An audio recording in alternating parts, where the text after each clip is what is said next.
Beam. Beam. Boom, boom, boom. On, off. Boom. Boom, boom, boom. Boom. A boom, boom. Boom. Boom.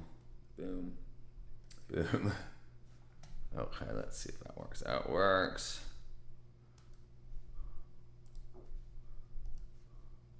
Boom. Oops. You gotta be kidding me. Boom, boom, boom, boom, boom, boom. Okay, there. There we go. All right. What's up, little native mama? Little native mama. Little native mama.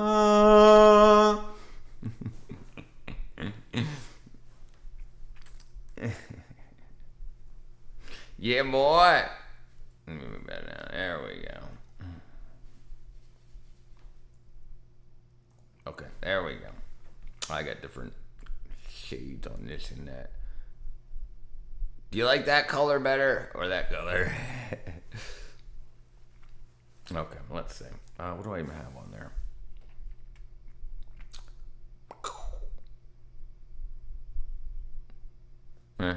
I'll leave it. Okay, let's see. Boom, boom. I finished up all my flooring in the studio. I'm on the fence about liking the stream. You always are. Digging the theme song, the Little Native Mama's theme song. Little Native Mama. I gotta get some vibrato in there. Mama.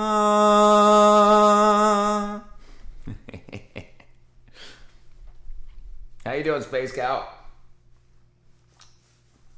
Alright, let's see what's going on. See what's going on. I'm dropping frames. I sure am. Jeez. I'm dropping frames. You dig it? Gotta dig it. Alright, let's see. Let's see what's going on here. Oops. Bam. Bam. Let's see what the feed says. Build a 2D life sim in Godot 4.6. Carmelo Anthony's entire case just got destroyed. His video of killing finally released. You're definitely not first, David. Alright, let's see. BBC apologizes for misquoting Nigel Farage during racially sensitive situation. Steve Hilton exposes who's really running California as a freaking cartel. Good try, though, David. Better luck next time, my brother. How a garbage truck actually works. AI was a mistake. Uh-oh, let's see what they got to say there. I didn't trust the media, so I went to Cuba myself. Connecticut leaders denounced GOP candidates for Happy Straight Month. I guess that's like against Pride Month. Tomorrow, you get to see Big Boy. Big Boy's going to be in town tomorrow. Is it traveling or are you going to it? I cut down 4 trees today in my mom's backyard. I'm feeling like tomorrow might hurt. You know what you need. Quercetin. At least what I use is I use Curamed. You can get it on Amazon. Curamed. This stuff right here works really good. Works really, really, really, really well. It's curcumin, which is the compound in turmeric. You look like Weird Al Yankovic if he was piss dirt old. Thank you, High Sheriff. Are you going to see it tomorrow, Space Cow? Yeah, this stuff works really good. Works really, really good. It's expensive, but it works really well. I saw Weird Al Yankovic twice. I saw him once in Washington, D.C., and I saw him once at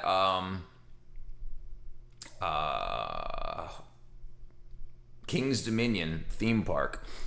Ding dang. Yeah, you can give that a try too, little native mama. You can give that a try too. Okay, let's see what else is going on. All right, parabolic solar cooker manufacturing. Indonesia selling $100,000 fish to China's ultra rich. Sony just dropped a nuke. The most dangerous railways on Earth. Ooh, maybe we should watch that. I visited the world's largest open air crack market. Moments before disaster. Moments filmed seconds before disaster. Jury awards $175 million to family of slain boys, keeping Texas livestock protected from the New World screwworm. John Bolton to plead guilty. The National Security Advisor. Uh-oh.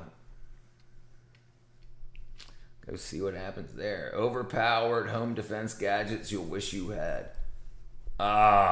We should watch that. Busted with 6 pounds of meth the day he got out of jail. Man, high sheriff ain't gonna be able to get high no more. I wonder how old your Weird Al Yankovic age. He's 66. Dang. Yeah, he's way older than me. 1959. 18 years. I met Lorenzo Lamas in 96. He was an ass and smelled like sweaty ass. I told him he sucked in grease. Check hard dribby. Check his hard dribby. Check your hard dribby. Whoever's thinking that definitely has something to hide. Let's go ahead and send this guy to the FBI. Let's see. Bam.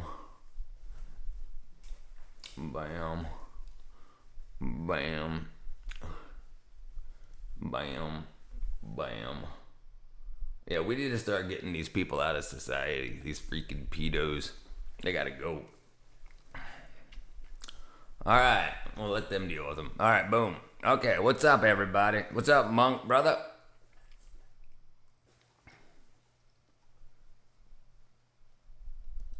Alfred Matthew Yankovic. If you have any more questions about his extensive catalog, upcoming tours, or other specific trivia, let me know. Yeah, he was great. He was great in concert. He did a lot of really cool stuff. Like in between songs, he changed not just outfits, but he put remember Fat from Bad. He put on the prosthesis and stuff like that too. I'm gonna have some big competition. I'm gonna have some competition when Big Boy arrives. Yeah. Have you ever been on a float trip? If you're talking about down a river rapid type thing, is that what you're talking about? I've done that before. One More Minute is your favorite Weird Al song. What up, Mason? You back again? Mason's back again. Let's see how long you get to 6:21. All right, boom. All right, let's see. Good old Weird Al Yankovic.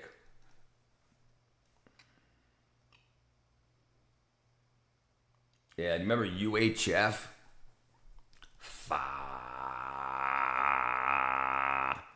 Big D is back in town. Yeah, he's got some age on him there.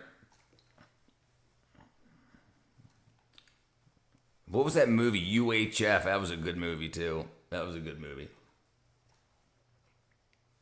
You get to drink from the fire hose. Dun, dun, dun, dun. What's up, Sumnon? Alright, let's go back here. Let's see what else the YouTube wants us to watch. Okay. Forced from my New York City apartment permanently. He just calls for a revolution. This won't end well. Uh-oh. Walking into Africa's biggest slum, 1 million people. Let's see what Lem's got to say. I love this guy. Bob Rivers was as good as Weird Al. You think so? I thought, Weird Al's got a freaking... it was UHF. UHF. Weird Al Yankovic movie.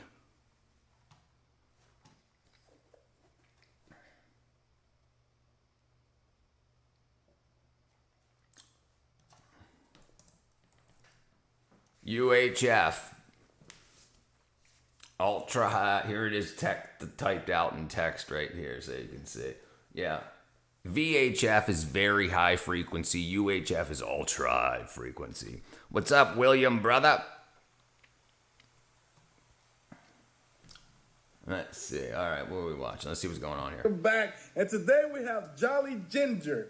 This guy is a protester. Hey, thank you, Insano. Thank you, brother. Supplies. Right. Yep. UHF. What up, Brian Brock, brother? It was the worst hour and a half I ever spent. Oh, going floating. Billie Jean is not my lover. She's just a girl. Claims that I am the one. On the dance, on the floor, get around. Boop, boop, boop, boop. Alright, my bad. She claims that I am the one. I can't stop making stupid decisions on the stock market. Help. Cash out. Cash out. Revolution. Go on vacation. Because they won't let a peaceful protest. Yeah. Let's go. Supplies. I'm about to say the thing that needs to be said. Say it. That I've been avoiding saying for a long time and that nobody else is saying on the internet. Okay. Because if you say it on the internet, it could end poorly for you. So what you doing it for? I'm going to say it anyway. And here's the thing. What's happening right now in this country is already past the line. We've already passed what should have been the line for revolution. What's happening right now with ICE and with everything else is our Boston Tea Party. Right, like our Boston What's up, Tea Jeremy? Party, like taxation without representation. Well, we are at the point Really? where we don't have rights. We've sacrificed all of our rights. Let's see. What's up, Jeremy, brother? Can Steve Hilton win California in November? Do you? So here's the thing about what seems to be the thing. Why does California take so long to count votes? Figure that part out, and then you'll see why it's very difficult to win. Yeah. So could he win if the way that they did elections was they took a field and they put a line down the middle and they said everybody that wants this person to win get on this side and everybody that wants this person to win get on the other side, and then they counted people, yes, he would most likely win. The problem is a lot of people don't go out to vote, and one thing that some of the door knockers do is they go to the doors, they knock on your door, and they say, hello, we've mailed you a ballot. Did you send it back? And they'll be like, no, I was just watching TV. And they'll be like, well, could we ask you to go ahead and do that now and vote for blank and blank? Whoever pays the door knockers, it doesn't really matter. And that's one of the big ways that they push. And then depending on which party spends the most money buying door knockers, and then they send them to areas that are more than likely to vote for the people that they want to win, then that's how they push. This is why it's so important that they draw political maps like that, because they want to know where people are, even though they do that very dramatically. And then on the ballot itself, they don't tell you if it's a Republican or a Democrat. They just say John Smith, Jane Smith, whatever, and it'll say like whatever they are, like a TV star, apprentice, freaking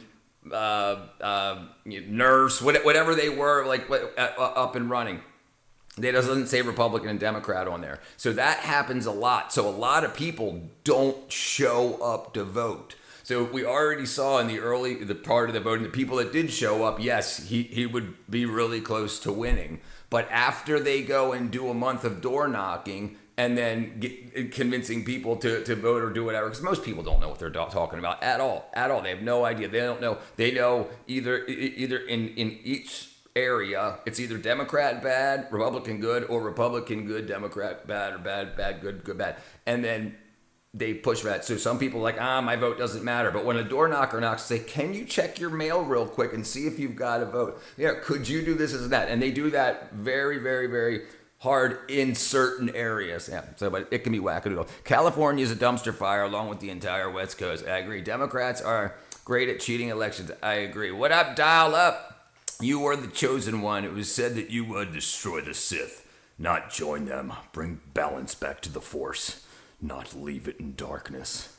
Morgul. Here, Tom Roosh and Henry Allen. Stealing elections is right in the Democrats' Bible of rules of radicals. All right, so what's going on here? Listen, go look at what's happening in Delaney right now. Go look at what's happening. The police are literally arresting everybody just for protest. I wish Cascadia.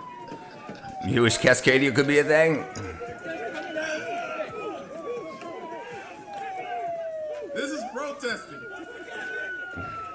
You see this? The West Coast is indeed a dumpster fire. I live here. I can attest. Dial up. Knows what's going on. Now, I want to give you a little context on this guy. Jolly Green, it says Jolly Ginger refers to Russell Jolly Good. Conan O'Brien's father, it looks like him. Or uncle. Ellis is a U.S. Army veteran. Yes. I mean, he's a veteran, y'all. I seen somebody buying filet mignon and portobello mushrooms with an EBT card. That happens. Yeah. As long as it's not cooked, if it's not pre-prepared, yeah, they can buy ingredients, including seafood. Like you can get live crabs and lobster and stuff, as long as you don't buy them prepared. As long as they're not steamed. Yep, you can do that. Dirty Harry for governor of California. Dirty Harry for governor. Yuppie. And he's a leftist activist known for his outspoken presence demonstrates across the country. He's been heavily involved in What do you mean only 15 ounces? protesting against immigration and custom enforcement, including high-profile actions at Delaney Hall Detention Center in Newark, New Jersey, and also Chicago, Minnesota, and he actually lives in Minnesota. So this is a very interesting thing too about protesters. You'll see, especially if you look at their arrest records, or you can go ahead and for ones that haven't been arrested, you look at their Instagrams, and you'll see that they protest in a lot of states, a lot of different cities all over the country. Many of them, the ones that have a presence online, it's a job. Now, whether they're just getting paid from the social media views and possibly donations or another way, it's crazy that people make a living out of it. And if you make a living out of political turmoil, regardless if you're on the right or the left, you don't want it to stop. You don't want to start a business and then have to close it down when you're profiting off of it. I only get $700 a month, right? Pratt winning LA in November doesn't seem that far-fetched. No. I honestly believe it's all the people I've talked to on the left and on the right that talk about him are all about him. It was good to get things done. Like they were happy. Here's the problem with progressives, with the progressive having a progressive government. You only want the progressive government in power until you progress to where you want. Then you are the one that got what you wanted. Now they're going to progress to give some other group of people what you have, because now there's going to be somebody else that needs to fight for. Else, once they progress to a point, they'd be like, okay, we got it. We don't need this. We're not needed anymore. No, they want to keep getting paid. So a lot of people are progressives until they get what they want. Then they want to conserve that. Thank you, Yuppie, for the jewels, brother. They're trying to change the law about buying prepared food with EBT on prepared food. Oh, it starts with Sam's Club $5 rotisserie chicken. And I bet you Sam's Club has probably got people whispering into the ears of politicians saying, hey, I know you got lots of stock in here, and if people can buy this, yeah. Remember when Arnold said if he got elected governor of California, he'd proliferate all the world's nukes and blow up the moon and its effects on women's menstrual cycles and terrorism? Brother, I don't remember that. I did it all for the nookie. What up, Neo? You should run for office. We will vote for you. Well, maybe we should make that happen. Gay marriage turns kids into sex changes. Gay marriage turns into kids getting sex changes. $5 chicken is good for them. No candy and junk food is needed. A little sugar added, gremlin sucking off taxpayer teat. I think there should be a much healthier route for people that need nourishment. Because here's a big problem. A big problem is we've looked away, we've steered away from saying what's actually in food, what a balanced diet is. We've turned a balanced diet into fats, sugars, salt, macros like that, rather than vitamins and minerals, which people need. So we need to get people, if you're on government assistance, we need to make sure you stay alive and healthy. But it's become so profitable for the medical industry because these people are going to get sick on the foods that the chemicals added to the foods, and chemicals aren't a bad thing. Bad chemicals are bad things. So the things that are added to the foods come from the chemistry industry, the chemical industry, which is part of the pharmaceutical industry, because there's got to be food grade. So the food companies are buying lots of products from the pharmaceutical industries to put into the foods, and then people end up eating way too much of them, getting sick, and then go right back to the medical industry to say, hey, can you fix me? And then buying more from them. $3 hot dog meal at Costco. Is it up to $3 now? He said it on Howard Stern. Congratulations, Neo. I choose the night of passion. Bad food keeps the American population down enough to keep going. Yeah. And it's super profitable for those that understand. Listen, you can get very wealthy if you invest in the companies that want to make people unhealthy. Absolutely. You absolutely can. Gay marriage is the stupidest thing, man. Why would you want to do the same shit as we heterosexuals do? Lamau.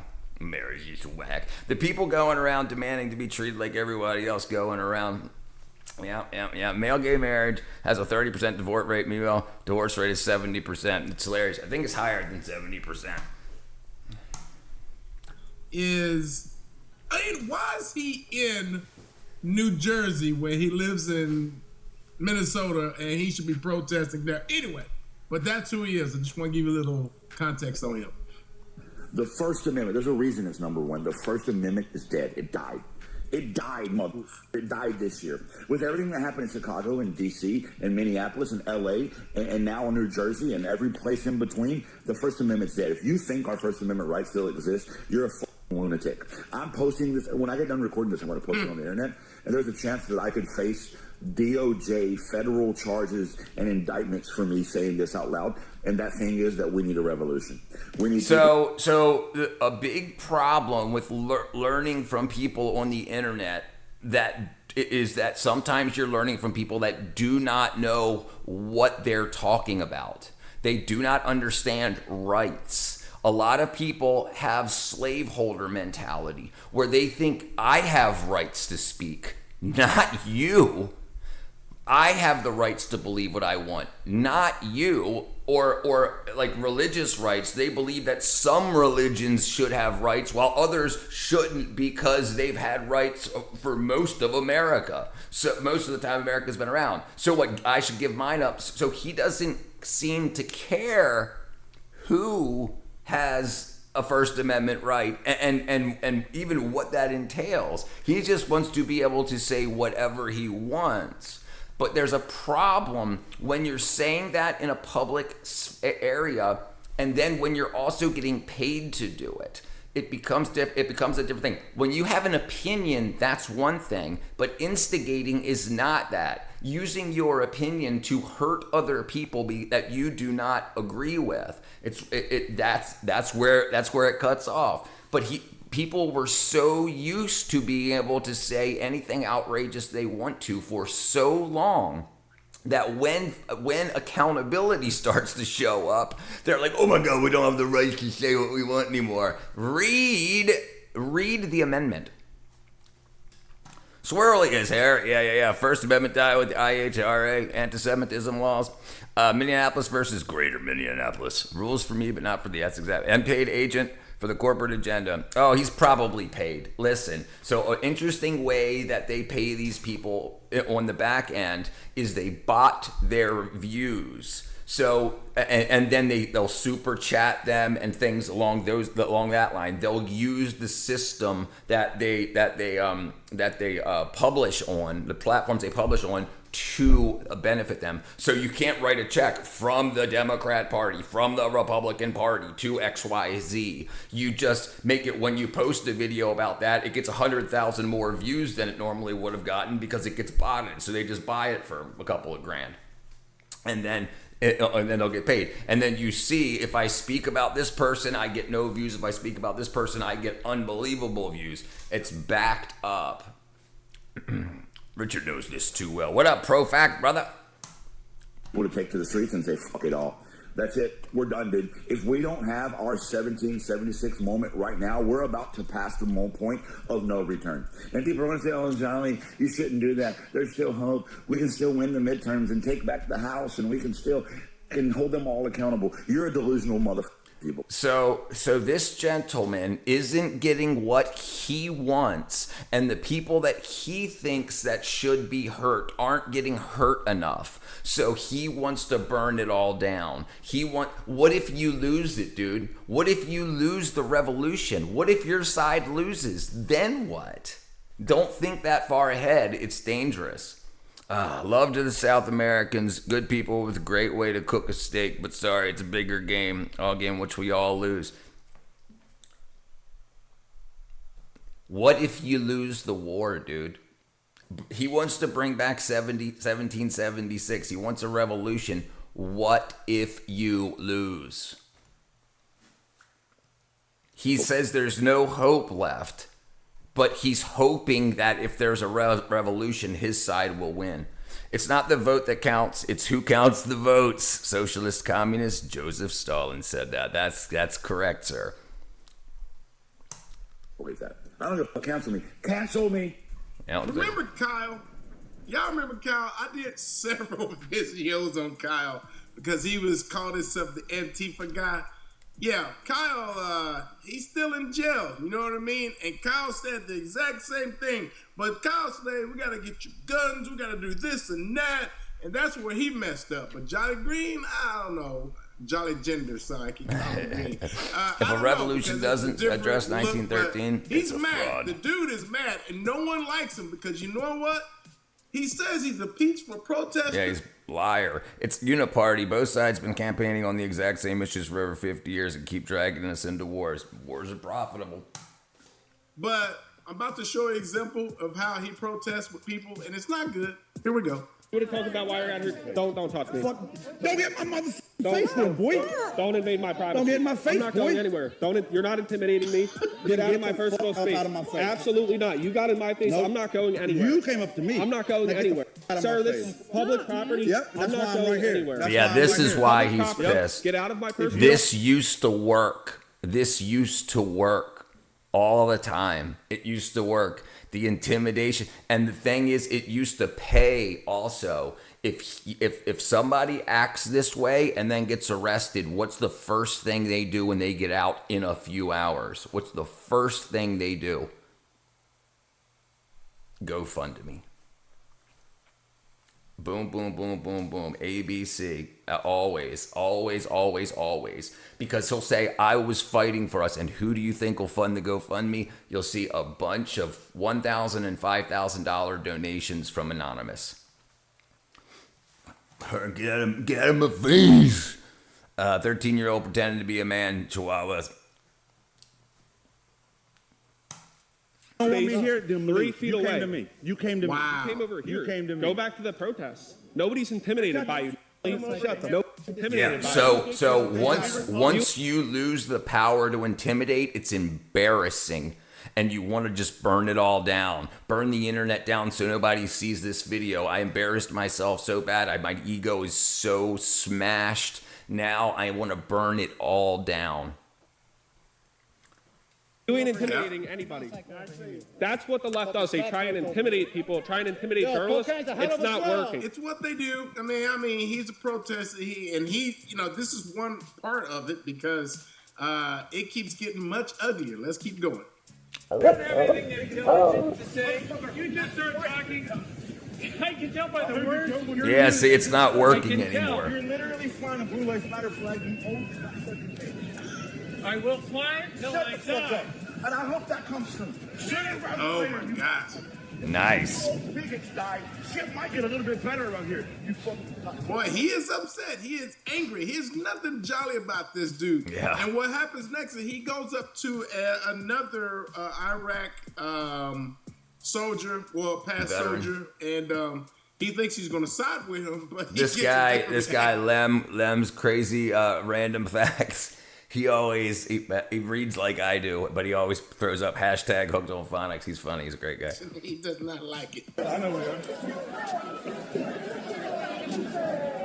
So I'm on the side of the line where these fucking Nazis are. And Dude, look how tough he buffs up as soon as he's looking at his phone like this, and then he hits record and he goes like this. Why? What? Not like it. I know we are. Watch, down, hit record, and boom, shoulders go back up.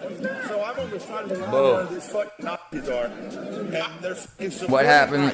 What happened? He's angry, crazy. Yeah. Listen, this is what happens when you don't understand that you're not part of the movement like you think you're part of a movement, and it doesn't matter what movement it is. But he thinks that his appearances on the internet swayed why his party won previously, and his actions, he thinks that it had something to do with the parties that he supported winning. And then now that's not working anymore. Schizo energy is countered by a few millimeters. Stoic. Yo, Cody. Wanna be macho. George Soros is basically a billionaire who basically funded the 2020 BLM riots. He needs to be locked up and his assets taken. It needs to be looked into. He's a religious fanatic. This guy? Are you on Iraq freedom? Or George Soros. You support ICE? I do. I support law and order. I support America. I also went to Yeah, but I support America. That's the difference. I support America. That's the difference. What's America? America is a country of law and order. We elected a motherfucking president. You have to deal with it. 2 more years you have to deal with it. Deal with what? What are we dealing with? With Trump as your president. Ooh, don't say that to him. He's high on cholesterol. I love that meme. Boycott Trump and save the USA. From you? It's just something about America. it. Anyway. Probably a fake Schofield guy. Oh, woke. Yep. No one likes him.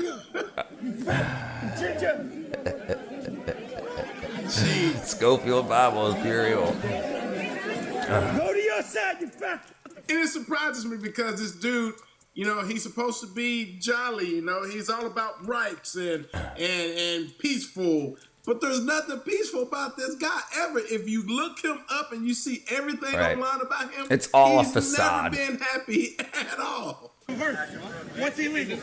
What's illegal? What clock traders it is? What's illegal? What's illegal? I'm gonna let you watch the rest of that, but let me give you some context. That guy's a pro-ICE supporter who's out here with his microphone. Let's have a conversation. No, I don't have conversation. I'm screwed. Class traders, bootlickers who are out here supporting what's happening inside this facility where people are being illegally detained without habeas corpus, without the right to see their attorney, in horrible conditions. So what happened is people believed this stuff until they actually looked up the law. He's just repeating things that other people have said. You don't have those rights until you are a citizen. I wouldn't be mad if they went on 25th for Bush Jr. at this point. That dude, a bucket of fried chicken from Popeyes, is going to fall at that person's feet. He's hangry. That's the problem. Enjoy the pain tomorrow. Yeah, 200 push-ups. I get into like freaking 20, maybe. But yeah, it sucks. It sucks when anger and outrage becomes your way to get funded. Like, he wants to put clickbaity rage bait because that's when his videos get the most views. If he was like, hey, I think we should all come together and talk this out and try to figure this out and maybe see what's going on here, then people would be like three views, but doing this, people are waiting for somebody to react to him in a bad way. He's trying to cause a reaction, and then that's going to go crazy on the internet, and then he's going to get a big paycheck. We got fucking They keep saying horrible conditions, and it's like they know what's going on in these facilities, and it's kind of crazy because what's happening here is people like the mayor think they're just going to walk into these federal, facilities and think they can run things. Sacha Baron Cohen, that actor, put him in the crowd to interview everybody. We're saying all that. Jack Lang is one of those guys. Very, very sensitive topic because you can tell people outside that's horrible in there, and then they're going on some kind of hunger strike because they don't want the foods that are being served. But what the argument is that these people can leave any time and go wherever, but they're not doing it. So they're wanting to have this big show here. So that's what's going on from what I've heard. And food. They're absolutely being treated inhumanely and being illegally detained. And you're here to support them and you want to have a conversation with me. Class traitor, nonviolent doesn't mean peaceful. Nonviolent means I'm gonna cuss you the fuck out, I'm gonna get in your fucking shit, and I'm gonna let you know that you're the class traitor you are. Here's the rest of the video. The black guys know. I will not. I will not. Yeah, he's the fucking. They're like, see a Trump supporter? No, you didn't. You told me I ate you and told you thought I meant something, bitch. What is illegal? What is illegal? Wow. See, when they lose an argument, they go to the personal attacks. It's called ad hominem.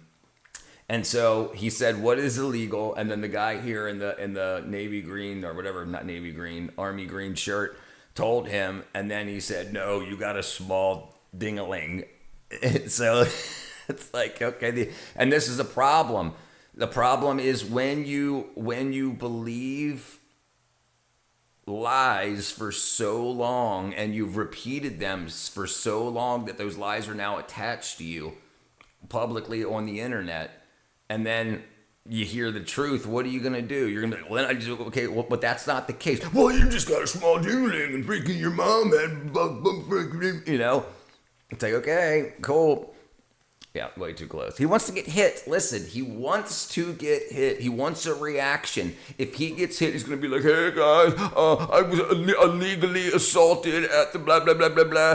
My GoFundMe is here. My medical bills are going to be like $700,000 for like my pride. So can you guys, and then he's going to get a bunch of money. And then it's rinse and repeat, rinse and repeat, rinse and repeat. What's up, metalhead? I got the 86 and then collapsed. 86 push-ups. You're still trying to get a 200? Now, what is illegal? What is illegal? What is illegal? No, you didn't. You said, if you come across them for illegal, what's illegal? Which is what? What is illegal entry? What is illegal entry? Dolly to touch him and then the state is trying to grab It drives me freaking crazy.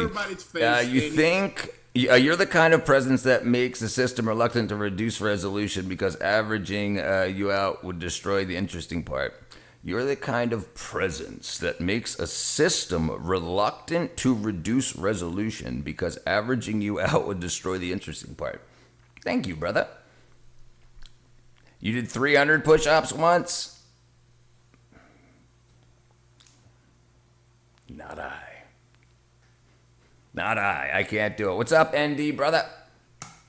He tries to intimidate them, and this is what their whole deal was. Kyle was the same way. All the other people that are protesting, they're not peaceful. It's like they're just getting in people's face, and they're fighting with. You've seen the videos I shot last week. They're fighting with ICE agents, and they even had a curfew where they had to stay. They had to leave from like next is 400 sit-ups, and then the person. I used to do 50 sit-ups at the end of each class when I was in high school. I would have a girl hold my feet while I was doing sit-ups. Have you watched The Warriors? Yes. Ding, ding, ding, ding. Hitting the beer bottles together. That's good. I'm reading the 1965 novel Warriors, which the movie is. I never read the novel, but I saw the movie. Yeah. How you doing, Gersher? That was close up. Shit, scary, man. 300 push-ups without breaks. Yeah, not me. Sets of 5 might gas you up enough. Some curls. There's a fancy name I forgot. You're basically helping your triceps. It's called a priest, bishop curl. Bishop curl. bishop curl. Not Joe curl.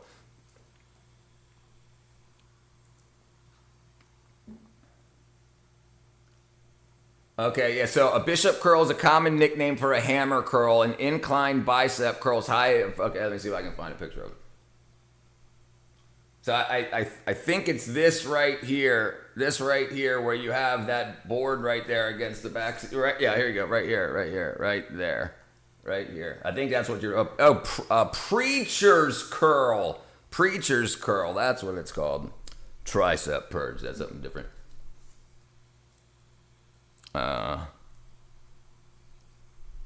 Tricep purge. Bam. All right, sorry, my bad.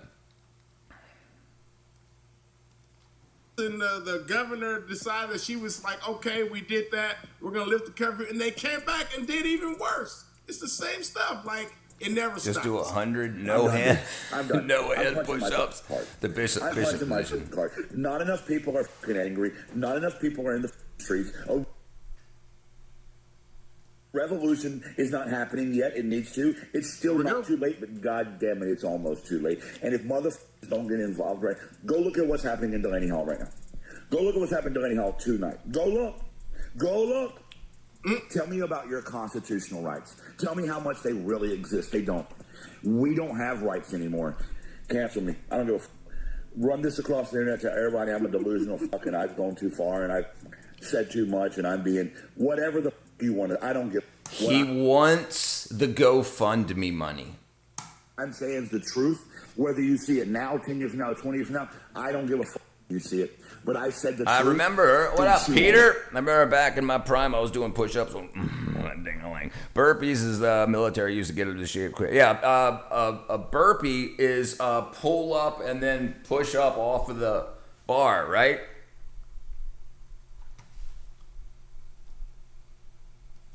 Burpees. Oh, no. Oh, gotcha. Push up, feet, jump out, push up, stand up. Okay. What's that I'm talking about? What's the pull up to push up thing? I was convincing my brother I could do 100 push ups in 5 minutes when I was in my prime, and I did like 80 and then threw up. I thought I could do 100 push ups in 105 minutes, no problem. 5 minutes, jeez.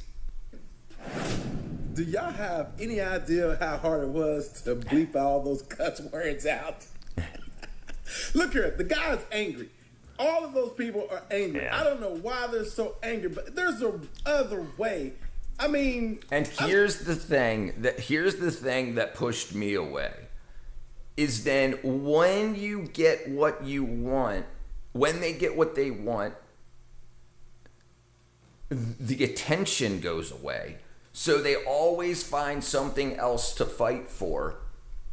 And then it just ends up circular because then it ends up hurting the people that you just helped. But by hurting them, then they're going to need help in the future and you can cycle back around. Squat thrusts. What up, AJ? I can barely do 30 without coughing my lungs up. He's smoking them cigarettes, Andy. I've seen both sides do some stuff, but I've never seen anyone be this so angry and evil. I don't get it. Anyway, maybe it's me. You get it. I don't know. You absolutely get it. What you thoughts about this? I love all of you guys. I hope you have a fabulous day. I'm in Texas this weekend, and so be back at the home here real soon. But today is June the 4th, 2026, baby. Craziness is still going around. Anyway, what's your thoughts? Let me know in the comments. I'll tell you right now, brother. I don't know anything but the real ones do push-ups slowly with full up down motion. Yeah, that's tough too. Yeah, going through slowly through the full range of motion. Yeah, I ain't no good for a fatty, William. He's a fatty. Me oh my! I tell you what. Reciprocal inhibition. When you switch to push-ups, your nervous system forces your biceps to completely relax and the stretches to the triceps can fire.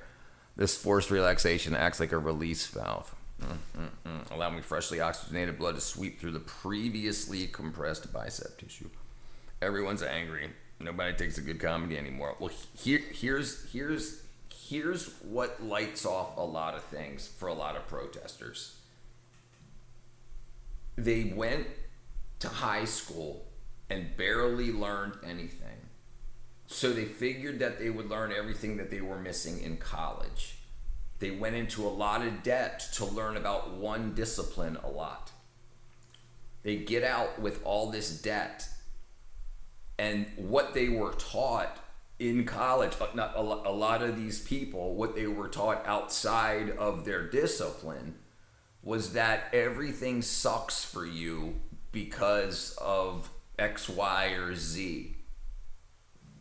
So then they start that everything they think that everything that they do, and this is why they fight out for outside of the country instead of fighting for their own local community, not even your state, but like their own locale. And before they go into their state, then federal, they fight things that are afar, that they won't have anything to do with, because they're in debt. They're in extreme debt, and there's an idea that gets passed around that if it all gets burnt down, the debt goes away. And you're talking about millions of kids that have tens of hundreds of thousands of dollars in debt, and they don't know what to do with it. So they have no idea. They have no idea where they're going to get a job in a lot of these curriculums. But remember, when we allowed everybody to get into college without an entrance exam, when I went to college for a semester, I had to take an entrance exam to get in. I couldn't even get student loans without passing the entrance exam. Now anybody can get in and go into severe debt.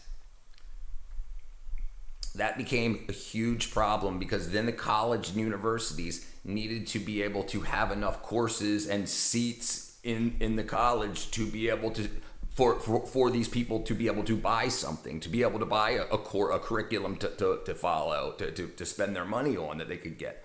So they started teaching a bunch of whack-a-doodle stuff, a bunch of theories, a bunch of stuff that were just theories. And then people... So now people get a bunch of degrees that they cannot do anything with except for be an activist or teach. But then that got filled up quick because too many people are getting too many degrees that it then makes it worthless. Rarity is what gives things values, which often gives things value. When everybody can get a degree, it becomes unvaluable, undervalued, very. So now what are they going to do? They thought that if they got a degree, they'd be millionaires, and that didn't end up being the case. I used to be able to do a one-handed push-up. I think I remember doing that once maybe, but put the arm behind the back and then do a single push-up. I think I remember doing that. I did 2 nose push-ups once. Warriors come out to play. That's what it was. Like Palestine, yes. Like he's got a Palestine flag wrapped around his neck. And the things with this is, why don't they work home first? Why don't you fix home first? Because if they would have put all of that energy into working to taking care of the politics at home and what's going on in their local areas and then spreading out, then they could have made changes for things. And because it didn't do anything anyway but make a lot of people a lot of money on the internet, and a lot of nonprofits made a lot of money, and a lot of donations, and a lot of people got hurt. More people than just the wars happen. Human nature is to want to spread. That's human nature. So that means that eventually you're going to come up against two groups of people that each want each other's land. That happens. It's been happening since we've been on this planet. We have to understand how to manage it. We can't just listen to people that don't know, that are listening from afar. It doesn't work. Imagine the whole web series with multiple seasons of warriors encircling all cliques. It would be a blockbuster. What's up, Tara? Yeah, the pointless degrees that aren't anything in the real world's a problem. It's a big problem because there's debt connected to that.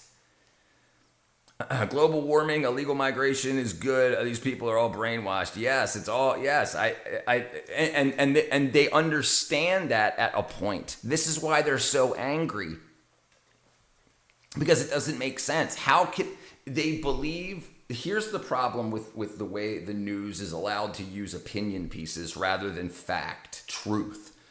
They can say what they feel, what they think, rather than what's true. And I can prove this to you because there's two different news aides, multiple. But if two of them are saying two different things about the same subject, they can't both be right. And can't be right means one of them's lying. Why are they getting away with lying? Because they're allowed to use them as opinion pieces. Now they name the newscasts after the newscaster, saying this is this newscaster's opinion, or this is this team's opinion, rather than saying this is just the news. This is what's going on in the world, X, Y, Z, and it's a big problem. I convinced my friend to invest in a kilogram of 99% silver. That's, brother, I was talking to my dad about that today too. He was talking about a bunch of other stuff. That silver is just for future technologies. It's definitely going to be a huge thing. I hear silver is more rare than gold. We're only pulling 25,000 tons of silver out of the earth every year, and we use 50,000 tons a year now, and we're projected to use 100,000 tons by 2030. So that means these shops you see out like around town and stuff that have like "we'll buy your gold," you're gonna start seeing "we'll buy your silver," because they're gonna need a lot more of it. Silver is more conductive than gold, and it's more conductive than copper, absolutely. So the only way to cool down these data centers, you have to replace the copper with either gold or silver. Well, silver's a better conductor and it's cheaper, which means that a lot more of it, and that's just one thing. Solid state batteries, the silver carbon batteries that Samsung patented, is a solid state battery that's not flammable, that with the same size battery will double the distance, the range of electric cars, and it will charge in 6 minutes. So about the same time that you would spend at a gas station, but it's going to use a lot of silver per car. So that means a lot more silver is going to need to be purchased. What up, Super Obama?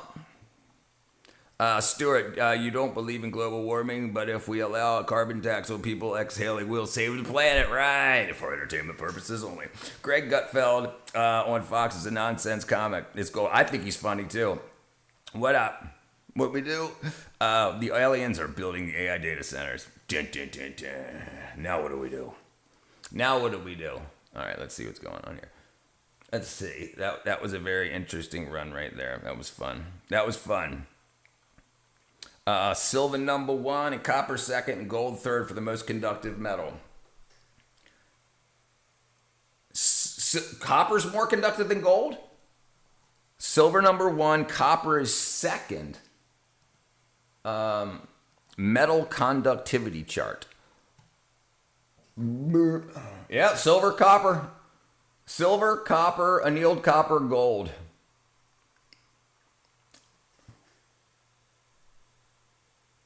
Yeah, there you go.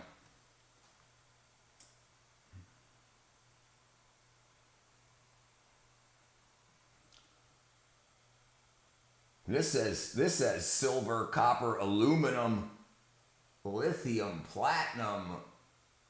What is that one? I can't read it. I don't know what they're talking about here. But silver, copper, aluminum, brass. Oh, they don't have gold in there. That's why. Oh yeah, it's gold's way down here. But here should be the. Yep. Bam. Yeah. So that's the way we have to go. We have to go that way. We have to. Because and think about the return on investment. And here's another big thing about silver. We're a lot, not just think about SpaceX, but there's a lot of other companies around the world that are going to be sending satellites into outer space. The silver they're going to be using in those satellites and the gold, whatever, are not coming back to Earth. They'll never be recycled. Once it's gone, it's gone. They're gone. It's gone. So that means there's going to be non-replaceable precious metals being flown to outer space that aren't going to come back. Silver has more electrons in its valence shell. That's correct. That's correct. Dalip, you forgot about cow farts and methane gas because we're all going to die if we keep eating meat. Right, but don't worry, Stuart. Don't worry, because Bill Gates has fake vegetable fake meat available for you to eat, so you don't have to eat real meat. Even though, we won't get into that. My son is working on a 1,000-acre data center construction site. He said it's like a little city and takes 30 minutes to clock in. Jeez. 1,000-acre. Dude, right before COVID, like 2 years before, so like 2016, I think it was around. I was working on mini data centers, which were only in for being used at the studio I was working at the time, Pinewood. It was before it turned into Trilith. Anyway, these were going to be in 40-foot shipping containers. But that got blown out of the water. I was like, kryptonite stops Superman. That's what we need. We need some kryptonite. Freaking kryptonite will be fine. Freaking kryptonite. Kryptonite, yeah! Barabaradu, 1,500 construction workers, 2 shifts. Now, is that electricians, plumbers, or are they just laying the concrete and whatnot now? What up, Robert Lamau? All right, where are we at here? Let's go back here. 100 acres is almost 2 square miles.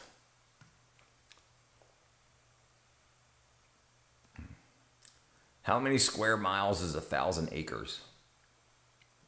1,000 acres is equal to 1.562 square miles. 1.562. I get bees, my kryptonite.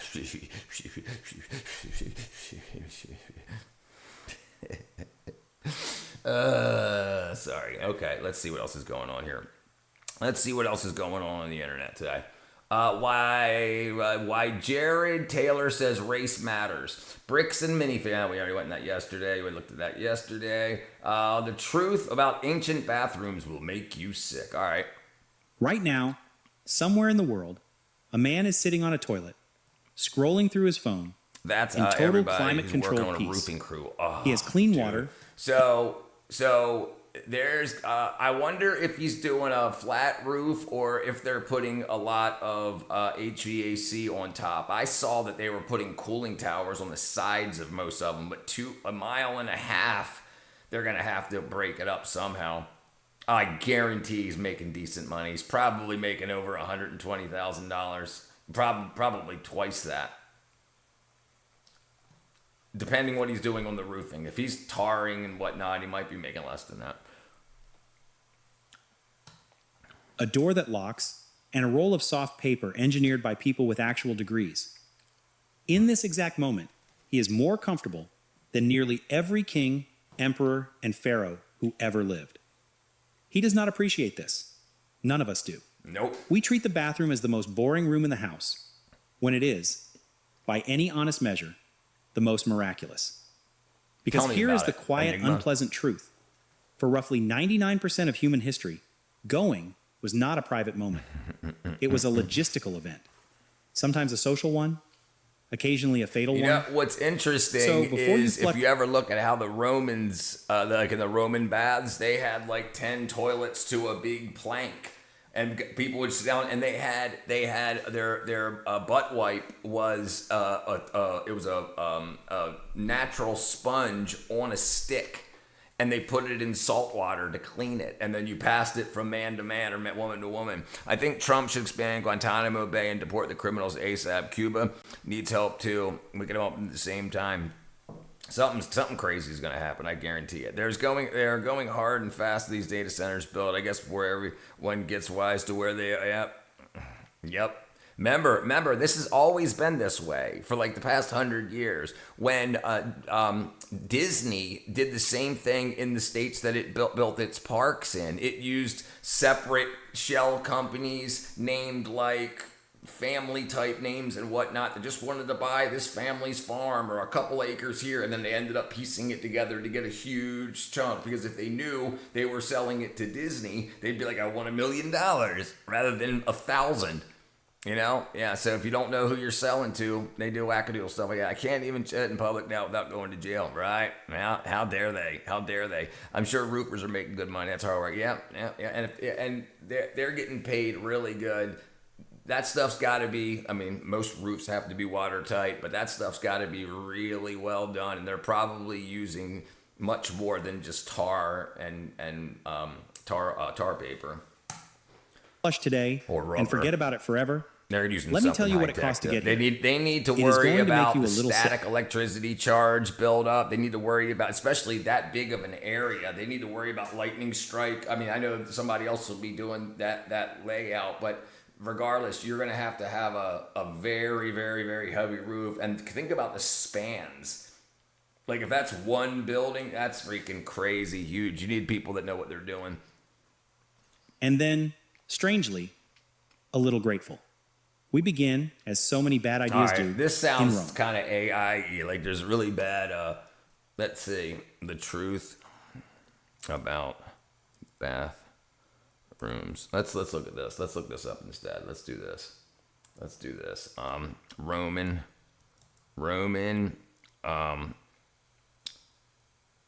poop sponge. Xylospongium. So this is what they had. And this is how they flushed. They pooped out in this track, and then they had a little area under the where they sat that they could dump water. But this sponge, this Xylospongium, just went into a bucket of salt water right here at their feet. And then, they could share them. Roofers don't get paid a lot. They're mostly non-English speaking and are happy to make $15 an hour. He's putting a roof on a data center is a little bit different than roofing a neighborhood. I would imagine, especially in this political climate, that they would be pretty sure not to use illegal work. That would be wackadoodle. And data centers are probably, if they're going to have government contracts, they're probably being built by people that have a background check done too. I would imagine 43.5 million square feet in 1,000 acres.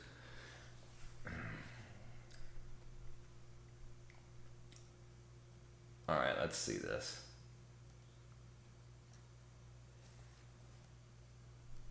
This is History Myths and Myth Conceptions. And today's myth is... You'd be surprised as long as the head guy is legal. Yeah. That happens a lot too. Yeah, I'm not naive to what happens. Absolutely not. I've worked in restaurants. I've worked construction. I've done a lot, and I've seen it all be worked many ways. So one guy, a gang boss type guy, gets the contract, and then he'll get his guys, and he'll take care of his guys' paperwork. But like stuff like that, like if you're clocking in and you have a security badge and whatnot, it's usually a little bit more difficult. And they probably got a huge amount of funding to spend on construction. However, you would assume. All right, let's see.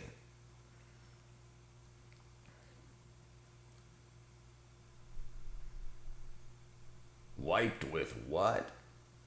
Roman bathrooms.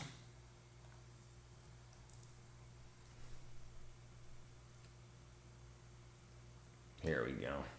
It's a random afternoon on market day in ancient Rome. And picture this. You're naked. You're surrounded by hundreds of sweating strangers. The water you're soaking in, it hasn't been changed in weeks. Someone just scraped their dead skin into it. There's no soap. Damn. And that guy over there, he just used a communal butt-wiping sponge minutes ago. Yeah. Welcome to the public baths of ancient Rome, where the so-called pinnacle of hygiene was actually a bacteria-infested hellscape that would violate every modern health code.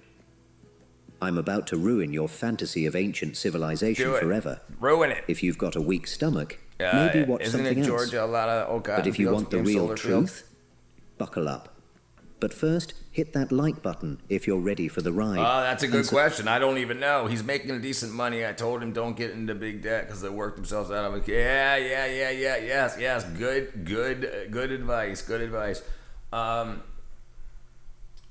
Georgia, cotton fields to solar fields.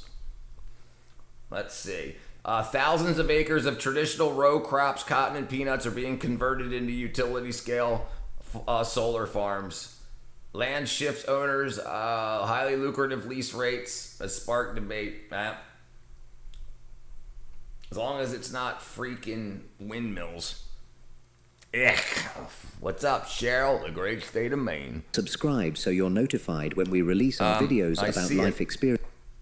When going to Florida, I thought it was Georgia. Yeah. I don't. I haven't been around a lot in the past year or so. Yeah, since I've been YouTubing. So, what's changed? I don't visit freaking cotton farms very often. No thanks. Yeah. The Communal butt wiping sponge is the perfect description of that red-haired dude.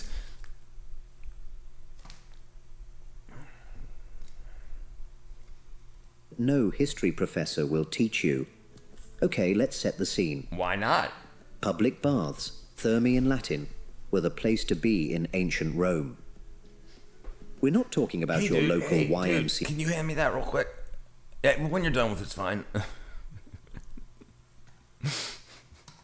Pool. These were massive architectural marvels.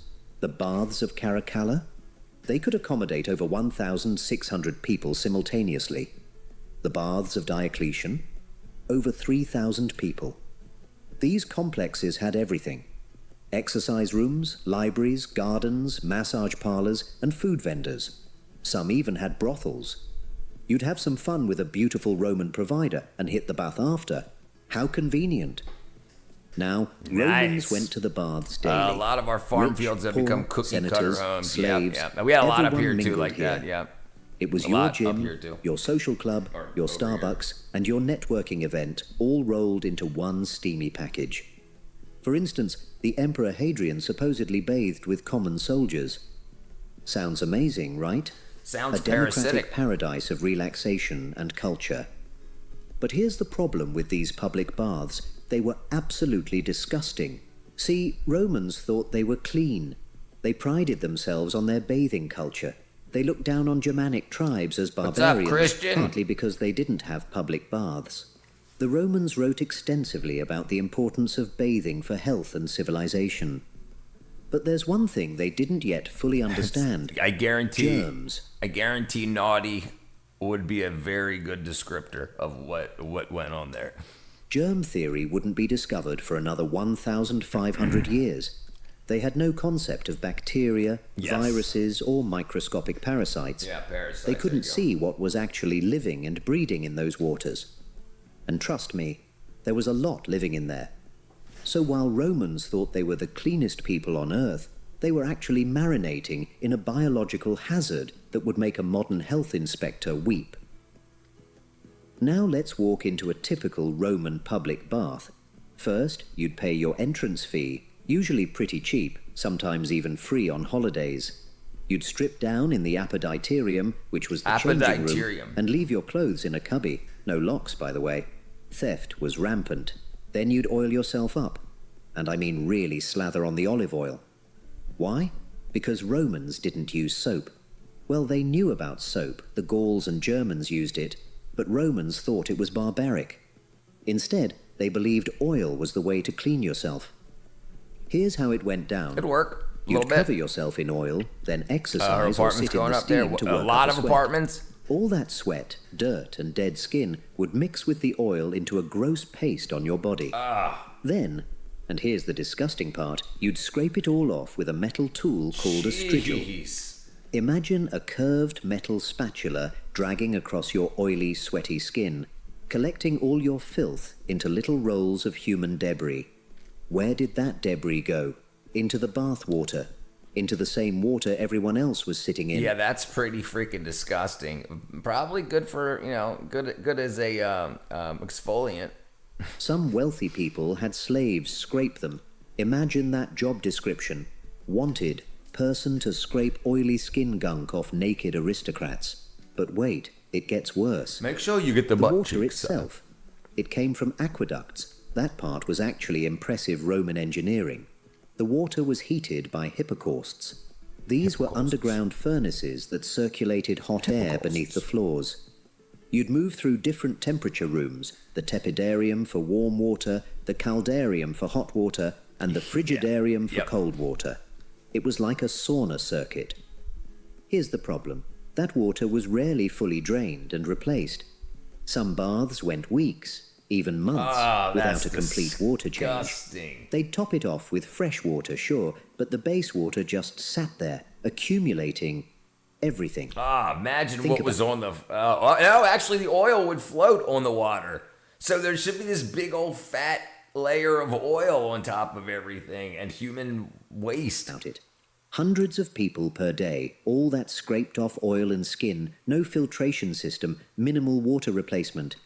Archaeological evidence from Pompeii and other sites shows that bath water became stagnant bacterial soup. Sure. One scientific study of ancient pipes found biofilm buildup that indicated water sat long enough for entire microbial ecosystems to develop. Disgusting. Yeah. So we're talking about water sorry, that was brother. basically primordial ooze. Sorry. Ooze by modern standards. And here's a fun fact. Temperature-wise, these baths were inconsistent. The caldarium could get dangerously hot, 120 to 140 degrees Fahrenheit. Yeah, that's freaking some hot water. Romans would show off by staying in the hottest water the longest. Some people literally cooked themselves. The historian Pliny the Elder recorded cases of people fainting or even dying from the heat. To say, if you faint. Oh, and about those oils. They weren't just olive oil. Romans used perfumed oils, many containing lead and other toxic substances. Nice. Mercury was a popular ingredient in skin treatments. They were literally rubbing poison into their skin, then scraping it into communal water. That's disgusting. Fantastic. Okay, we've covered the basics. Now let's talk about some disgusting stuff. Ready? No? Too bad. First, toilets. Roman public baths usually had latrines attached, communal toilets where dozens of people would sit side by side, doing their business together while chatting. Romans thought this was perfectly normal social behavior. But here's the kicker. Toilet paper didn't exist. Instead, Romans used a tersorium, also called a xylospongium, a natural sea sponge attached to a stick. You'd wipe yourself with it, then rinse it in a channel of running water at your feet. That same sponge on stick, it was shared. That's right, communal butt sponges. Multiple people used the same sponge throughout the day. Sure, you rinsed it between uses, but that rinse water? It came from channels that were often connected to the bathwater circulation system. There are documented cases where these channels flowed directly back into the bath complex's water supply. Let that sink in.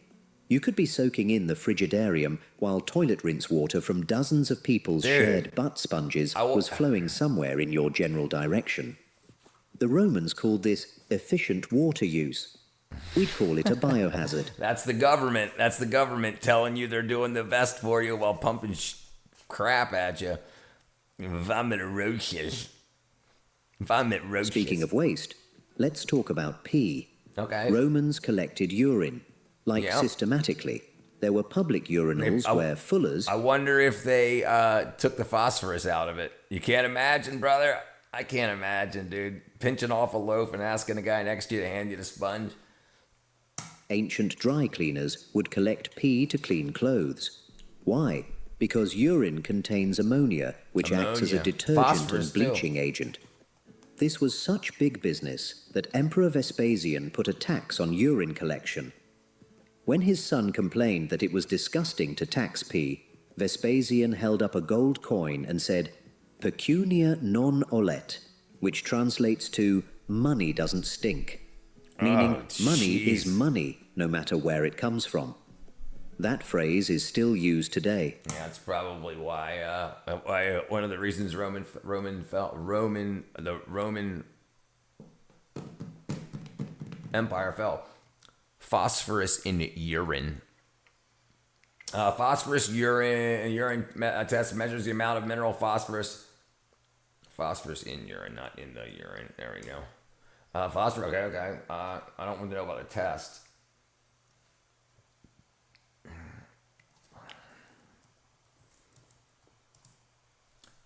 Well, won't just tell me. If there's not enough phosphate in urine, the kidneys can have issues. Estimate dietary serous phosphorus levels, usually named at 2.5 milligrams per deciliter. What? Deciliter? That's a lot. So all of that urine, you're getting lots and lots and lots of phosphorus. I'll never be that species of growths. One of the reasons we have golden rain, golden showers. But guess where else urine ended up? Where? Yep, the baths. People peed in the pools all the time. The writer Marshall complained about it in his poetry. One poem roughly translates to, "You avoid the bathhouse because you know people piss in it." Romans even believed that urine had medicinal properties, so some people deliberately peed in the water thinking it was healthy. Now let's talk about the microscopic horrors. Modern archaeological studies of Roman sewage and latrine sites have found evidence of parasites that would make your skin crawl. Brother. The Muslims use their tapeworms, whipworms, and liver flukes were everywhere. Golden rain, direct translation One from study Russian. of a Roman cesspit in York, England, found eggs from fish tapeworm, which you get from eating raw or undercooked fish. Guess what? Some Roman... Probably because all of the Probably because all the parasites. Like the reason rednecks were considered dumb, or the science that found out why they were dumb was because they weren't in southern America, not South America, southern states of America. They found that most people in the South weren't digging their latrines deep enough, so that they would constantly get worms from other people that would lower their IQ significantly. And then that's what made Southerners so dim-witted. They call them dim because their IQs were dim. Their intelligence was dimmed. And then so you have all these people passing around butt sponges, which you're just rubbing feces, parasite eggs and parasites from one hole to the next. Leave my worms alone. Bathhouses had fish in them, partially as decoration, but also because they believed fish would nibble dead skin off your feet like ancient pedicures. Those fish, potential parasite carriers swimming in the same water you're soaking in. And that's not even getting into the lice. Changing rooms were infested with lice, bedbugs, and fleas. Multiple Roman writers complained about it. Marshall wrote about fleas jumping like acrobats kids caused in the by nutritional issues. Another writer described lice marching in formation on the bench. Nah, don't drink beef from stupid people. Also, remember you had a choice of cold, warm, and hot water. The warm water temperature was perfect for bacterial growth. Yeah. It was warm, but not hot enough to kill germs. Staphylococcus, streptococcus, and other nasty bacteria thrived. Have you guys seen the fish in the malls eating the skin of dead people's feet? I have. I've seen the in the pools right at the bottom of the massage chairs. Yeah, I've seen those. I think it's China. I haven't seen them locally. Hookworm are like sharks with blood out for blood. Hookworms are like sharks. Hookworms are like sharks are with blood with sweat. Hookworms are like with sweat like sharks are with blood. That's why shoes are important. That spicy burrito. Some Thailand shit. Absolutely. Line and sinker worms also bad. Also, bed bugs, skin head lice, and infections fleas, were rampant. And crabs. Athlete's foot is named after athletes, I have in Florida, but Romans had the original version, bathhouse foot. Eye infections spread like wildfire. Pink eye. Trachoma, a bacterial eye infection that can cause blindness, was endemic in Rome.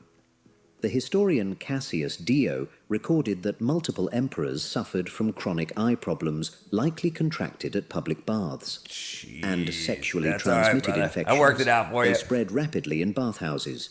Syphilis, gonorrhea, these diseases found perfect transmission environments in the baths. Some bath. Dude, I actually put my feet in streams while I fish. Let the little shiners give me a pedicure. Do it. That's at least in a stream. These guys are passing STDs around on sticks and in a bath of soupy mess of freaking white pee, and poop, and anything that came out of the ladies. Speaking of the parasites, I'm still taking Paragard. What are the symptoms indicating you've gotten rid of them? Me and my family, like my mother and my father, they all noticed a big decrease in sugar cravings, and I mean just overall a lot feeling of well-being, like feeling a lot better than we did when we started, type thing. But I mean, unless you're actually gonna go get tested to see, but yeah, I mean, there's a lot of nutrition in the Paragard. It's a lot of really dense food in there, so it's really good. A lot of nutrition in there. So, I mean, I just follow the directions, and it's the same basic directions that other people use with different formulations with the same basic ingredients all around the world. Immortality. Houses were basically disease incubators with marble columns. Here's where it gets even darker. Yeah, that's the thing. Unless you have intestinal worms, then you'd see them after they left in the toilet. But if you don't have intestinal worms, I mean, they're just dying and going out as the body gets rid of them, like the white blood cells break them down and whatnot. Hookworm lives in dirt, not streams. You're good on that one. I bet you there's a lot of mud leading up to and out of the bathhouses and tramped all over the place. Okay. Roman you're not baths getting away from weren't that always stuff that safe easy. spaces. Assault occurred, particularly against slaves and lower-class people. Some emperors, looking at you, Tiberius, reportedly used baths for truly depraved purposes that I won't detail here. That's not to do that. Violence I'm doing the heavy happened too. cleansing. How about cloudy People urine? got robbed. So I didn't notice anything like that more than like a day. Usually cloudy urine is dehydration. But that's the only thing I would really see with cloudy urine. Yeah, I couldn't imagine that being anything but. I mean, but also, like, let me see. Also, I'm gonna see something too. Vitamin K2 and see when it's taking the calcium out. Okay, it does not say if you could cloudy urine, it's usually caused. Yeah, it's the same thing. Dehydration or urinary tract infection. Yeah. Cloudy urine can be anything. I mean, it can be a lot of different things, but typically, like what we're gonna be able to check for ourselves is obviously if you take vitamin L. How are parasites identified in organs? Biopsies, and this is a problem with a lot of times cancers. That I got a breast lump. Okay, well, unless we actually go and do a biopsy and see if it's parasite eggs or if it's actually cancer, and a lot of times under microscope the parasite eggs look like the cancer. It looks like the cells that are bigger. So unless you actually genetically test them, you don't know if it's the unless you grow them out, but you're not trying to wait that long, But yeah, it's amazing. Foamy urine is usually protein in the urine.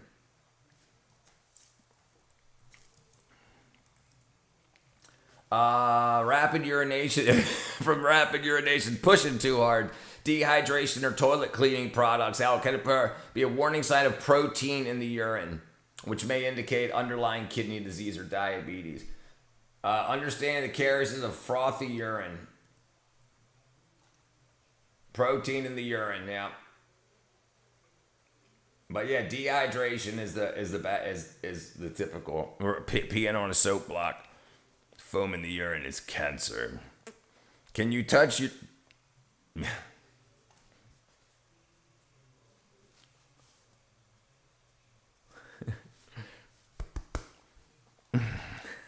Glad to help, Cheryl.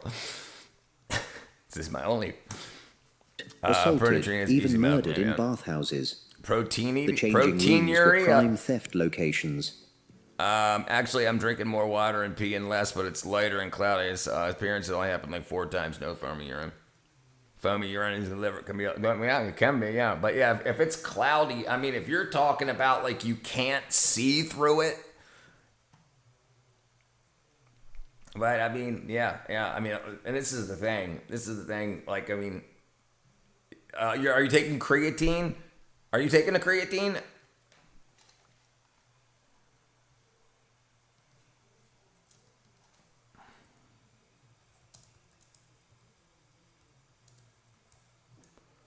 Cloudy urine when taking creatine is often then again by dehydration or unabsorbed creatine. Yeah, that's probably what it is right there. Yeah. Unabsorbed creatine. So your body's taking in as much as it can and getting rid of the rest. There you go. That I mean, I'm not going to say there you go. That seems to make the most sense. But yeah, without getting it tested. I mean, what I would do is I would cut back in the amount of creatine I was taking. That's what I would do. Bro, you're looking like Jim Sauber. Jim Sauber. Let's look him up. I like Indian celebrities. I had orange pea after a B12 shot. Orange pea? Yeah, dude. Yeah, the highly vitamin-y orange pea. Yeah, I've had, from big vitamin doses of multivitamins. But B12 is red, so that makes sense too. Drink more water is usually good advice. Yep, yeah, it's usually good advice. Nice! Bam! We do kind of look alike. Let's find him with glasses on. Has he got glasses on? Hey, look at that guy. Yeah, he looks like me. He's my doppelganger. If he broke his nose a couple times, yeah, we'd be right on him.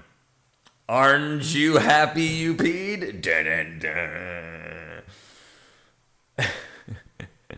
I love this place. Seneca, who lived above a bathhouse, complained endlessly about the noise. People yelling, fighting, getting massages, having their armpit hair plucked out. Yes, that was a service, and generally being chaotic. So what were the actual health consequences? Let's look at the historical evidence. Public baths were perfect disease vectors.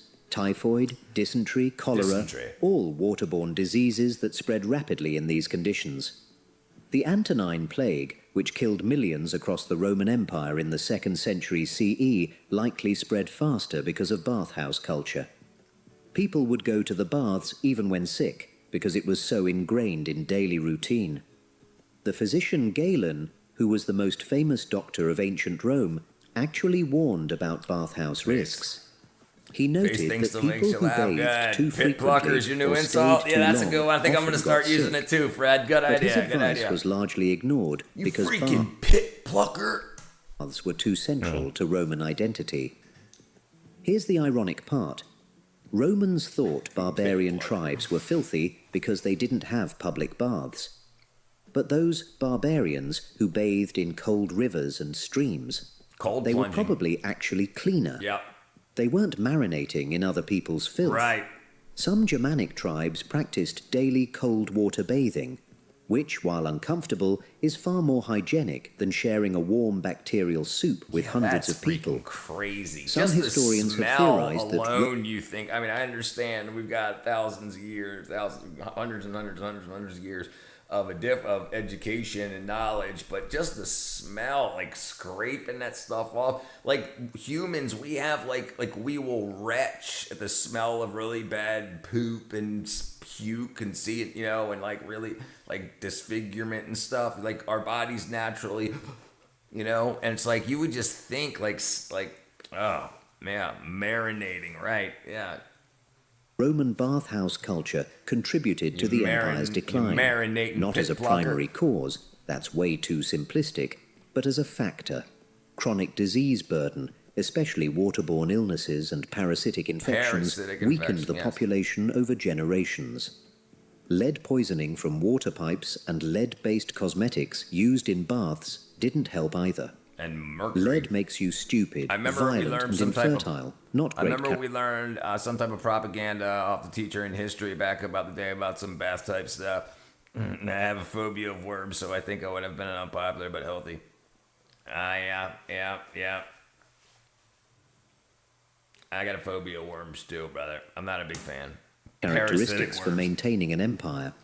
The upper classes who bathed most frequently and used the most cosmetics had the highest lead exposure. Okay, let's be fair for a minute. No civilization at that time understood germ theory. Romans weren't idiots. They were acting rationally based on the knowledge they had at the time. They understood some hygiene concepts. They knew that being completely filthy was bad. They recognized that exercise and sweating had health benefits. You would have been a hermit back, brother. Listen, I definitely wouldn't have been one of the guys to go around there and use the freaking butt stick. That wouldn't have been. Hippocausts, drainage systems was legitimately impressive and influenced architecture for centuries. And the social aspect? That was actually psychologically healthy. Regular social interaction, but the parasitic infection part was the undoing of it. These are beneficial. Modern saunas and spas use similar principles. Romans just didn't understand microbiology, so they couldn't prevent disease transmission. Today's spas, bathhouses, and hot tubs owe a direct... Listen, when I first took the Paragard, I was scared to look. Absolutely. Lineage to Roman thermae. But thankfully, we've learned a few things in But I had done so much research on the issues that they can cause. Like, I was like almost expecting to see like, you know, but yeah, I didn't see any, which is good. 1,000 years. Modern pools and spas use chlorination, filtration, regular drainage, and health codes. We have soap.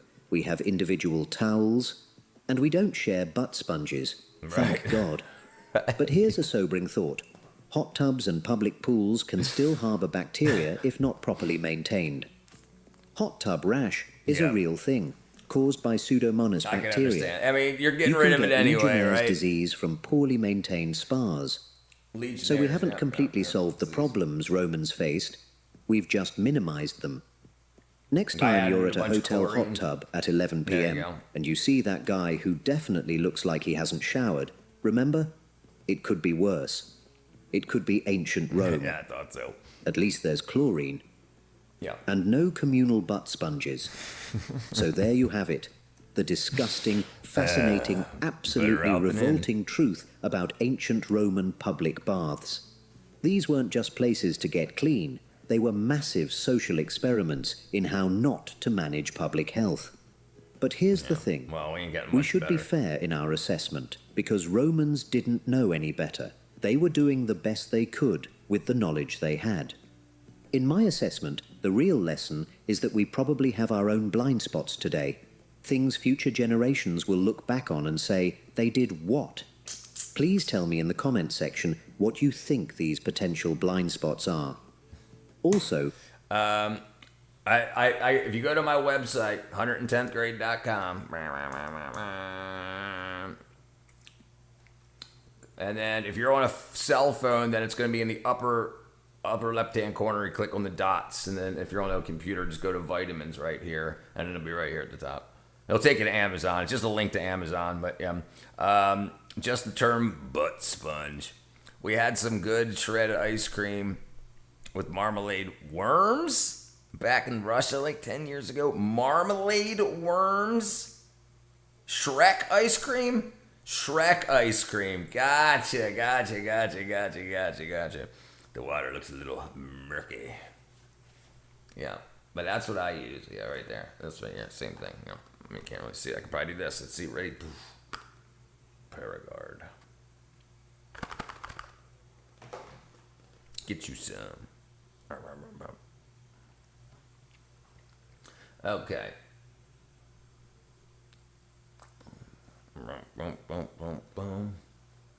Well, that was interesting, huh? Murky. All right, let's see what else the internet wants us to see. Let's see. Let's do a refresh real quick. Oh,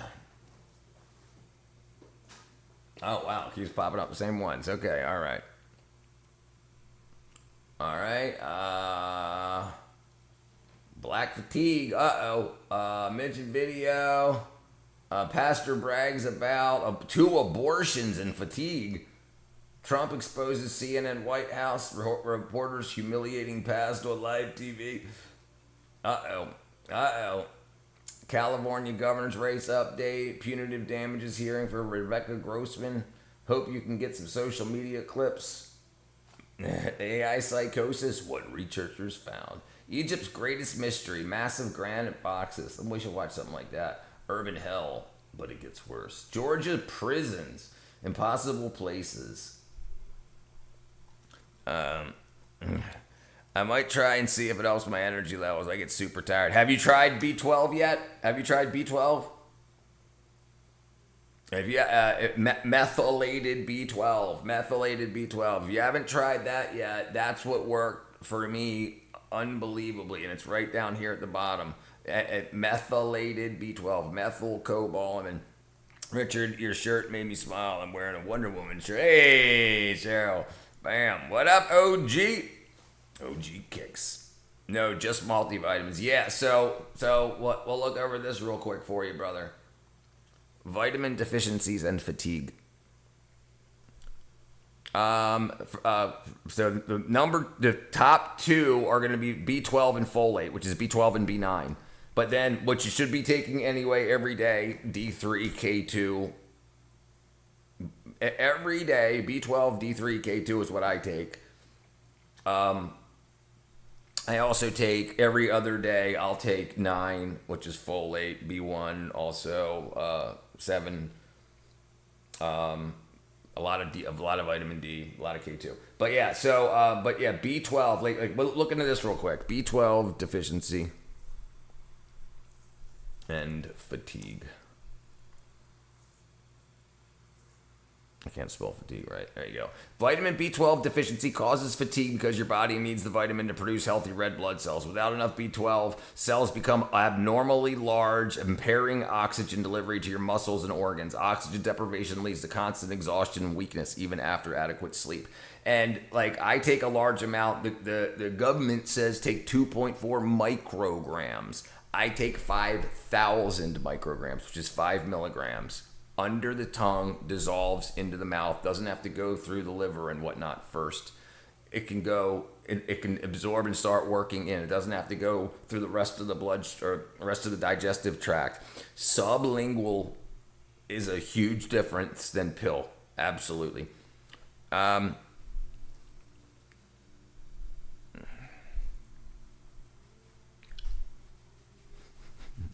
I got a charbroiled cheeseburger today from a place called Foster's Grill. It was so good. Shinerbach. The only place I ever saw that was Texas. Beer with some chips, cheddar cheese, lettuce, tomato, and extra onion. ETC. So I had a girl I met in the Virgin Islands when I was 13. And 6 years later, she came up to Maryland to visit me, and she brought a 6-pack of Shinerbach. After I get bitten by one of those ticks, I won't be able to eat beef no more. Yep. But yeah, B12, this is why you'll see B12, a different form of B12, cyanocobalamin. You'll see that in energy drinks because it'll give you a boost of energy, but then it'll leave really quickly. So then you'll want another energy drink. But I take I take what's on my website. If you click on vitamins, that's what I take here. K2. So the food you eat will have calcium in it at some point, and then vitamin D3 gets calcium out of the intestines into the bloodstream. K2 takes it out of the bloodstream and moves it into the bones and tissues and whatnot. Paragard for obvious things. Creatine, obviously. Collagen, vitamin D3, and then B12. I take about 160 to 240 RTB. Yeah, okay. This is what I take. 208,000%. That ain't nothing. It probably ain't even gonna touch you. And if it's cyanocobalamin, it won't work the same way because the body's got to remove the cyanide from it. The liver does, and then methylate the cobalamin, the B12, but then the cyanide can recombine and deactivate it. Yeah, you want and make sure it's methylated. And I would, if I were you, I would make sure it's methylated, hydrated or hydroxylated, but methylated. And then I would take what I take. Yeah, this is 200,000%, 208,333% the daily required. Love me some Shinerbach. I'm in Virginia. They sell Shinerbach all over the place. Well, I'll tell you what's better than Shinerbach. Newcastle Brown. Yeah, that was all over the place. In Maryland, they had it all. Oh, yeah, I heard that too. Somebody mentioned that. I think it might have been you that they changed the recipe for it. But yeah. Yeah, if you're not... listen, I didn't start taking B12 till I was 45. It changed the course of my life. But I was deficient. But I also don't eat a pound of beef a day.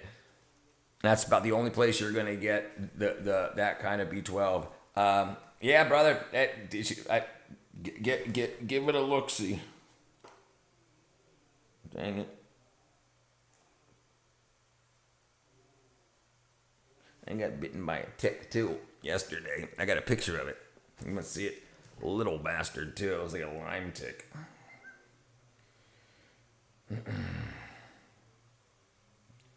It's hard to see. I mean, you guys ain't gonna be able to see it. Maybe I can do it like this. That's that little bastard. Little fat bastard. Got me. Gotta rebuild my own Red Bull. Yeah, listen. So your liver stores B12. If you take more, you just pee it out. It can't be water soluble. So if you take too much. So your liver needs it for when the body needs to use it, and a lot of that needs to be done at sleep. But it makes the neurotransmitters, or helps make the neurotransmitters like dopamine, serotonin, and norepinephrine and stuff. You need all that stuff. It also rebuilds your parts of your brain, the myelin sheath around the. It's really important. Newcastle Brown, it'll sure knock you down. Take a greasy horror and rolling dance floors, got your head spinning round. Does Dos Equis have B in it? Probably not. I got bit by one too. Red bump, no bullseye yet. Yeah, that's what I'm waiting on. Yeah, YouTube censorship's rough. Space Cowboy, hello there, children. Yeah, I hope I don't get it either. That little bastard. I'm waiting for the bullseye. I'm gonna be pissed. But the ones that have alpha gal is the spotted.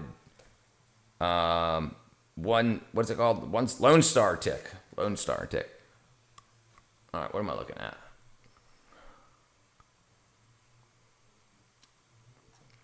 Why the school's Chromebook is buns. What will happen if you show us the smartest spider into the world a mirror? When convincing a jury matters, Asian man found guilty, made jobs find terrify. Journeys to the center of the earth. Man with half a body. Wow. I was a land surveyor for 20 years, but never got Lyme disease. But nowadays, I would never be a land surveyor of these ticks. Yeah, brother, that's a rough way to go. It's definitely out there good. Your wife has it? Yeah, dude, it's no bueno. You go out into the woods and pick up as many ticks as you can ever get. Yeah, you're bound to get. You run a boundary test. Boundary set out, traverse and transverse, and locate property corners, stake out drain fields as you get bitten by ticks. I get bitten in the neck by a wasp or something the other day. So fast I didn't see it. Hurt like hell. It came up on you. Bam. And headed on out. It said, you're in my... No way. What's this? I've been bit by hundreds of grown-ups. As long as you get them off within 24 hours, you're probably fine. Yeah, it was pretty quick.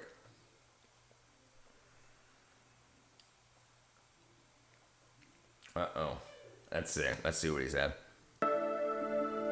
Cheryl, you appear to be next in line to be my girlfriend. Hey guys, welcome to the Liberal Hive Mind, a channel solely focused on exposing the abundant hypocrisy of the left. And of course, here's the of the day, brought to you by 5mind.com. Serving beer to there's something I learned very early on in my political awakening of sorts, and that's that titles and experience and appeals to authority are basically, a crock of what. Frankly, it's one of the biggest things that pushed me away from ever associating with the left, especially as a college dropout. Why? Because I didn't finish We can school. thank and I decided to pursue my own ambitions, my own dreams, that I'm somehow stupid or lesser than. You know, give me a freaking break. I was pretty academically gifted. I studied STEM, and frankly, during my time in high school and all the way to university, I can't tell you how many morons I was surrounded by. Morons who today have really nice stacked LinkedIn profiles and all kinds of experience. To the properties. Yeah, well, very simply put, education and experience can't fix stupid, now can't it? And at the end of the day, there's one thing that I value, and that is common freaking sense. Me too. We would go out the properties and we would locate trees. I would shoot topographical surveys,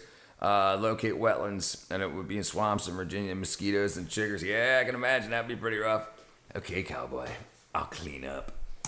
Honesty and courage. And those three attributes are not something that can be taught. But you know, the left is always doing these appeals to authority. You wake up in the middle of the night, scratching your leg, and there's blood on the sheets because it itches where you scratch yourself in your sleep. Yeah, I had days like that.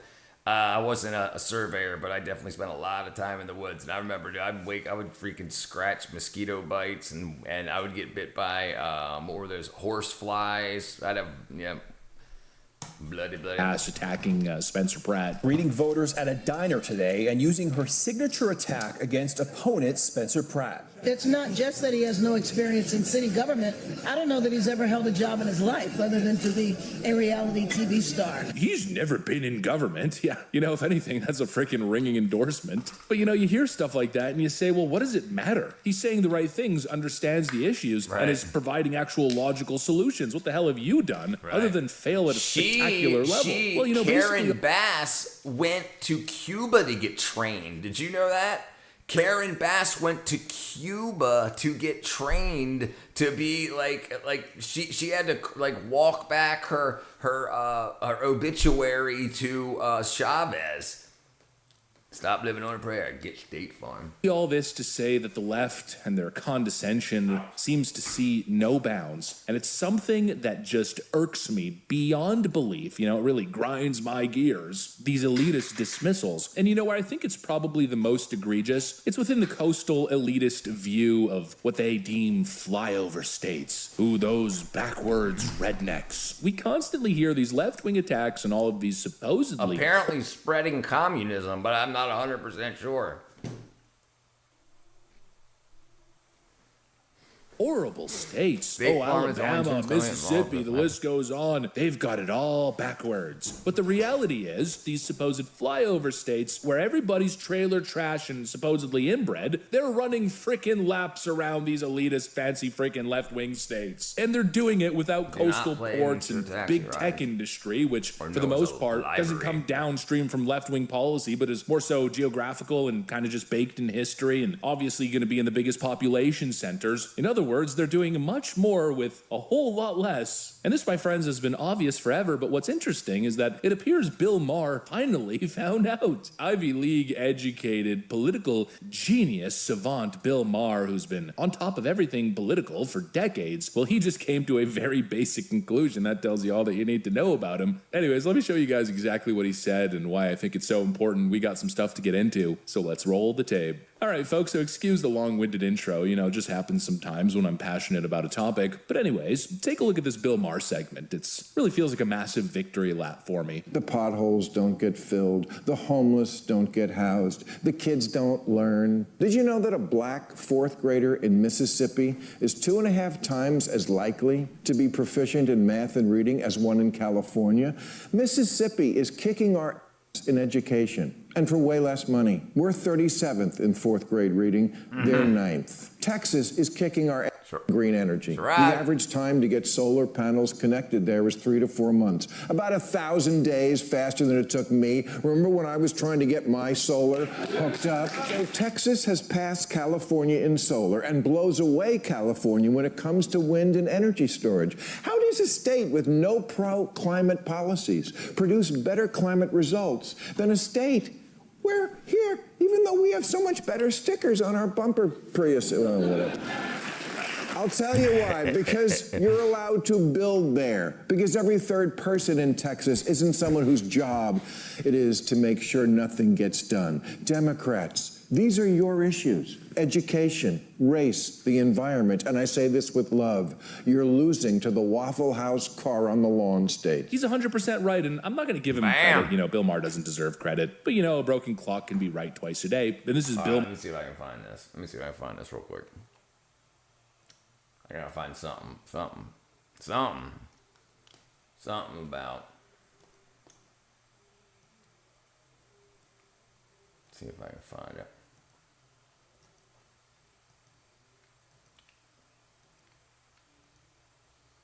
Let's see if I can find it.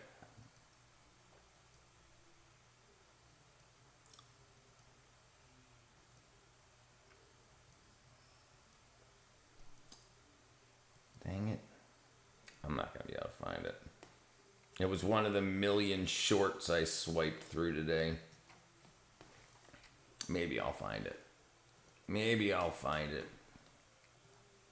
Let's see.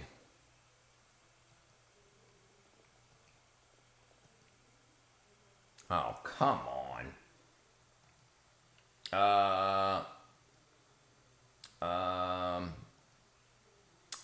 Yeah, it's gonna be around here somewhere. Hold on. Greg Gutfeld, yeah, he's pretty funny. Banana waffles. I'm not apologizing. That guy really had it.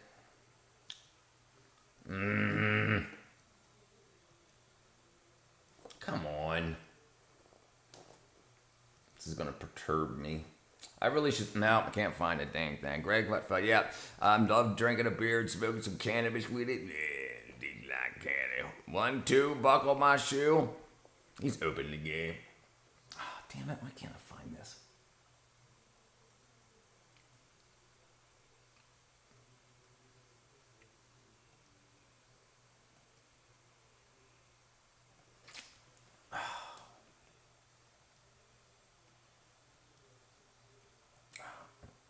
I really should have marked it.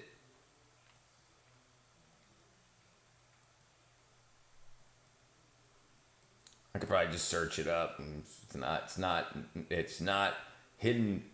Oh, is this it? Oh, here it is. Bam. On this issue of fentanyl zombies, the idea of policing somebody over speech, when what you actually have is a physiologically novel condition, that this drug, in fact, when I went to Vancouver and encountered multiple people in this stance just right in the middle of the sidewalk. I don't think this is it. Walking to dinner. Maybe it is. I looked it up because it's so surprising as a biologist. Like, what exactly happens that leaves you standing? I could imagine collapsing from hard drugs. What is it that leaves you standing but effectively paralyzed? And anyway, the answer is interesting. It has to do with the fact that the way the drug takes out your consciousness, it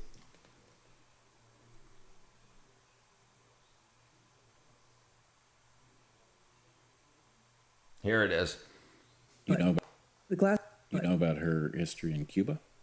Yeah, Karen Bass? Yeah. I do not. Oh, she apparently spent substantial time in Cuba in a regime-supportive program. Apparently what they were doing was building housing. But when Fidel Castro died, she made an awkward statement. I think she called him Comandante Jefe. I think El Comandante Jefe, which, long story, it's an allusion to a famous Cuban song. But then she had to walk her statement back under pressure when she called the regime brutal and said that she was trying to express sympathy for the people of Cuba. But the point is, okay, you have somebody who was involved in active work supporting a communist regime, who then expresses sympathy with that regime on the death of their leader and has to walk it back because of political pressure. And just so happens that she is overseeing the governance of the city in obvious decay. Right. So you wonder why California, Los Angeles, California is in such a bad place. And the person that's the mayor was somehow doing was hurt when a communist leader died and said he was the commander of all commanders or some crap, and then like that's where she learned the ways of a war. He was a communist socialist in her name, but the thing is, he was a capitalist. Come to find out, just last month, his Fidel and his son and his brother own a company that runs Cuba. So they own a company, but then he just says they basically structured as that the only company the country of Cuba is allowed to purchase anything, do anything, have anything built through is their company. So it like I say, it always needs to be funded. So they got all the money, all the everything, all the whatever, any money that was made anywhere went to their company. Yes, LA, the most populated city in California. And the country also. It's a big one. What's your percentage of your body is communist? And back to the 80s where the bums everywhere, even in the back. Yeah, he's not on this issue. But yeah, so it's odd to find out that like we actually have people that are 100%, and then you say, well, of course you've destroyed the city.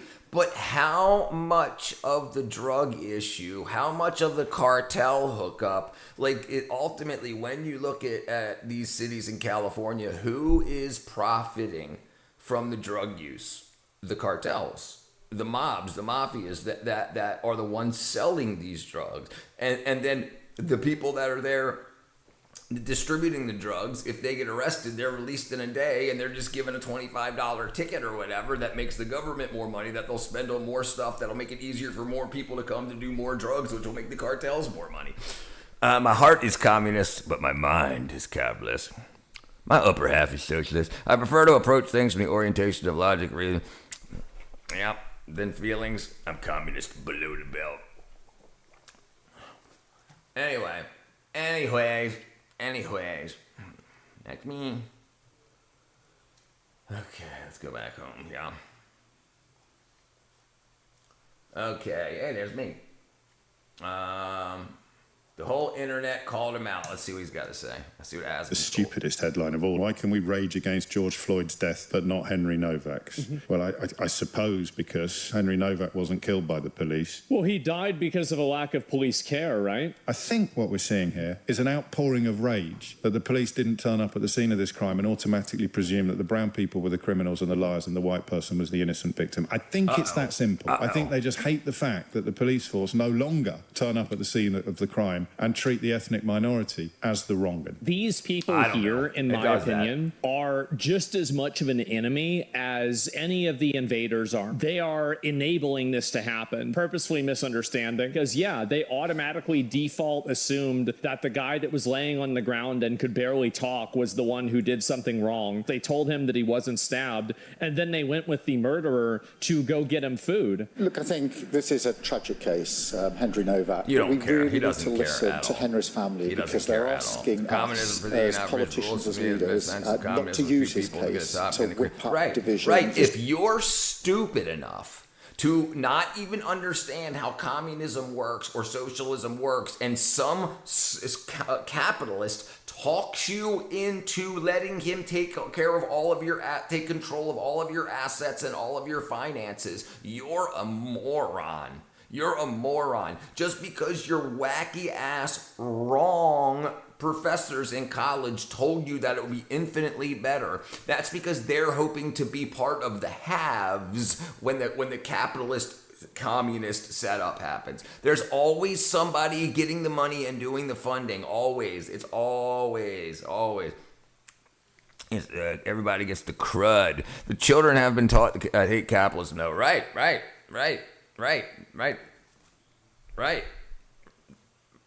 So how do we keep that from happening? Right? So we have to spend more time, instead of trying to change the people that have already been educated the wrong way. The first thing it's got to be taken control of is the education system. So because if you can keep fighting the wackadoos while the next generation comes up learning what's correct. and how things work and how to benefit off of their area. If you teach people that the system is broke and they'll never be anything, they'll just never try, and then they'll never be anything. We were taught, they were not taught, they were indoctrinated. It's not education, it's indoctrination. I agree. Capitalism has neither the capacity nor the morality nor the ethics to solve the problems of poverty. Castro, right, but he was a capitalist. Let me see if I can find this here. Castro's company. Was it 16 billion?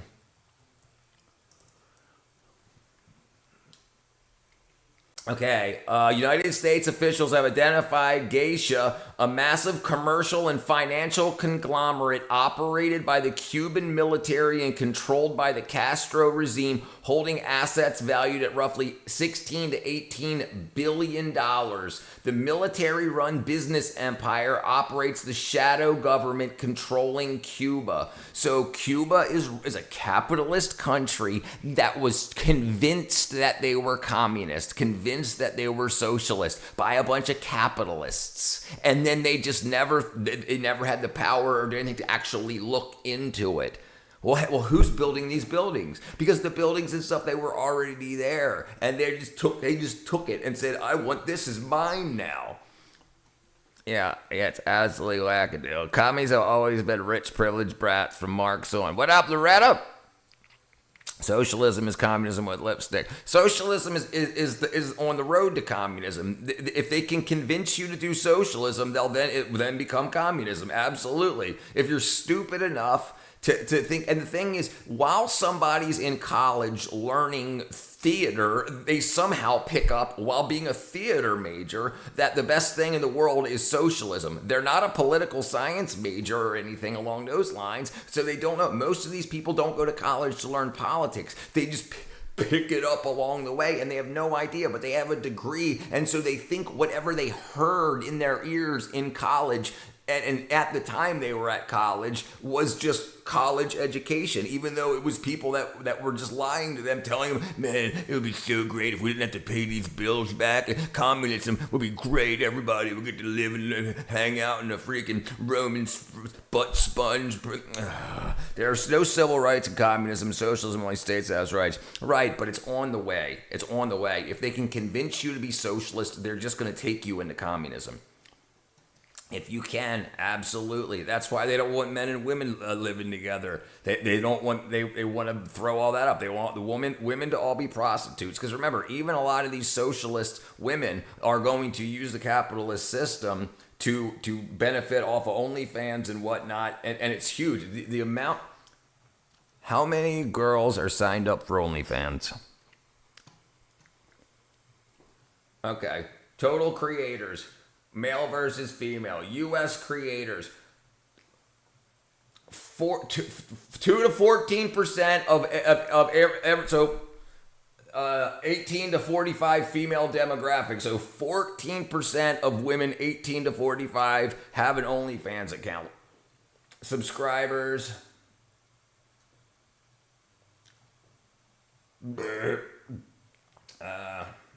Yeah, that's absolutely crazy. So they're convincing, and if you talk to these people, they think that socialism's the way to go. So they'll keep that job being a digital or a real life prostitute, but they just won't get paid for it. I wouldn't have to do this if it wasn't for capitalism. You'd be a wife then, huh? All right, you only have rights if you have the 9th and 10th Amendment. Yeah. You only vote yourself into socialism. Communism will pave the way to fight your way out of it. That's correct. The condition is just a reminder of the government you are born with rights, right? Says the Constitution, right? God-given. We all need socialism. It's a matter of how much you can afford. The Constitution doesn't grant you rights. That's right. You're born with them. God-given rights and inalienable rights. You can't afford to pay for your house burning down because your neighbor didn't pay the fire department bill, right? That happens. Illuminati, shadow government, deep state. Yeah, absolutely a reality. Fred, I hope you're kidding. No, you didn't know about that? Yeah, and actually we had that here in America. What state, maybe what city? What city requires a bill to have your house put out if it's on fire? your city fire department, private fire departments. Okay, states, Tennessee. If your non-subscriber's house catches fire, they will charge them to put it out or may refuse to put it out. Because the Constitution does not permission slip for citizens to its effects to limit on government power. That's right, and it's told to us that it's different because nobody reads it. Nobody reads it. More of a warning to government. Right, it's supposed to say what we're going to do to the government if they don't follow the rules. But then he turned it into fines that the government pays itself. The fire department is socialism. We need that way of socialism. Right. I agree. Absolutely. It's the inalienable rights of why the United States is not a democracy. That's correct. We are not a democracy. We're a constitutional republic. It's just a fear word that keeps going said over and over again to make you fear. If you don't vote one way, you're gonna lose the democracy. You're gonna weaken the democracy. Right. It's constitutional republic. Right. James Madison said the Bill of Rights was unneeded. It was so common sense that every man has those rights. Now, he thought the first 10 rights were quite literally just common sense. My pontifications. Yeah, so what they are. Paying to see naked girls on the computer is like living in Saudi Arabia and paying for sand. I agree. I don't understand. I mean, and I think what's happened, I'll tell you one very interesting thing that what I think's happened. So they went for the girls, they went for the females, and then they convinced them that men were their problem and they could use another man, a job, as the way to not have to get married, not have to have kids. And so that was the biggest oppression thing. So all the women turned liberal. Then all the conservative men acted liberal to get laid. But then it got so damaging and got so toxic that now the guys are like, okay, we just got to fix this so that the girls get their heads back. And that's what it seems to be going on. There are so many guys lying about being liberal just to get laid, just to try to get a girlfriend, just to try to hang out with girls. And there are some absolute wackadoos, absolutely. But most people, this is why it's finally turning, because you see dating is now on the ground and all these guys are now conservative. Democracy is a 4-letter word. Women's rights is not part of Islam. Oh, no. Robert Spell. Yes, sure, absolutely. Because they should be taken care of. But the thing is, they're usually taken care of at times of pregnancy and whatnot in a family setting, with a family. And then now they're saying, no, you can do that without that. It's my thing. I agree. A lot of people have that. A lot of girls have that, and that's fine. But they've got to.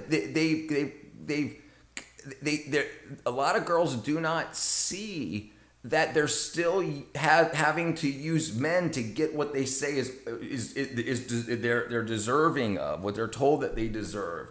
And then that turns into entitlement, and then it turns into wacky. And then when they don't get what they want, companies like this pop up. And it was like OnlyFans. And there's always been companies like that off the internet. There's always been strip clubs. There's always been porn magazines and other forms of prostitution.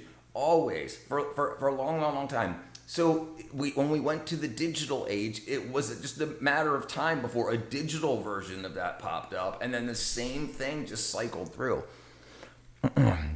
That's why you should look at for a woman that's based in logic and reason rather than feelings that dictate beliefs. So you can see if she's fine. If you can find her as a catch. Yeah, women tend to be nurturers. I agree 100%. But they're told, especially in high school and college, to deny that.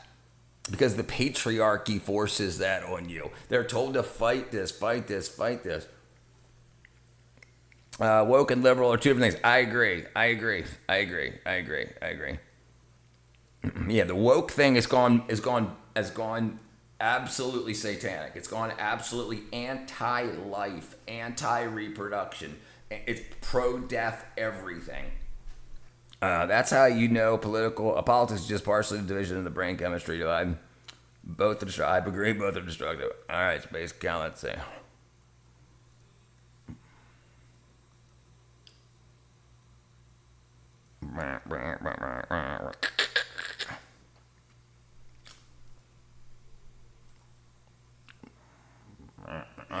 No freaking way, dude. Yes, absolutely, people think differently. What is this? Is that That's a kick drum pedal to the groin.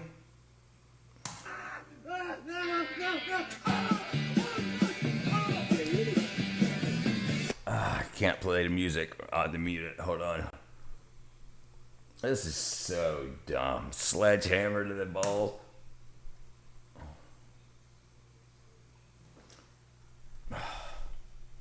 Dude. No. You gotta be kidding me. You gotta be kidding me. They need books, TW. Apparently Gen Alpha can't read, so they need help. Right. Why can't they read? Kanye West said that nobody needs to read books. Through evolution, there's a reason people are different. I'd imagine some roles, nature, early civilization. I mean, I think it's more biological. There's a huge problem with wrong guided science into unprovable theories about this stuff. But when you talk off the internet, when people know other people aren't listening, the conversations you have with people when you say, "Hey, what's going on?" is completely different than the facade they put on the internet. And to some people, it's so important to keep up that pro-feminist facade. And some people, it's the pro-liberal, the pro-Trump, the pro this, when they're not believing it, and they don't care. And then some people think things are true just because of the reaction they get online. You have kids that are just posting things, and then they don't really get any views, and then they post something, "I think this is President blah, blah, blah," and they don't get anything, and they say, "President Trump sucks," and all of a sudden they get 10,000 views, and they're like, well, that must be true because it's popular. Popularity and truth don't have anything to do with each other. Instead, you just form blue and red sides, divide them all, right, while trying to tell people that black and white division is incorrect, but blue and red is fine. Why? So if somebody's blue, they're better than somebody is red for no other reason, because you don't stand for anything, and you constantly change it. If the blue side flipped ideologies, well, then that means that blue wasn't blue before blue was blue. So blue doesn't mean anything. It's just like, it doesn't make any sense. It's just another form of, it's taking natural race dynamics and moving them to a label on a political party. It's just still people that just want to hate. That's the Minutemen. Seen those guys a bunch of times with the ball hitting stuff. Fact is, we are not going to unite with either part of the death culture. We don't support abortion against each other. A sexualization of children. I agree. Reading keeps the brain strong and agile. I agree. And there's something different about reading off a paper and reading off of a screen, and there's something different about writing something on paper and typing something into a screen. There's definitely something different. We are against you putting tampons in the boys' bathrooms, locker rooms, and schools, and we are not going to unite with you concerning any of that. They only did that to get for supporters to get rich. There was people that owned the tampon dispensing machine company, and they wanted to be able to make sure that they could double their sales. They would double their nationwide sales by just saying, yes, that we have to put tampon dispensers in the men's room. And then tampon companies would double their sales because you'd have to buy twice as many to stock them up. And the government would pay for it, so the check would definitely clear. All of those things are tied to companies. People are told to follow the money, but they don't ever follow the money. When you follow the money, you always find out what's going on. Same thing with the transing of kids. If you can convince a kid to go through transition at a young age, the average person spends $20,000 to $30,000 in a lifetime on medical care. The average trans patient spends $1.7 million. So you can, and that's just the bottom line. I don't care what your name is, your dead name, this, that. They don't care about none of that. They'll say whatever they got to say because they're going to get a shitload of money out of you. Red, green, blue, green, whatever. Yeah. What's up, Robert, brother? Don't get me wrong. I'm an old hippie that voted for Trump. I saw Grateful Dead shows when Jerry was alive. But that's the fact you voted for Trump. There you go, brother. My favorite hippie. What up, Tiny Lion? All right, let's see what we got going on here. All right, what's next? Okay. She drove through a crowd. Best fails. Pay the price. Dan Pena. I spent a day in England's poorest town. Sketchy pills. Far beyond driven. In Canada. Dasher are in deep shit. 100% confirmed DoorDash drivers. 8 hours taken. Oh, I don't know what that is. AI being deployed as degenerate intellectual communists. What? Hollow Wumpus returns. Hey, Siraj. Men under 6 feet tall are in danger. Western women are on the prowl. Please act right. When convincing a jury matters, up your herb in hell. Holy crap. Texas Children's Hospital opens detransition clinic. Holy crap. So the medical industry made a bunch of money transing a bunch of kids, and now they're opening clinics to detrans kids. So they're getting money on both sides, the red and the blue side of the aisle. They win no matter who's in office. No matter what the ideology is, they win. That's so crazy. That's so crazy. That's my video there. That's right, Sherrod, brother. Chinese spying on USA. TikTok shop has gone insane. I boiled eggs in every liquid I could. Idiots on boats. Urban hell, but it gets worse. All right, let's see what this is all about. A city inside one building. A hill swallowed by houses. These places feel less like cities and more like human storage. Today, we're looking at 25 examples of urban hell on Earth. Starting with number 1. Jealousy. Detroit. Guys, I swear this is not AI. Star-bellied Sneetches. It's just jealousy. A hillside neighborhood. Oh yeah, the star-bellied Sneetches, right, from Dr. Zeus. Others have none. At first glance, it might look like a scene from WALL-E or even TV Static, until your brain catches up and realizes every little pixel is somebody's house. Wow. And it's not like some of these homes are empty either. In fact, it's the complete opposite. It's all every inch of this place seems inhabited. How do property rights even work in a place like that? I mean, if you need a house, do you just walk up the hill and build one on the edge? The really terrible part is that just above it, there's a small forested area with much wealthier homes, swimming pools, tennis courts, and big villas. So apparently, the wealthy are still on top, literally. If you're wondering how you even get to your house in this place, well, that's not so simple either.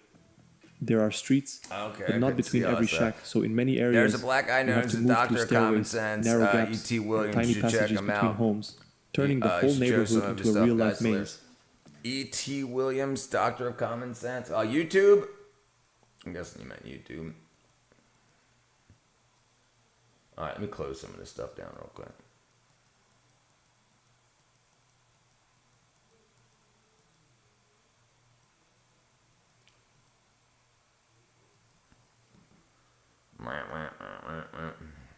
All right, Doctor.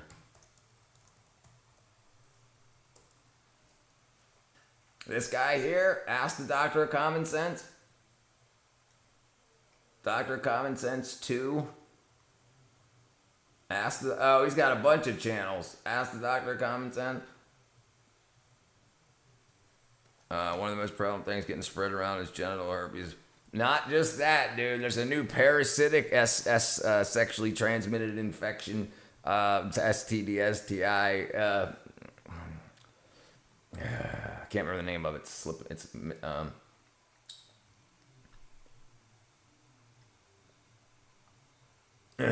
Secret Service personnel caught naked.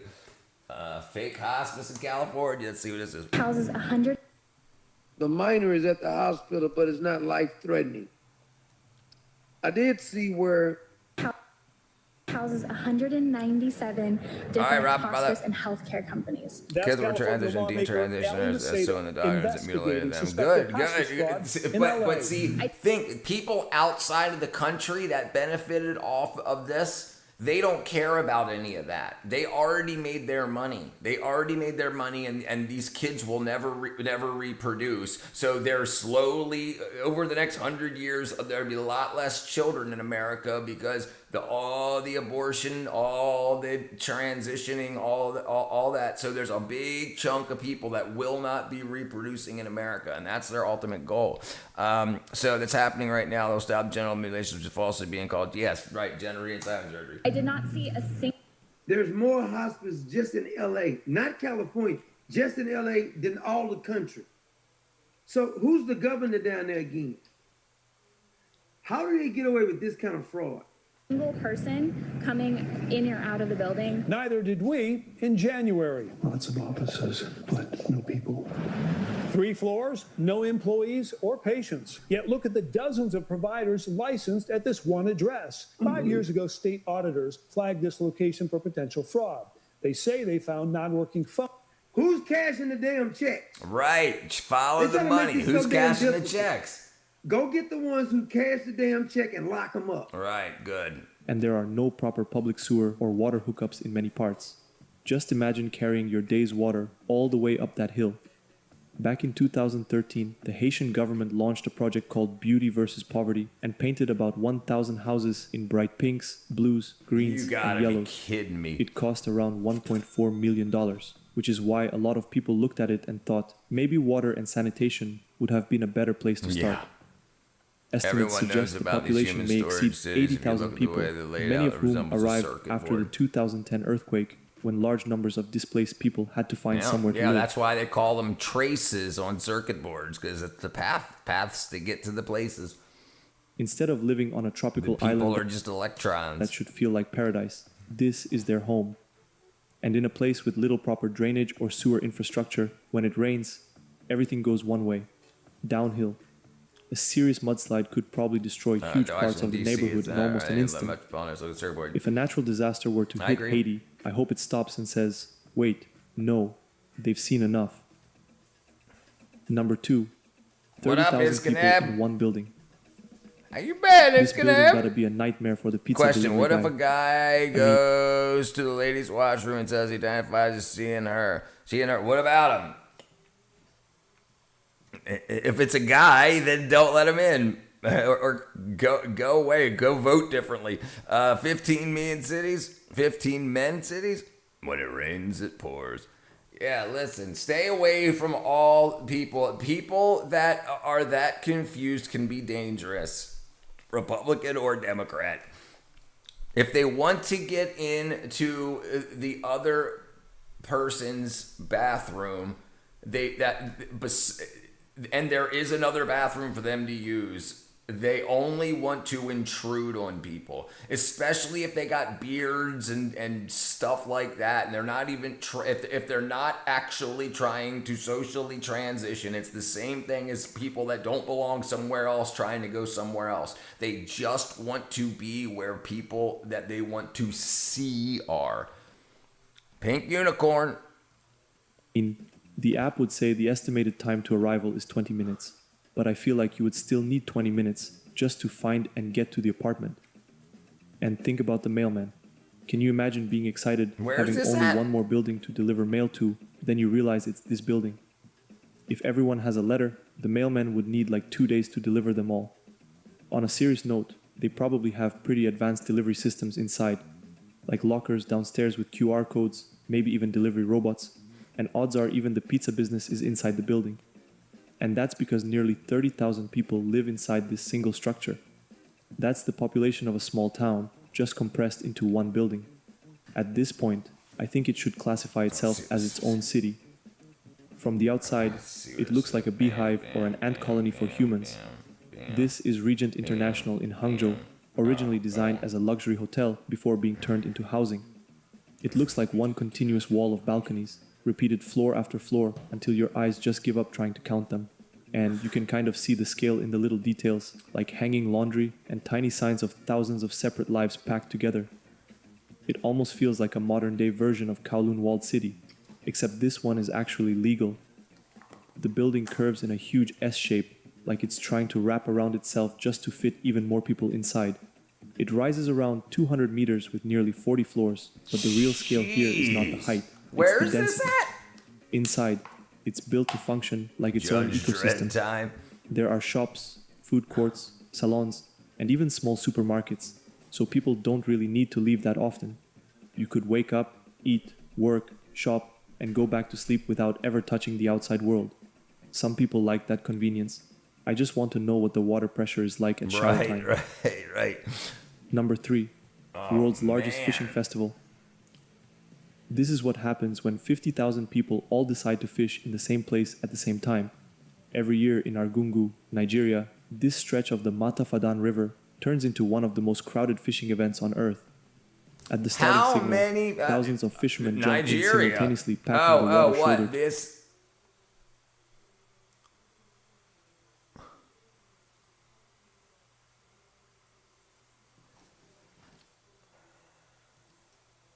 Haiti just says 30,000 people in one building. It doesn't say where it was.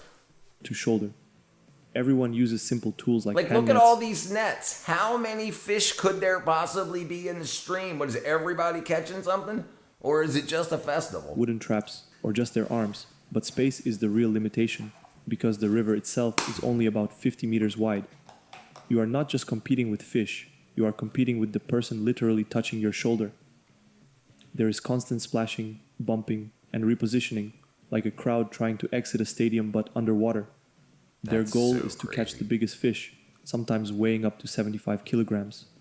But even finding one feels like luck, because visibility is low, movement is restricted, and every spot is already occupied. Around the riverbanks, thousands more people gather to spectate, so the pressure builds both in and out of the water. This is like a Number rock 4, concert. We have Paris at home. When you ask your mom to take you to Paris, and she says, "We have Paris at home," but Paris at home looks like this. In the hills of Tegucigalpa, someone built a full steel Eiffel Tower replica directly over a road as the entrance to a gated community. Not beside the road, not in a plaza, but literally over it. From a distance, the silhouette is convincing enough that your brain almost buys it for half a second. Then you notice the power lines slicing across the sky, the concrete walls, and the random pile of blocks that make it feel less like Paris. It is the kind of place where someone can proudly say, "I have been to the Eiffel Tower," and technically not be lying. In fact, you do not just visit it here, you commute through it. Because behind it is just a regular residential development trying to look expensive. But to be fair, they did commit, because the structure is detailed enough that you can see the lattice work and even stairs going up inside. And if you were wondering, according to Wikipedia, there are over 50 Eiffel Tower replicas around the world, like Tokyo Tower, a whole mini Paris in Tenducheng, China, and even a town in Texas named Paris, with an Eiffel Tower replica wearing a cowboy hat. Cowboy hat on But top. what about the city that is literally called the Paris of South America? At number 5, we've got Villa 31. This might literally be the highway to hell. This is Villa 31 in Buenos Aires, where parts of the neighborhood sit right next to a highway. So cars are basically driving just a few meters away from somebody's window or balcony. Oh, right I just hope under the it air is too. still Wow. burning. A massive elevated road cuts straight through on top of buildings. Underneath it, thousands of small brick houses stacked together in every direction. Like the place just kept growing without ever stopping to plan. Imagine living next to that road. The noise alone would be bad enough, but then think of the smoke, the dust, and the constant traffic right outside your house. The weird part is that this neighborhood is not out on the edge of the city, but right next to some of the richest, most expensive, and most polished parts of Buenos Aires. Some of these homes are so close to the road that your bathroom window is basically at eye level with passing traffic. Imagine brushing your teeth while a bus driver makes eye contact with you at 60 kilometers per hour. There are wires hanging everywhere, rooftops turned into extra rooms, and streets that feel more like gaps between buildings. But what really stands out is how normal this becomes in a city where extreme wealth and poverty can exist on the same block without ever really And they got mixing. Google Maps? A few streets away, you get wide boulevards, trees, and elegant buildings. Then you turn a corner and end up here. It is messy, loud, and uncomfortable to look at, but also weirdly functional in a way that makes you realize people will adapt to almost anything. Number 6, Indian stray cattle. Okay guys, seriously, whose car is this? This is what happens when a country ends up with millions of animals that technically belong everywhere and nowhere at the same time. Very people-y. And this is probably would be a pretty cool place to visit, but don't bring it. Same time, many Indians traditionally consider cows to be sacred animals, but a huge number of them end up living like this anyway. India had over 5 million stray cattle recorded in the 2019 livestock census. A big reason is that cow slaughter is banned or heavily restricted in many states. So once a cow stops producing milk, it turns from an asset into a cost. Yeah. Farmers who can't afford to keep them often have no real exit option. So the cows get right, because they want to increase the population, take power, and then turn it socialist so that they ask socialist under a capitalist federal government. With a bunch of socialist states, so the federal government will pay the states, and then they'll tax the hell out of everybody in the other states, take their money, and then distribute it amongst the people that they want to have it, just like what they're doing right now, basically.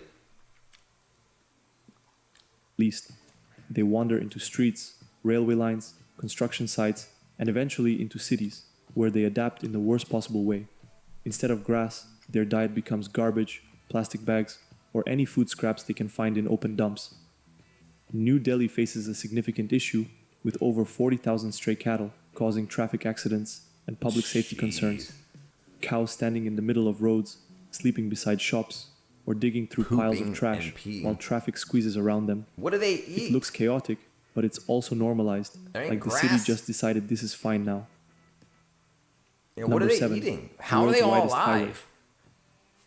Everyone has heard of Egypt's Great Pyramids, but have you seen the Great Highway? Jeez. This is what happens when someone says, just one more lane, bro. I promise this time it will work. Well, there's almost no traffic There's no cars here, on, so I guess it worked this time. Maybe a little too well. So how much did they steal from the people that got paid, the company that got paid to lay those roads? They got government money for an unneeded road that's 1, 2, 3, 4, 5, 6, 7, 8, 9, 10, 11, 12, 13, 14, 15, 16, 17, 18, 36 lanes. 36 lanes, billions and billions of dollars, euros, whatever they're using. And then so that went from the government's pocket to some company's pocket that got the guy elected to make sure that these roads got laid. And it just, the money is moved. There's 2 cars in this shot. One here and one here. I see food. For them, I see food too. The Democrats want us to all pass IP28 state by state. Oregon is the pilot program. Yeah, I'm great. I'm glad I don't live in Oregon. IP28, we did. A lot of people support legislation that hate runs deep, right? Anyone that supports legislation such as that lives in a city that's considered a populated area, so they have power. But the problem is people that don't live in those areas that support it because they don't know the reality of it. I can only see about 2 cars using it across 32 whole lanes. 32. It looks like they added all these lanes just in case a traffic jam decides to happen one day. But that was paid for. That was paid for.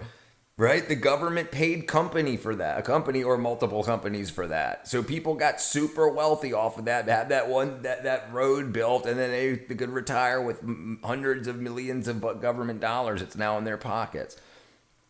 Yeah, but there's 50 million of them, they said.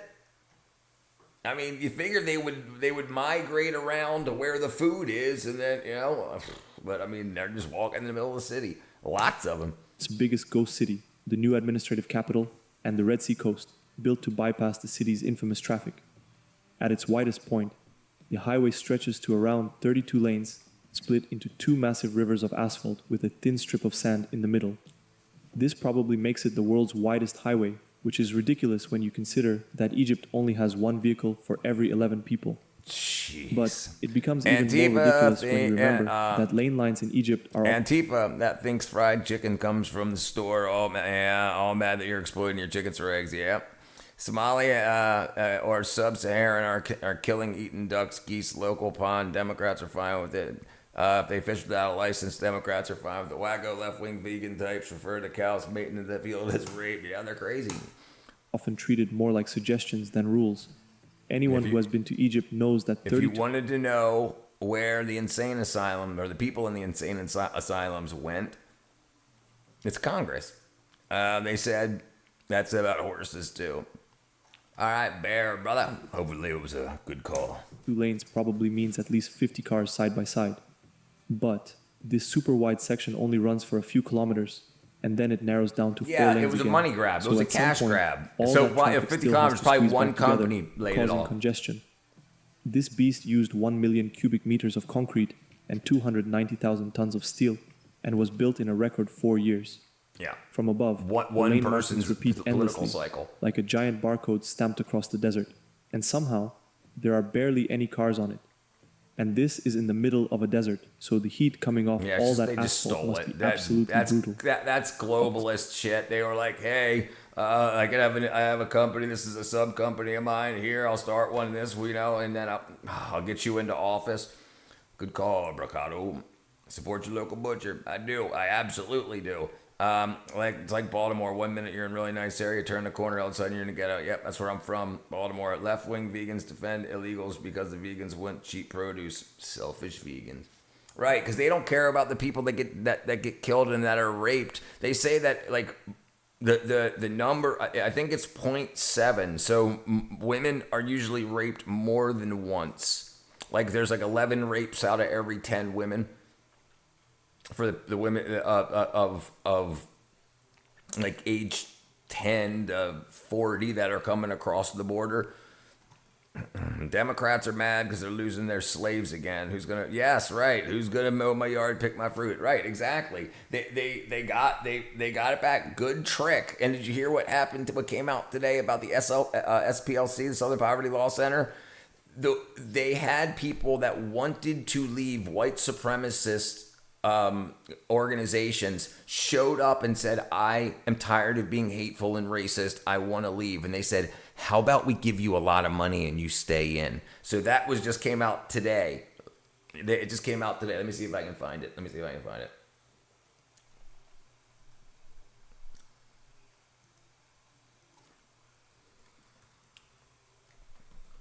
Here it is. Okay, here it is. Look. Southern Poverty, the Justice Department just secured a superseding indictment against the Southern Poverty Law Center and new bombshells. All right. Let's read this. Let's see if we can find this. Go here. All right, read it. How come I can't get his thing here?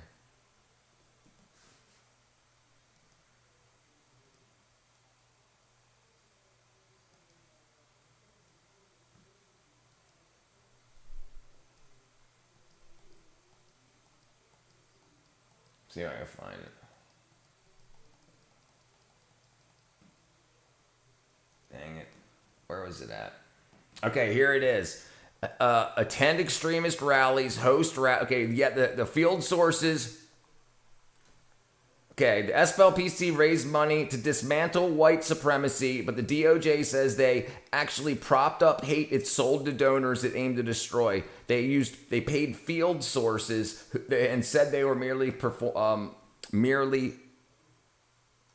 informants. Yet they attended the rallies, hosted the rallies, grew the existing chapters, created new chapters, recruited individuals, donated to extremist leaders, purchased burning materials, the wood and the fuel, created racist paraphernalia, and paid living expenses. The SPLC, they set up fictitious entities to fund field sources. The SPLC paid $1.2 million to one informant who was in a romantic relationship with a Southern Poverty Law Center employee. While receiving their money, they also raised funds for the National Alliance. The SPLC paid $70,000 to an informant, a Nazi KKK Aryan Nations leader, and the guy asked the F30, that person asked the SPLC to help them leave the movement, to leave the Nazi KKK movement. The SPLC gave them a salary to stay in the white supremacy movement. They then used it to host extremist rallies, recruit members, and publish material. So people were trying to leave, saying, I'm sorry about all the hate I've done. I'm not racist anymore. And they said, how about you stay racist and we'll pay you a lot of money. Another whistleblower, a Democrat that worked for Adam Schiff, and under oath he exposed the Adam Schiff committed treason. Charlottesville was a psyop. Absolutely. Psyop. Put on a full armor of God. Exactly. I agree. They bribed them to stay in the movement. So here's two more. F-31 and F-32 KKK members wanted out in 2010. The SPLC bribed them to stay in the movement. They then used them the money to attend rallies and to gain leadership roles. Then they reimbursed them for cross-burning materials. Another informant got $155,000 over on the former Neo-Nazi Alliance. The same SPLC featured the field source on the Extremist File webpage. So on their webpage, they said this is one of the worst guys in white supremacy, and they were paying him to expand white supremacy. Yeah, it's all a bunch of crap. People realized that they were getting more racist than less racist because of all of the racism that they were trying to stop. And then they were like, yeah, you're full of crap. Code Pink is funding a lot of anti-Trump protests with CCP funds. The founder, Neville Roy Singham, yep. It was a bait to get more funding. Right. Because how did the SPLC start? The SPLC started by suing the KKK into oblivion. And then that's where they got their initial funding from that. And then they said, after they got rid of them, they said, how are we going to keep our funding now that we stuck all this money in our pockets? Because remember, a nonprofit can't have profits, so they give it as bonuses, and they set up a structure or hire more people. So they can make money, the people in it can get rich, but the company can't make a profit. The Democrats are still pushing the false narrative of good people on both sides about Charlottesville. Yeah, it's all bullshit. Charlottesville is the whole psyop, I agree. Those tiki torches carriers were paid. Yes, absolutely. No, they weren't. No, they were all Democrats. They were all paid. Everybody knows the 2020 election was stolen. Everybody knows about the Russian collusion. Yeah. I just want to live a simple life. They make everything so complicated. Right. Why didn't they just leave us in the 90s? Like 1994, everything was chill, everything was cool, everything was going good. It wasn't until after that we sold everything out of America. They're definitely wackadoodle. Controlled opposition. I heard you back on the wireless 52. I heard you back on the wireless back in 52. You remember that song? Back in the words, Democrats have dug themselves into a hole and we just provide them with shovels. Yeah, it's all about money and power. It's all about money and power. And then they can just copy and paste these companies. Why do you think BLM felt so free to just steal all that money? Like nothing, like $90 million. Good people on both sides. I don't mean the white nationalists and the Nazis. Yep, same sentence. Front end loader moves dirt. Money and power. Yep. All right. Unite the Right. F-37, a member of the leadership chat for the Charlottesville rally in 2017, made racist posts under an SPLC employee's supervision and arranged transport. So SPLC was paying this guy $300,000 and told them what racist things to say and post on the internet. So it was all bots and bought racists because people aren't that stupid. And the thing is, if we got rid of all this bot and paid for stuff, then we could actually go after actual racists. But Democrats don't want to keep them in jail. I don't think he took a breath before I finished that thought. Yeah, I know what you mean. The SPLC paid $350,000 to an officer of the Nazis, the National Socialist Movement, and Aryan National Sadistic Souls. They paid $19,000 to another person that was a president of American Front and convicted felon for participating in a cross burning. The SPLC paid another one, who led a millennial reboot of what once was a serious domestic threat. Wire fraud. It mentions payments SPLC made under false pretenses. The indictment claims the SPLC aimed to maintain money via donations through materially false representations and omissions about the domestic funds were used for. The indictments also bring bank charges, mentioning statements that the SPLC employee made to a bank that later conflicted with the CEO's statement to the bank. Finally, the indictment claims the SPLC conspired to commit concealment of money laundering, aiming to conceal the true nature, source, and ownership and control of the fraudulently obtained donated money that the SPLC paid to the Fs, who were the supposedly informants, but they were actually doing the wackadoo. The indictment states, upon conviction, the SPLC shall forfeit everything. Good. Conspiracy to conceal. I've repeatedly explained why the charges of the indictment make sense. The SPLC built its reputation by suing the KKK into bankruptcy, but now it smears mainstream conservatives and Christians, juicing the numbers of the hate it claims to oppose. Damn.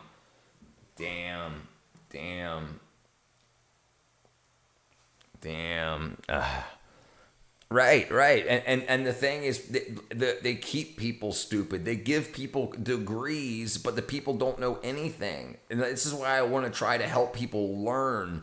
This is why I don't shoo off Democrats or liberals. I'm willing to answer their questions rather than just hate them. That's why I don't want to run people off unless they get stupid. Yes, they absolutely do. What's up, Kai? How do you get a job like that? I'm so tired, my ears are ringing. Man, I tell you what, it was a big old scam. Let's see. Former employees have suggested. Chairman Jordan, Ranking Member Raskin, members of the committee, I'm honored to testify before you today. I will argue that the Southern Poverty Law Center does not merely track hate. It systematically inflates it, profits from it, and, according to a federal indictment, may even have helped create it. So all the conversations, all the arguments online all help to say, look how racist and horrible everybody is. We need more funding. The first thing to know about the SPLC is that it has nothing to do with poverty. The Poverty Palace has an endowment, has assets of $822 million. That's more than 3 times all right, brother. Thank you, brother. the assets of the National YMCA and almost twice the sum of Planned Parenthood. That's why former employees have suggested mocking mottos for the SPLC, such as making hate pay. How did the SPLC become so wealthy?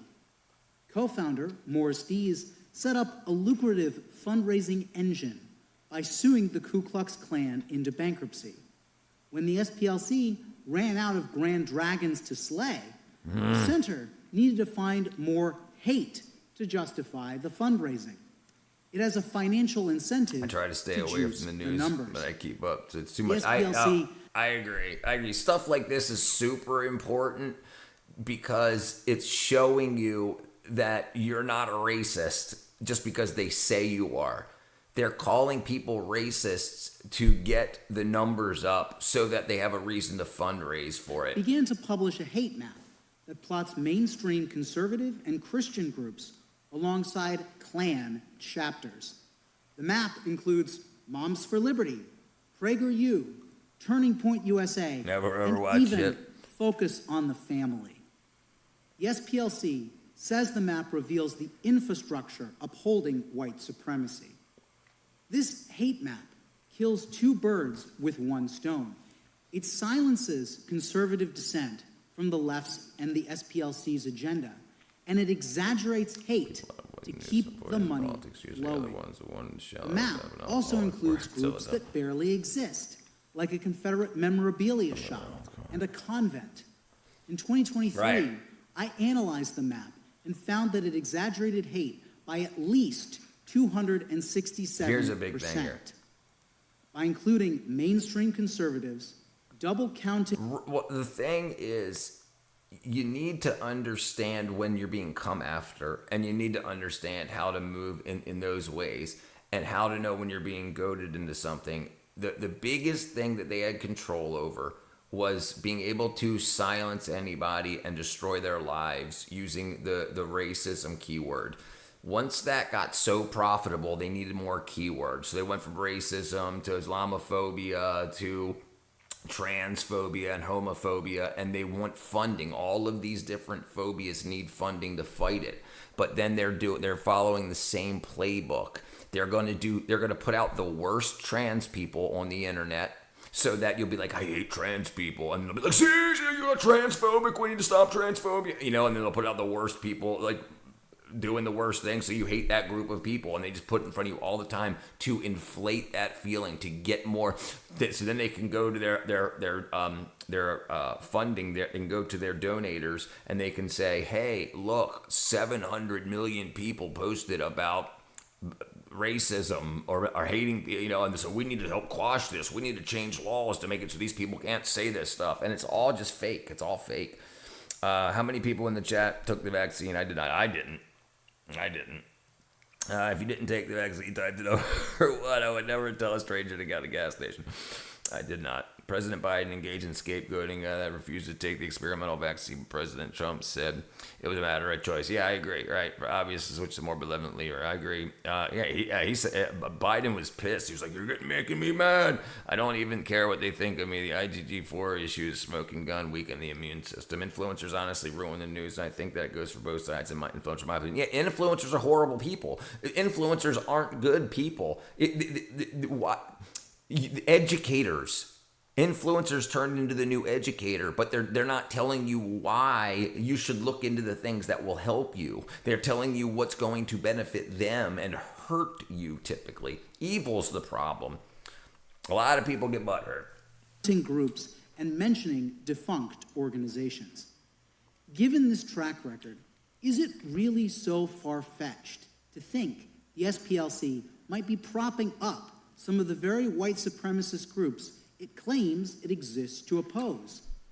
A federal grand jury indicted the SPLC on fraud charges because it had funneled $3 million to members of the Klan. The SPLC didn't deny the payments, but said it was funding informants who had tipped the center off to violent threats before they happened. But that's not what allegedly happened in Charlottesville in 2017. They get wrapped up in the money. According to the indictment, the SPLC paid an organizer and directed this person's racist postings. Okay, so just basically what we read through, right? So like a bunch of people, they'll get together and they'll say, hey, let's get a bunch of money, let's make something happen so one of my buddies' companies can make a bunch of money off the government. Okay, what can we do? Okay, like I said about the tampon thing. So the people that own the tampon manufacturing companies, the people that own the tampon dispenser machine companies, I'll say there's got to be one in men's room and women's rooms. And then if you can get a gender neutral bathroom put in, that's going to need one too. So then now instead of putting one tampon dispenser per 2 bathrooms, there'll now be 3 bathrooms, and you triple your sales, right? So it's all wackadoo. They don't care if you use a tampon or if you die on the floor. What do they say? But they get wrapped up in the money a lot of times. Yes, absolutely. When you saw dancing around themselves, calling themselves heroes, when you saw the propaganda, the massive social distancing, the vaccines, yeah, it was so easy. The people went out and got the research and things. Yep, I just mixed some half and half with some blueberry yogurt and some powder, tasted like whipped cream. Yeah, there you go. All right, what do you got, Space Cow? What do you got, Space Cow? I didn't pay attention to COVID, to be honest. My mom called it from one. My folks were the same way. They were like, "Yeah, this is bullshit." Well, my dad was a scientist. My mom worked at the lab also. They knew that it was bullshit. If this was the only way out of it, they wouldn't have quieted other people that said there might be other ways out of it. They would have thrown the kitchen sink at it. They would have said, okay, just rubbing mud on your nipples, get rid of it, let's try it. Okay, cool, give it a whirl, let us know how it goes. They didn't do any of that. They said, nope, this is it, this is the only way out. And that's not the way the body works. And that was huge. People saying that, look, there could be other ways to help with this and even alleviate it. Or they're like, nope, you lose your license.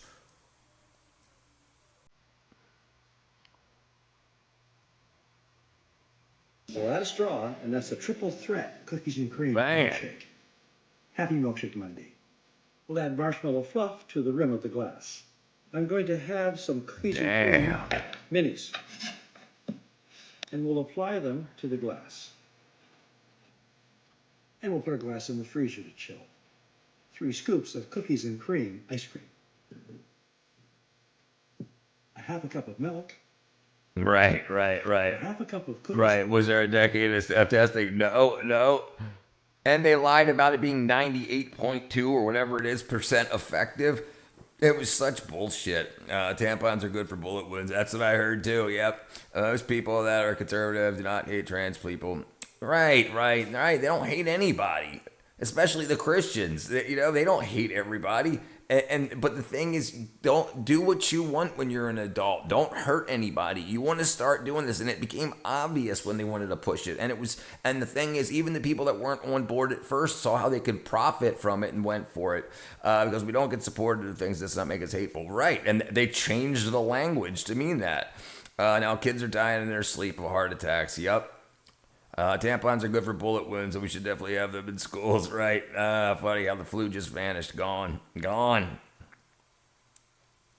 It stank to high heaven. I knew the vaccine with gene therapy for doing research. Yep.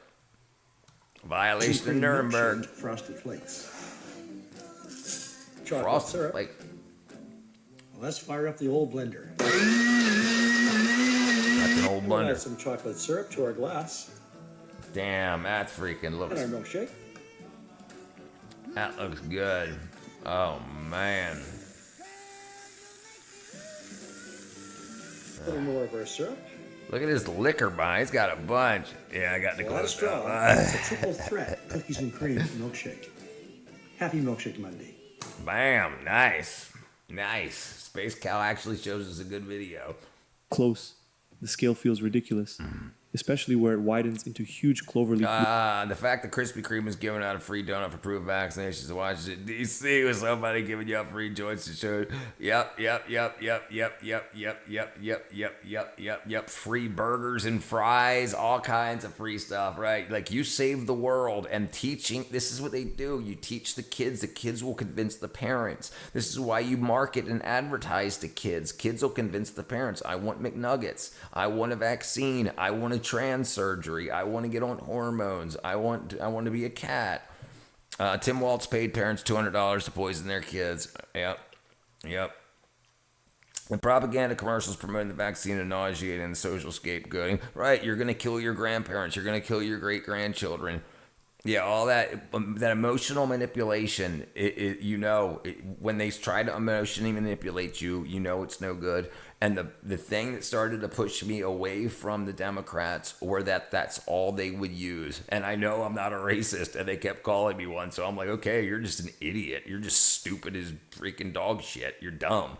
So I'm not going to listen to dumb people. And that's when I started to walk away. You're just dumb. You're wrong and you're stupid. So what do you want me to do? I need somebody that if I'm going to be led, it's going to be by somebody that knows more than me.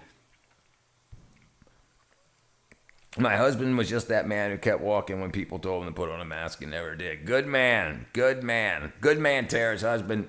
Good man. Stay inside, be scared. Vitamin D stands for death. Yeah, right. Don't take ivermectin. Don't take vitamin D.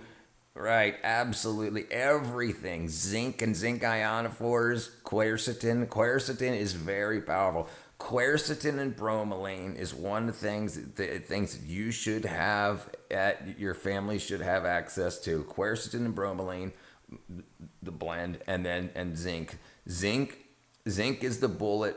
Quercetin is the gun. Zinc, and I've showed you guys the videos before. I got a lot of other data. If you ever get bored and want to go, if you don't listen to dumb people, why do you listen to Moo Cow? Nah. Thank you, Cheryl. All right, let me see. Why do you listen to me? All right, let me see.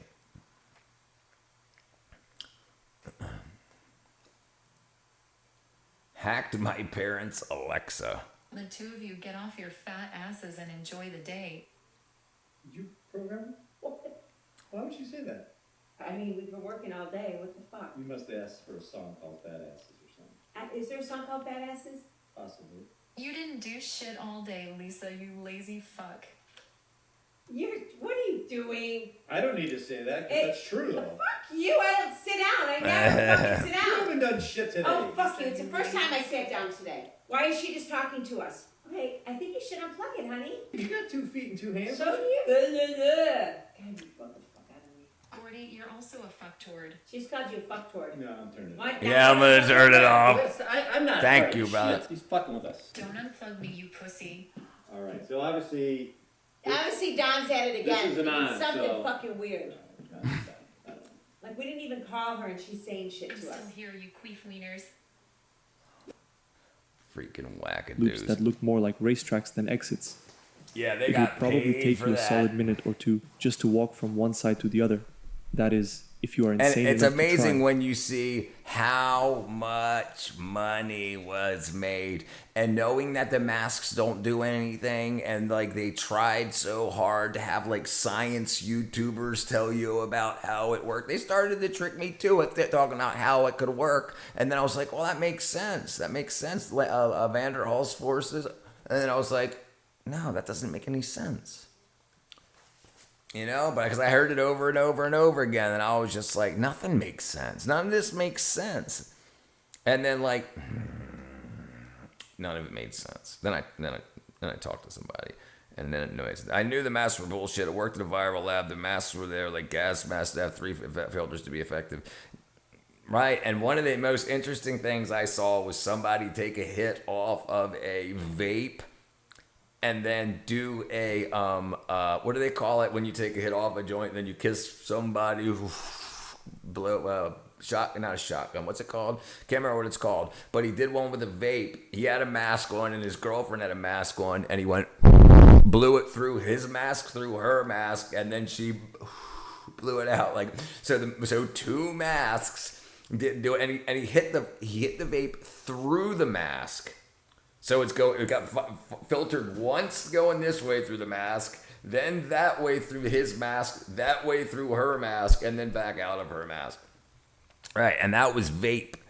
Mask in the restaurants was hilarious. People, right, and they still want those restaurants to make money, so you could sit down and then take your dude. And then when you're on airplanes, you were allowed to take it off if you had a liquor drink. Yeah, Democrat. Big tech and foreign governments are probably doing that with his bots. Imagine how many bots. Imagine how many just like botted chatters, you know, like just telling you how bad of a person you are, and like, you know, they just have like children's like childlike cartoony profile pictures and stuff, and like, please, I want to live, please, you know. And it was just huge. It was just huge propaganda, emotional manipulation. The scary thing is that you tried to reason with people, they would get upset, and people use the regulations to power over others. Yep, they like that. People like that. That's why evil needs to be managed. Evil needs to be managed. The fact is that one of the most shameful periods in American history has not been enough said about. I mean, it will be in the future, absolutely. The problem is now there's still too many people that have PTSD from it, and there's still fear from it. I still see people driving around with masks on and stuff. I agree. Right on. My niece, her husband, and their newborn all had 500 jabs, and they all got COVID. I remember driving in yards, affluent people in Northern Virginia who have signs in their yard, signs in the yard that read, "A hero lives here." It's just sickening to think how far I could go. And he has a playgirl under his bed. Problem: Americans are afraid of everything these days, right? Yeah. Except God.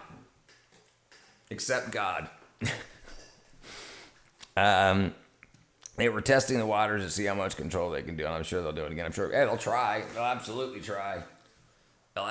try. You know, but like I think one of the big things, and like why like one of the big things was when they started letting people go out of the military for not taking it. You know, and people ask like why I don't hate Trump, and because he hired them back and gave them back pay because they didn't get a jab. I know too much. I educated myself too well to let these people convince me that they know what they're talking about, because they're so wrong, and they're so wrong about so many things. Just because they say it with confidence doesn't make them right. You know, and that's the problem. And then I think what's going on now is that not only that is ended, but like the R word retard has come back because people, you know, are acting mentally deficient. And so like that word's back stronger than ever. I got through to one lefty buddy. Gotcha. Poor bastard would play video games while his woman would see it in the background, literally subconsciously pre-programmed. Yep. Except for God. I agree wholeheartedly. Lower as fear is used as a tool to coerce and manipulate people into taking experimental vaccines. Lore into vaccines. It was crazy and families would fight over it. My in-laws yeah. My uncle couldn't see his brand newborn over politics. I think he even got the shot, and he couldn't see her because he was a Republican and she was a Democrat. All right, Siraj, brother. Yeah, this is why my first thing before I talk to anybody about anything online, I say, I don't care what you think. Do not destroy personal relationships over politics. You do not know what is true. If you're Republican or Democrat, everything is wackadoodle. But if someone is trying to hurt you over or trying to say that you are lesser, then they do not deserve your attention and time or vote. And this was what's so crazy about and guess what? My in-laws got COVID a couple of times. Oh, but don't worry, it would have been less. It was less extreme. It made it less. I remember when Joe Biden in the State of the Union address no less engaged the scapegoating of those that refused to take the vaccines, liking them the murderers. Yep. What up, Josiah? Did you miss me? I did. Angrily scapegoating those refused. Yeah, it was freaking. Yeah, absolutely crazy. But what really got me was the abortion bus out front of the DNC. That was like, okay, all right, now listen. I know enough about blood sacrifice stories to know that that's what they want. Why else would you put what was on my way into the DNC? I can just stop by and get rid of my baby. What? Why was there an abortion van out out front of the DNC? Oh, maybe you got pregnant in there and you needed to come out and pop a morning after pill. Democrats and some Republicans wanted to make the vaccines mandatory. Right. This is why I tell people that Democrat, Republican is not what it is. You're either a conservative, you want to conserve what you have, or you don't. Plain and simple. Whatever as throughout the years as the D and R blend and meld and move around, you've got to make sure you're not voting for somebody because of their shirt color. You've got to vote for people because of what they say they're going to do and what they've done previously. A family member who has a Vegas wedding, there's also a group photo of all them wearing masks, is the most Orwellian thing I've ever seen. Wow. Ingots, gotta go. All right, Tara. Yeah, don't do mandatory either. Thanks, Josiah, brother. Dun, dun, dun, dun. The ocean has been inundated with those masks still to this day. Yeah, imagine all. And like the thing is, like all the other stuff that went out the window, and like the lies that I would hear about the flu, about how the flu's been overpowered by COVID. That's why there's no flu numbers. I'm like, people believe this stuff. Soon it will be money. Like my favorite streamer right here, not gonna lie. Hey, brother. I'm trying my best. I'm gonna try and make myself keep on going till eventually I can feed myself. Where'd COVID go? Look over there. It went away. The majority of my family are Democrats. Yeah, not mine. Richard, what have you heard about the rich building underground bunkers? I know a lot about it. I've worked on some. Yeah, that's absolutely been a thing, and like absolutely, I think most people that can afford them have them. Doing great, brother. Doing great. Do you recall the last time a girl left scratches? I could tell you a story. So when I was I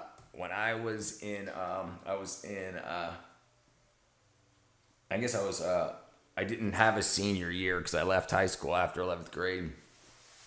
But what would have been my senior week, I decided to go to Ocean City, Maryland. And we went down there a couple days in advance. And I was walking down the boardwalk, and one of my ex-girlfriends, we ended up running into each other, so we hung out.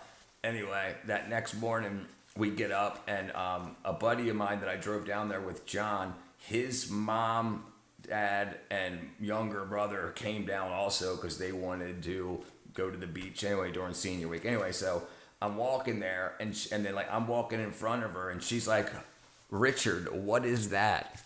And I'm like, "What?" And then she pulls a Lee press-on nail out of my back. If everybody ran their households, the Democrats, if everybody ran their households the way the Democrats run this country, it would have ended a long time ago. Yeah, absolutely. It's not enough for us to have NPCs in our society. Now we have them bots confuse things. Right, actual, like people that act like NPCs, and then actual NPC bots, like actual AI bots, chat bots is Space Cow, you're incorrigible. Yeah, that was an interesting night. All right, anyway. I remember her name. I remember Michelle. Oh, yeah. She worked at a place called the Ho Walk in Pasadena. Ho Walk.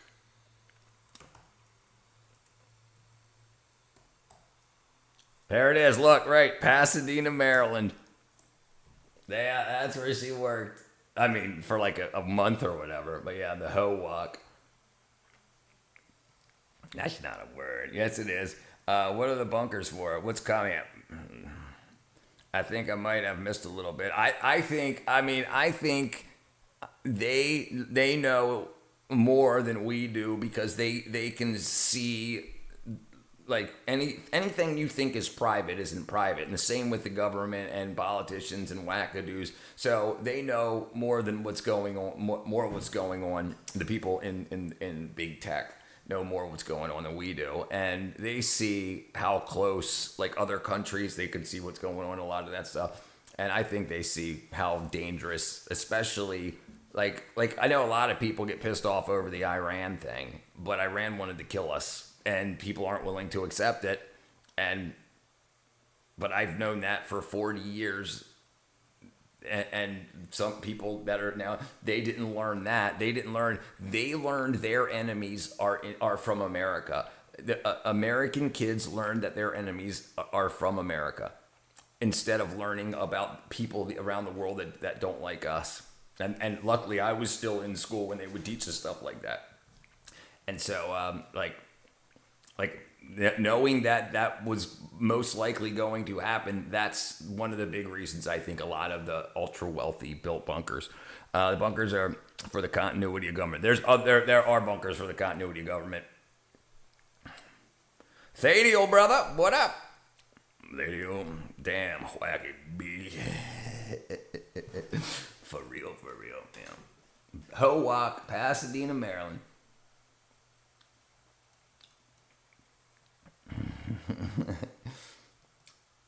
All right, let's see what's going on here. Number 8, village on top of rooftops. This is Sar Aga Sayed, a remote village with almost 2,000 people in western Iran. There are no streets, just rooftops layered into each other. The roof of one house is the walkway for the house above it. So every time you step outside, you are literally walking on someone else's home. Noise travels easily, and daily life basically happens right on top of you. There are no railings, and most paths are just packed earth with sudden drops. Talk about interesting topics. I try my best, Brother John. The problem is that people are engaged in dehumanization of those that see as simple societal scapegoats. This is what the left wing does, of course. Respect the families and stuff. Yep. The core hate is on the left side. Yeah, right. No, absolutely. Just because they say it isn't Doesn't mean that's true. And that's a big problem, is kids don't understand that. And kids up to like 25, they don't understand that. You know, like people don't learn until they hear it from me or somebody, you know, that knows that the news isn't the truth. And they think, oh, it's Fox News that lies or it's CNN that lies. Well, if one of them's lying, which one of them's the truth? You don't know. How would you know? How are you going to get the information that they report on from?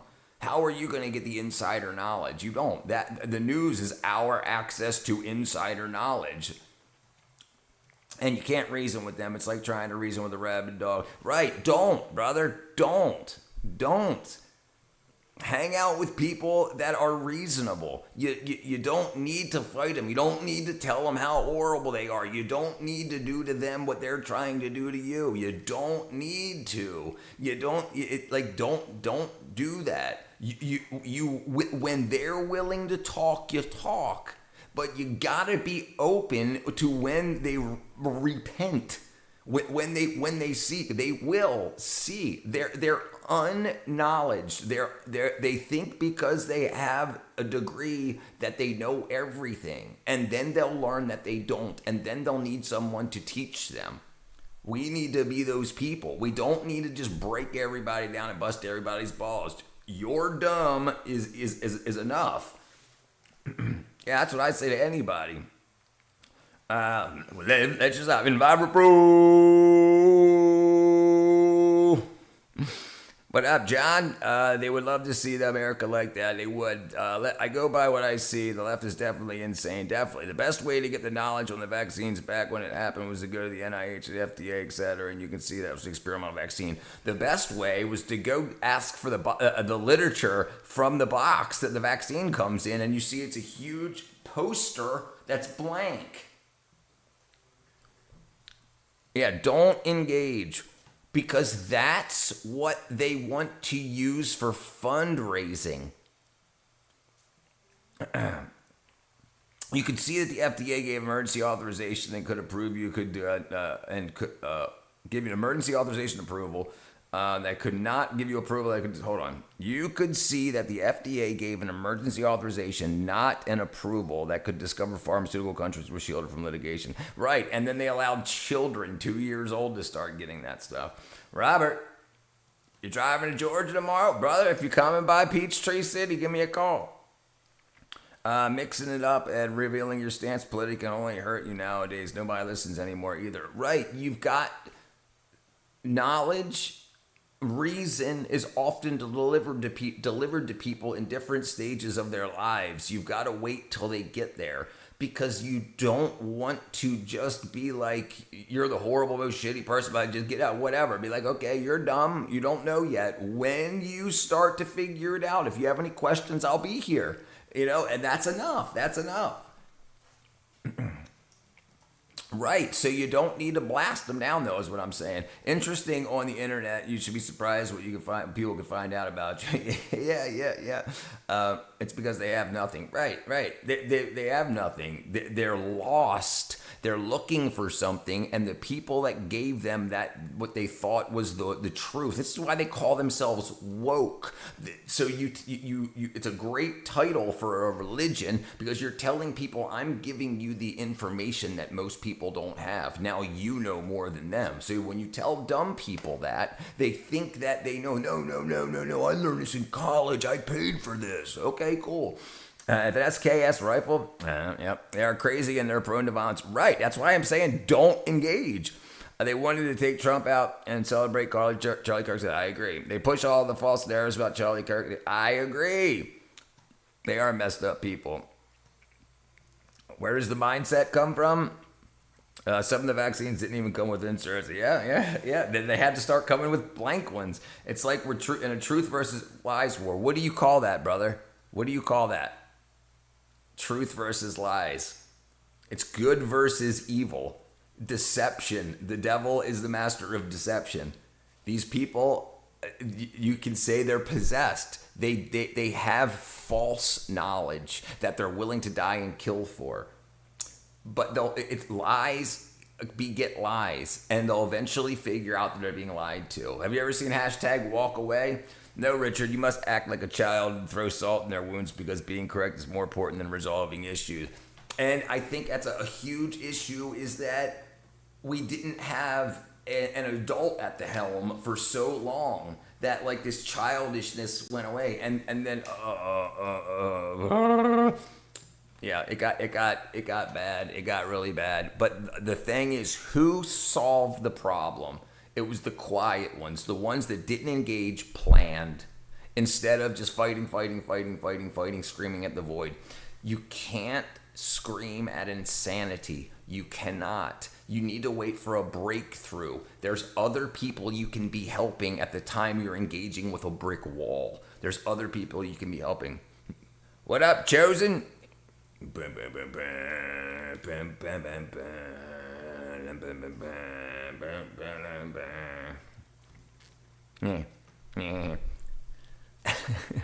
How you doing, Chosen brother? Some of the leftists are possessed. Yes, absolutely. They're so death culty.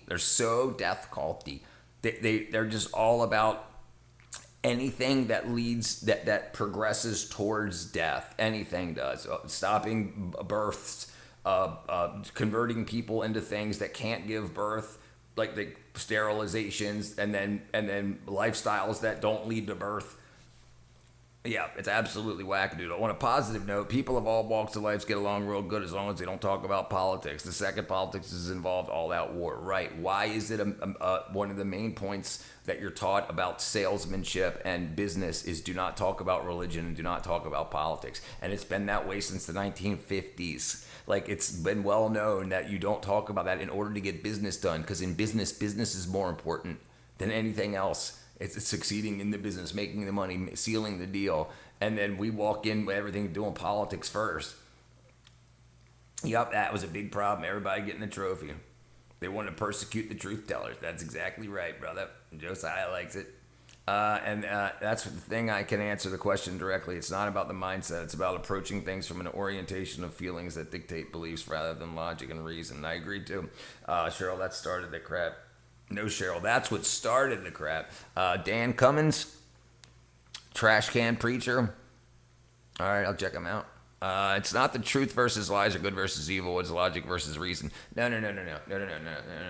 Your emotions aren't an evil thing if they're not based on lies. The problem is these people feel passionate about something that's incorrect. A lie that they were told, a perceived injustice that doesn't exist. And they're passionate about that. If these same passionate people would have been passionate about something positive, they could have been used for that. And they still can in the future when they get past this point. It's youthfulness, it's immaturity. You can always be emotional if it's not for evil. They don't think about anything they feel about. Right. But they're wrong. That's my point. They can be emotional about good things and still be that kind of person, but in a non-murderous way, because they think that they're doing the best for humanity and the planet and the government and whatever. One more. I learned more in this one live stream than I have a week in school. I love it. Thank you, Josiah, brother. Have you seen Nicholas Bowling? He says Jesus loves you and the wokes freak out. It's great entertainment. I think I have seen him. I've seen shorts, I believe. Yes. This is why they can be so irrational at some point, and it becomes a personal attack, ad hominem attack, and attempted marginalization of deemed acceptable societal scapegoats to dehumanize. They have been resorting to violence for a while now. Yes, they are the most violent. Absolutely, 100%. And then what does the devil do? Lies, deceives. They are the most violent, and they lie about it. But the people that don't know the truth listen to the lie and believe it. They believe that it's the right side that is the wrong side. They believe that the right side, which is exactly the opposite when truths become lies. They're driven by female emotion, and it's dangerous and destructive. It's blind to any moral code at all.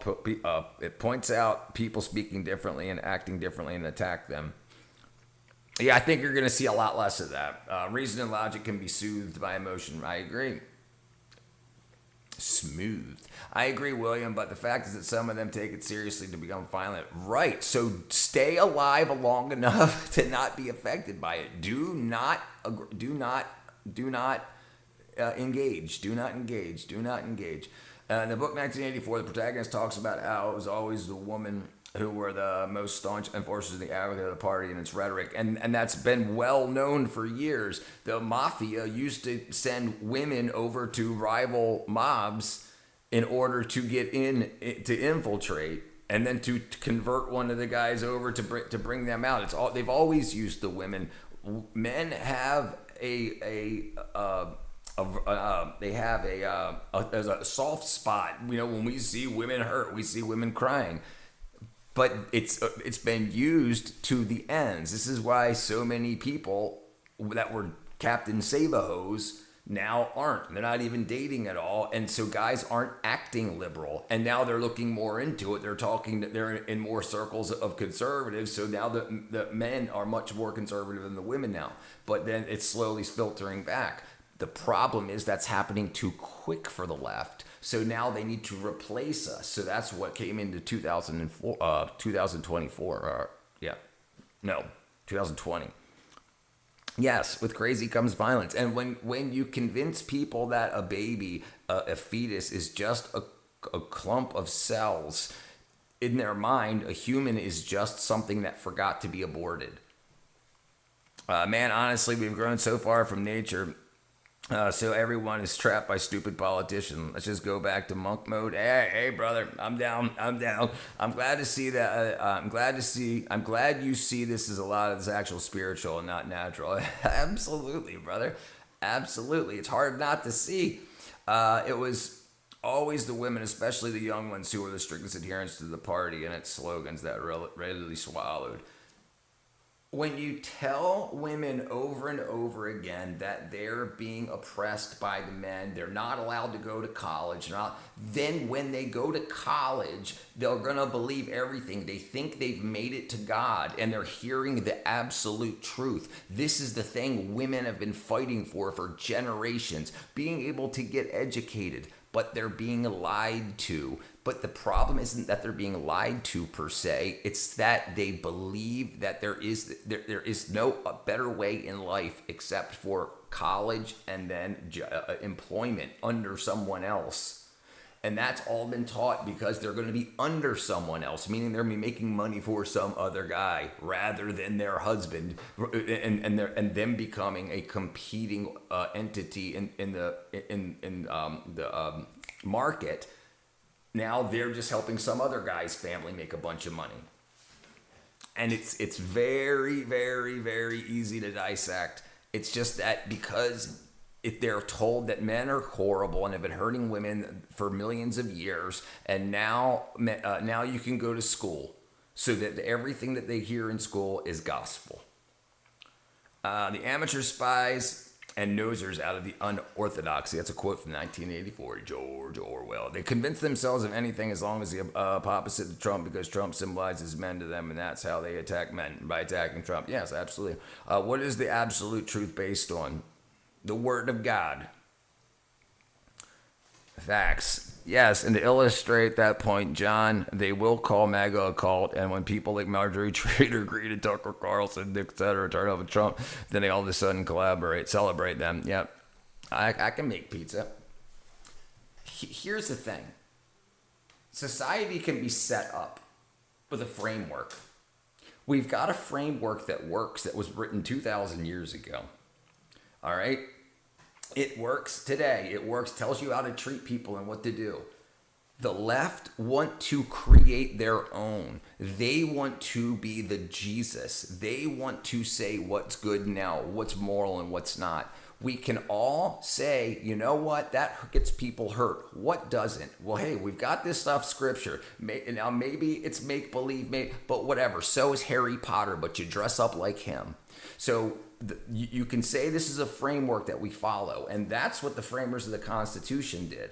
They said we can follow these, and it can be fine, whether you're secular or whether or not, these are the rules that we're going to follow. And they want to change that because it doesn't allow some of the things that they want to do. A lot of the things they want to do. Yes, Space Con. This is because if we're not adopted for double standards, Democrats and left in general would have no standards whatsoever because they want to have their cake and eat it too. I agree. What's up, who's fail? Politicians and leaders put the pants on just like everyone else. A good politician looks out for people and not themselves. Good versus bad. Yeah, it's good versus evil. That's right. That's right. Because you can get wealthy, you can get super wealthy and rich and also not hurt people. The problem is when the politicians feel that they deserve, because they were elected in, they deserve to be the richest people in the nation. So they're doing whatever. And they see how horribly we treat each other. They see how horribly we treat ourselves. They see all the drug addicts. They see all the abortion. They see all the cheating and murder. And they say none of these people care about themselves. So let's rob them blind. Thank you, Cheryl. Did someone say vasectomy? One side is trying to destroy the United States. The other side is trying to preserve and protect it. Right. One side's trying to conserve it, and one side's trying to progress it past what it is or what it should be. Space count. Yeah. It's obvious. Right. It's obvious. If it leads towards hurting or destroying life, it's obvious. And if you have a Republican that supports that, they're just a Republican that supports that. They're a bad person. The problem is looking R&D. It doesn't make sense. It doesn't make sense because that doesn't represent it. You have to take the humans for who they are. If President Trump was a part of the two wings of the same bird false narrative, they would have tried to assassinate him so many times. I've never been into talking to politics, but this is very interesting, not going to lie. I'm loving it, and I'm here for more of it, to be honest. Thank you, Josiah, brother. I don't usually get much into politics either, but every once in a while, we got to catch everybody up. There's a Star Wars Lego war. Yeah, we watched a video on that yesterday. Yeah, it's crazy. The Mormons, the Mormon mafia, they're in trouble, boy. They're in trouble. Some people, if they got hit like Trump did, would have crouched down like coward, but he stood up defiantly, pumping his fist in the air, showing a warrior spirit. They can't reconcile it now because they'd have crapped themselves about the Dems, but the reps are captured. Right. Why do you think there's a third party? Why do you think there's a MAGA party? And why do you think so many Democrats left the MAGA party and didn't become neocons or whatever you want to call them? It's obvious that Trump doesn't have any fear, and that's a rare quality in our society. He definitely doesn't. Yeah, the Lego. Yeah. Mormon Mafia going down. President Trump's face was relaxed and stoic during his little correspondence center. I tell you what, the people on the left cannot reconcile that. Nope. They hate MAGA because they ain't MAGA. The problem is, the answer to all their problems is destroy the structure of America. It's based in racism. It's horrible. It's horrible. But the problem, will catch up because they can't keep telling themselves that immigrants built America and America built America. Did immigrants build America wrong? Is that why it's a crap hole to you? No. Americans built America, but immigrants built America. Where can you get some trustworthy news? What about gas? Yeah, what about gas? They hate America. I think Trump has controlled opposition, but good on you for having hope. Be specific about what type of gas. Gasoline. Prices of gasoline. The liberal dilemma. Like the Muslim dilemma. Yeah, I like the Islamic dilemma, yeah. And the Bible's in the Quran says to believe what's in the Bible and the Torah and the Torah and the scriptures. Yeah, gas is going down. Yeah, it's going down here too, and that's weird too because, and this is something weird also in Georgia. There was a state holiday for taxes, and that just ended last night at midnight, or yeah, the third, I think second at midnight it was, and then now let me see if I can find what it says. Gas prices near me. All right, gas prices near me around Sharpsburg. All right, so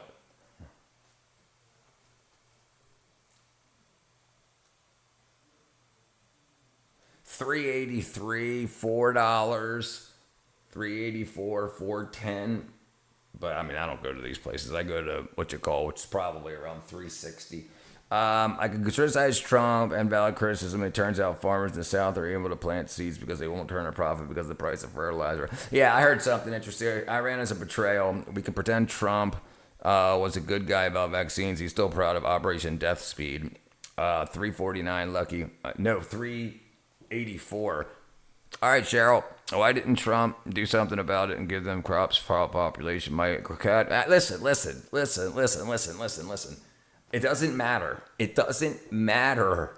It doesn't matter because we had no other option besides Kamala, and Trump is infinitely better regardless. What do you do to win in the environment? This is what you do. It doesn't matter. It doesn't matter.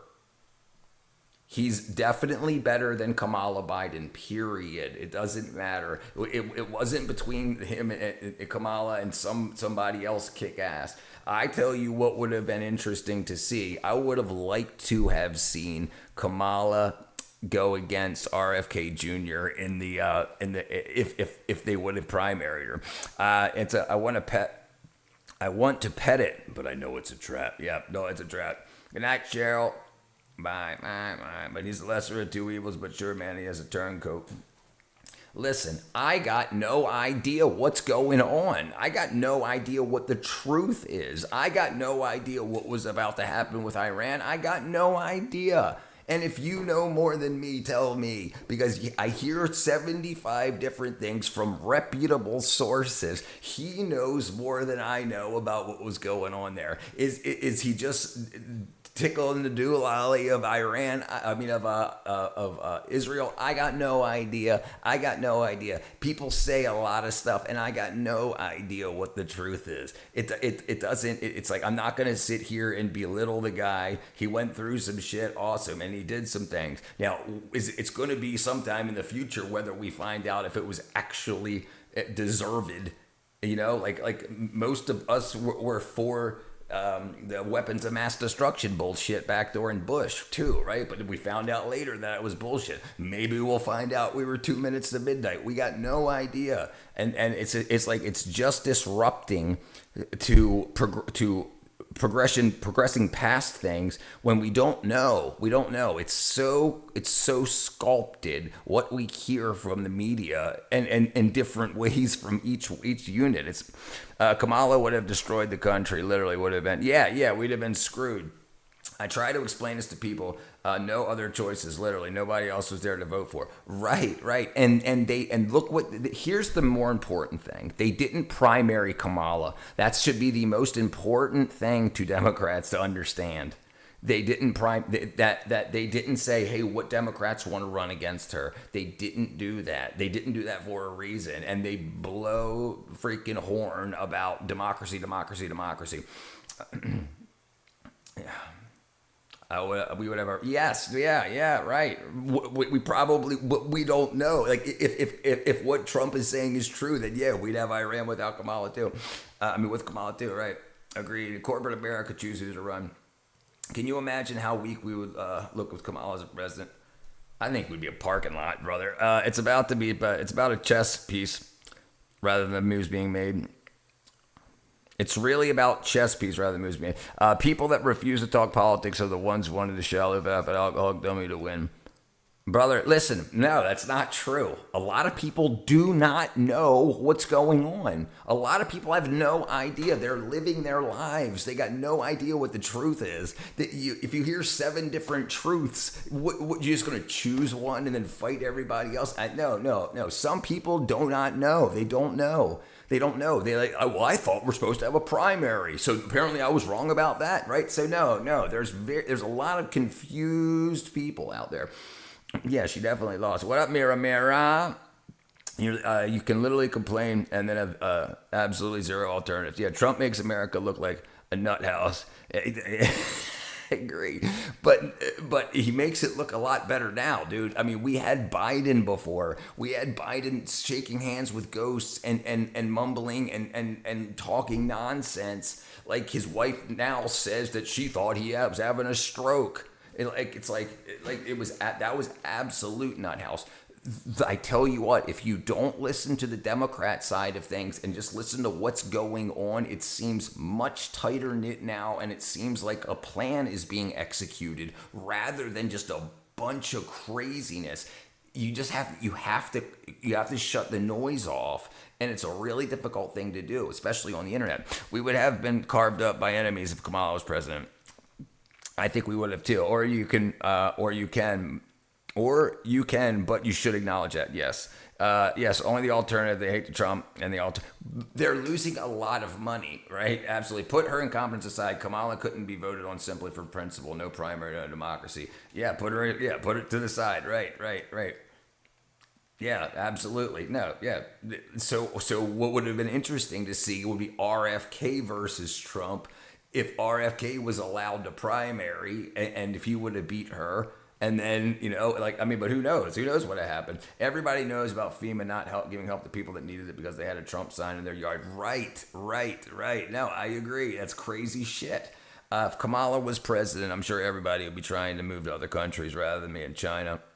At least I would, And the fact that MAGA is a reaction or a response to weaponization of the government against the people, it is. And a lot of people, and a lot more people than have publicly acknowledged, have left the Democrat Party to become either independents or Republicans in government. And the war, it's not just for the adults, it's for the children also, with the transgender agenda. I agree. Yes, they actually call themselves Democrats, yet they didn't run Kamala. Very good point. Right. It's the most important thing. It's the most important thing when they say he's going to destroy the democracy. And then they don't even use a democratic method to pick who's going to run for the Democrats. The Democrats.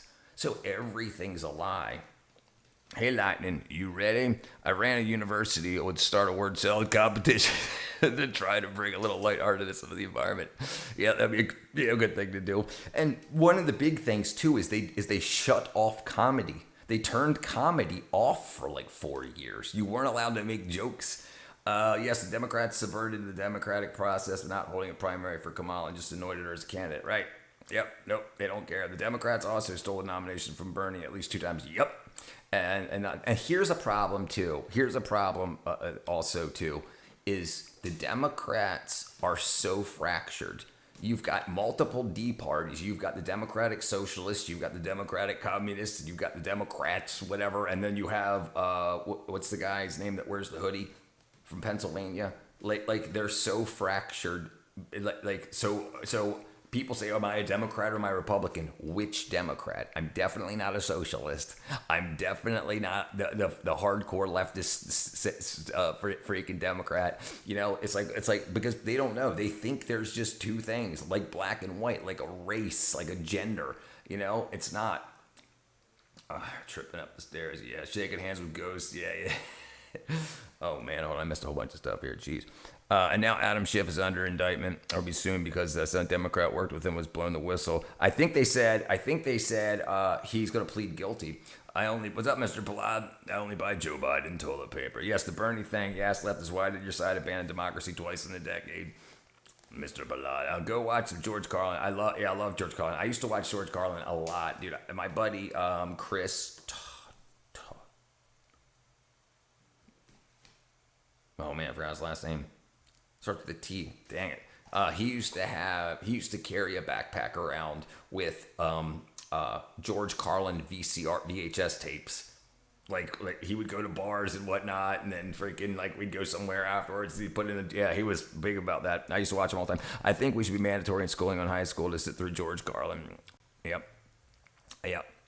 Yeah, we got no idea, right? And then back pocket of $240 million. Listen, regardless, Trump isn't Jesus. He's going to enrich himself, absolutely, as most of us probably would. If you can set yourself up and you know what's going on and you're changing the world for the better, and in your opinion, and you can make yourself wealthy doing that, it's going to happen. You would do it too. I would do it too. Absolutely. So you can't expect him not to get rich while he's there, as long as he's not destroying good while he's doing it. He got him by the ear. George Carlin benefited from the society, died a rich man every time he wanted. The facts was still angry. After his wife died, he went off the rails too. Yeah. If you know their names, they are not managers. They're managers, not leaders. Yeah, that's a good one too. He became one at the end of his life, though. What you think he disliked? That's just what you think because he disliked you too. That's what 5D chess moving, shutting down comedy. Yep. Yeah, because it's the truth very often, and it shows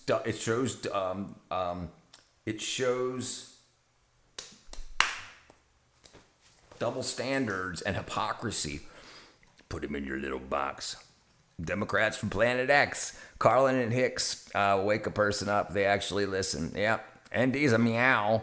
I met George years ago. Based. You met George Carlin? Kamala Harris is a demon worshiper. I agree. I think she is too. I think that's why they had the abortion bus out front of the DNC. Kamala's cute. I think I grew up with the both of them. Richard Pryor of all best comedian. The fact that Bill Hicks was not angry when George Carlin was. George Carlin was angry, especially after his wife died. He got real angry. George Carlin, a rich person, telling us that we were not in the club. Yep. Something got to him, dude. Absolutely. Hicks has some gems. Are you in marketing? George Carlin saying it's not the American dream. Yeah. Right. Yep. Being merely rich isn't in the club. I agree with that too. Can you Google worker productivity compensation ratio? Worker productivity compensation ratio. 200% down. Is that what it is, if I remember correctly? 1973.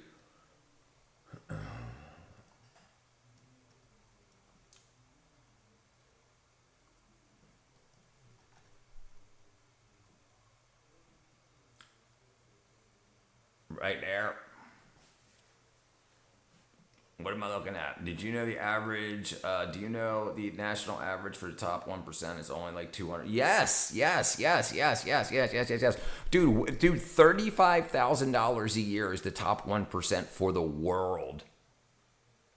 Yeah, 1% for the world is $35,000. He was before his time, Robert. Minimum wage should be $16, not $7.25.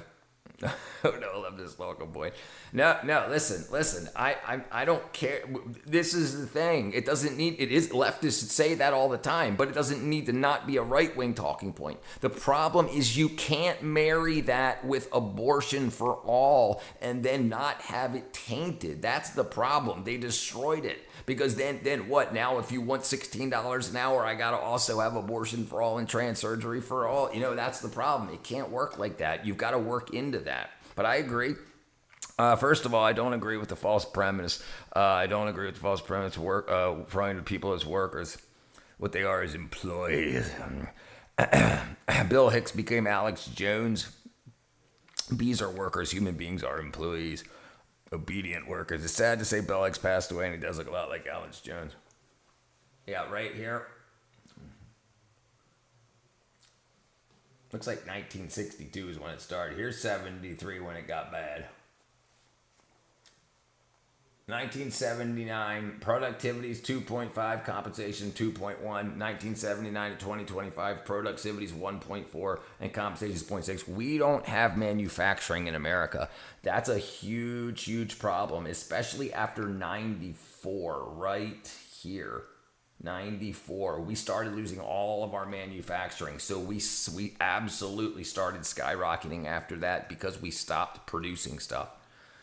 Services and production. The 1995 Al Bundy dream is certainly pretty much dead. 85. Working in a tire shop. He worked in Al Bundy. He worked in a shoe shop. Kamala Harris stated that within the first 9 days of president, she would do a firearms confiscation. Free baby credit report. Life has never been fair. I know it's never been fair. Kamala Harris, yeah, he said that. There would have been a civil war if she would have tried to do that. That's what they want. That's what they want. Yep, InfoWars definitely gone. Dude, he had issues, man. He was. If you can learn anything from him, is learn when to retire. The sheriff and the military and most of the police would not have backed it. Oh, I don't think so either. She definitely wanted to work. Get a graph started in 1900. You'll see it more clearly. It looks like a plateau. This is 1948, but I get what you're saying. I know what you're talking about. Raising minimum wage will never solve anything. We need more manufacturing. We need more manufacturing. You can't get more desk jobs. You can't get more people sitting in front of computers. You can't do it. You can't do it. And it's absolutely not going to work. You can't have so many people in McDonald's. You can't do it. We need more stuff for people to do. Absolutely. And we need to pay them more for it. But we've got to have things for people to buy from the country we build them in. It's absolutely imperative. We also have to stop printing money. There should be no minimum wage, but mandatory increase of work cost. We can work something out. Absolutely. We got to stop the bleeding. We've got to stop the hemorrhaging of money, then decide what to do with it, with all the money that we have left over, because we don't need to be paying the taxes we are. $7.25 an hour should be great if gas was $1. It wouldn't be bad. If a house if rent was $500, $7.25 wouldn't be bad. The problem is everything went away. Feminism made men and women each get a house, and all of that wackadoo stuff doubled what everybody pay by. Until you hear someone talking about capping the profit margin, nothing will ever change, right? Wages compared to inflation, also jobs have left, right? We had lots of jobs back then. It wasn't until after 94 when Clinton sent all the rest of our manufacturing overseas. Gasoline it can do that. It can also burn it. Detroit, Pittsburgh, right. These cities should have been grown by so much, right? Imagine China absolutely grew, and the American elite used the Chinese and the Indians as slave labor. Absolutely, because the products, look at the iPhone. It builds for $10 and it sells for $1,000, more than $1,000 in some cases, and it takes $10 to build it. Parts and labor. Dead because we need 3% for the stock market. It's definitely because we have more service than products. God accept, and then people overseas will do those services for less. We need people here doing things here for people here, and then exporting. What up, Eddie, brother? Handled everything their entire lives. Send those jobs overseas. Think of the stock market, right? I just want as little excuse as possible to exist. Why? You should find you should always be here, and it can't get better if you leave. Tired of people preaching about Carl, and the facts is what they say is do not apply to Trump or the powers that would be will try to. Look, no one knows what's going on. Who cares? This is the thing. What are you gonna do with the powers that you have? What are you going to do with the powers that you have for your own existence? What are you going to do? We can talk about what's going on with everybody else. If you want to help fix other people's problems, what we have to do is we have to make sure that we start up with something and it already looks like a lot of it's happening now here. We're getting a lot more, and I'm going to say it's because of the tariffs. We have a lot of stuff, a lot of growth, a lot of stuff being built in America. A lot of the desk jobs are going away because things are getting much more efficient. We absolutely need to start building things here. Building things here and paying people better for those things that they build. Trump already rich when he became president. He didn't come to the presidency to get richer and rich himself. President Trump didn't have to run for president. He did the good for the country, but Hill Dog and Slick Willie Obama Biden got themselves. They definitely did. $4 billion. He's worse than Pelosi about that point. All the government has been weaponized against Trump. We need more people to join the stream. It's just getting better and better. Liberals and conservatives both often know how to take George Carlin. Yeah, he did think for himself. I'm telling you, I didn't learn a quarter of this stuff in school or books combined. And Josiah, that's the problem. Neither did your peers. Neither did your peers. Your peers, the people your age, younger, and even old, they didn't either. But they think because they've heard some stuff that it's just the way things are, but they don't know. They really don't know. And lies have been repeated so many times, so emphatically that it becomes truth in people's heads. Ben Bankus is one of the premier comics out there. Ben Bankus. Carlin stated he never had a single vaccine, not even polio. Father, we could talk about polio too. Will we plant more vineyards and garden trees? Apparently, yes. So apparently there's a lot of land going to be opened up for vineyards. And there's going to be more state and federal parks in state region, obviously in states. So that should be very good. And I tell you what, Mira, if you like that stuff, get on board to one of the, if you can find a state park around you, and if you can get a government job working at a state park, you can get paid very well and have a very good time being outside all the time and being around nature. I have a couple of friends that did that for a long time, and they had places they could stay. Fire watchers, I think they were called. Like, they would stay in like these tree houses way up there, and all they had to do was every like half hour they would look northeast, south, and west through binoculars to see if there was any smoke or any signs of fire, and they got to hang out. Like, Ben Bankus is way better than Carlin. Yeah, there you go, Josiah, brother. Ben Bankus had a couple of years. Carlin fought the U.S. government Supreme Court over FCC laws. Merely being rich, that's a club of its own. Not if all these data centers would get built. So, listen, there's a lot. People don't realize how empty America is. Every single person in America could fit in Texas, and I think have, hold on, let me see. I'm definitely right about that. There would be, we'll look up and say it. Wouldn't be any modern comedian saying jack shit with Carlin Pryor or Lenny Booth. I agree. Play a rich kid that hasn't had to work for anything, handed everything, would say such a thing. These guys took it to the court, they put it away. Ow. Okay, let's see. Everybody in the United States could fit in Texas. Yes, mathematically, everybody in the United States could fit in Texas because Texas spans 268,000 square miles, packing all 330 million Americans, would require a population density of 1,200 people per square mile. Each people would get half an acre. So the entire population of America could each get a half an acre, and we would all fit in Texas. So that means families could get acres or more, if it was a family of, 3 people or whatever. So America is pretty much empty. The fear, don't vote for this guy because this bad, that bad. It's all to get you riled up. I'm tired of hearing liberals, etc. The left is telling us prices up at the grocery store because of greed. When the profit margin in the grocery store is just 1 and 3%, usually, dude, it's because of greed. Listen, it's absolutely price gouging. They're all working together. It's price gouging. This shit is not that expensive. Look, right now, especially for gas, price of oil. Oil the right stock now. Price is Look unavailable. Look at this. It's $80 a barrel now. Look at in the past month.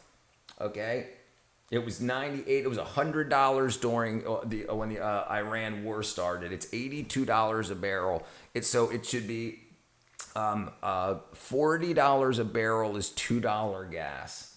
So it's dropped 25% in the past month. But gas did not drop 25% in the past month. They're still milking it. Absolutely. And then they're taking what they're saying is the price of transporting their goods because of the more cost of oil, and they're raising the prices but look at this. Kroger profits this year. Kroger is operating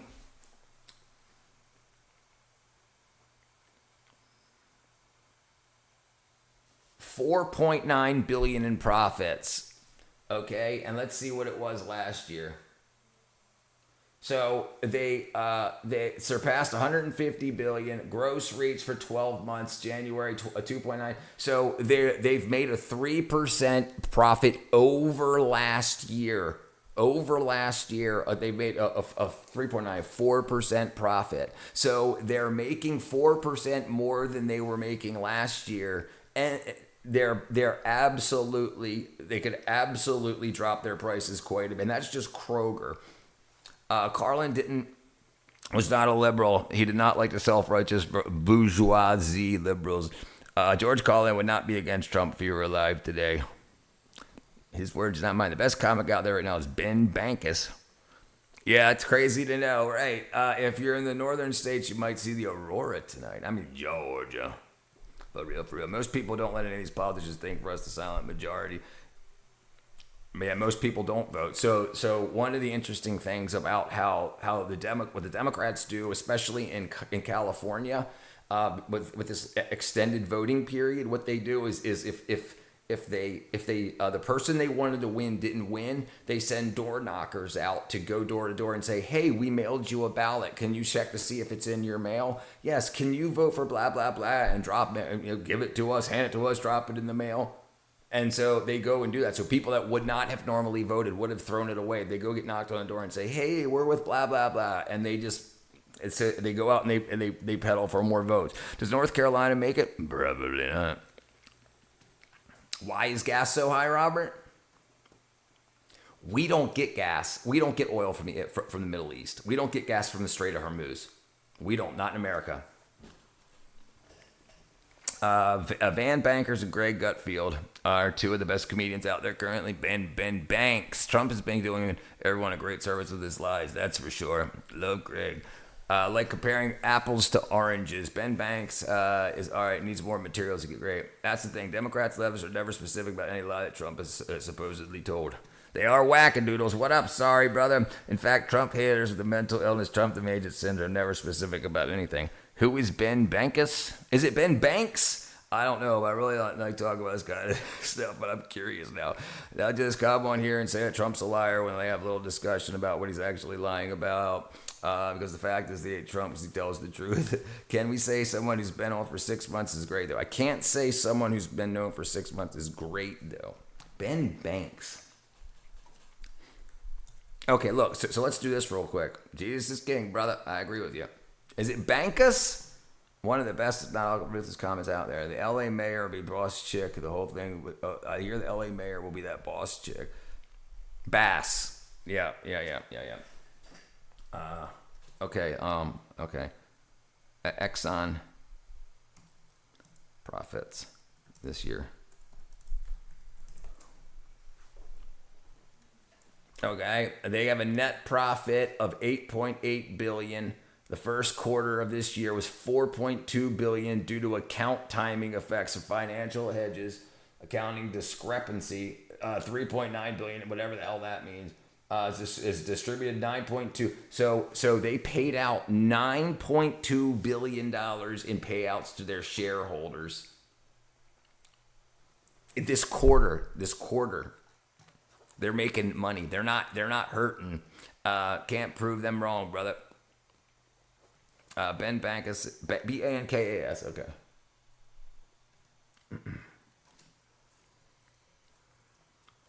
This guy, I don't think I've ever seen him before. It's a number one go comment. Greg Gutfeld is the best. Comparing him to Carlin is beyond insanity. Carlin did comedy for 50 years, probably versus a single tour of rehearsed material. I've seen all of Ben's stuff several times now.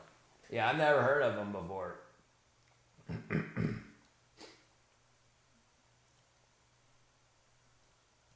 I don't watch a lot of stuff these days, though.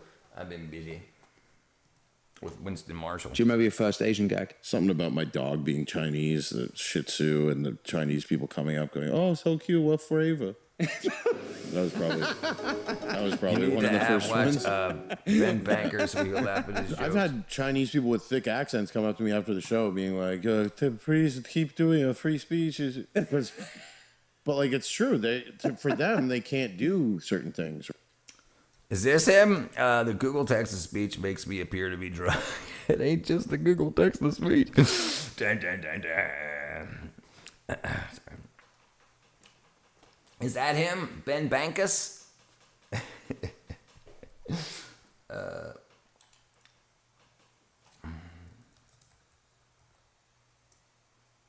Is this the same guy? It says Bankus. I have no idea, brother. Ben Banks. It says B-A-N-K, Ben Bank as comedy. Okay, it says K-A-S. It says Bankus.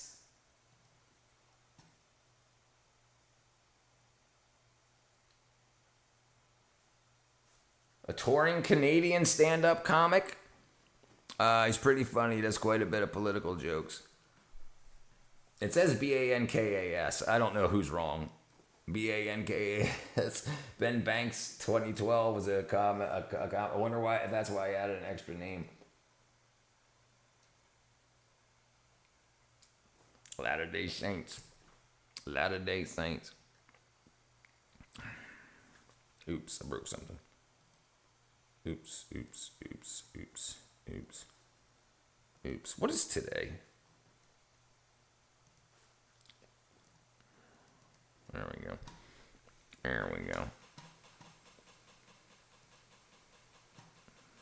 I don't know what's going on with that either. Let's see.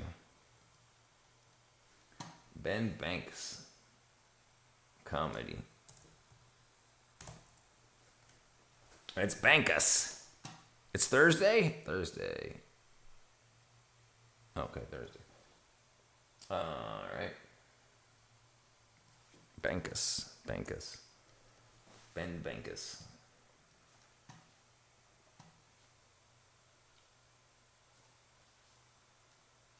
Hey, Atlanta. That's my house. I'm getting my stitches removed tomorrow. Wait, what happened? I didn't even know you had stitches. What happened? You don't want to do that. This is the ATL. So not this guy. There are so many good stories in the Bible. Yes. Yes, brother. Yes. Absolutely. This is what most other good stories are written after. Thank you for being here, black people. This is your town. I'm on your turf. I'm going to try to do my best. That's him, Ben Bankus. To not get robbed.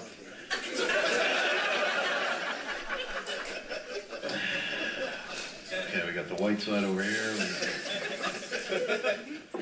It's great. I love your pigtails, by the way. Those are beautiful. That's appropriating white culture, but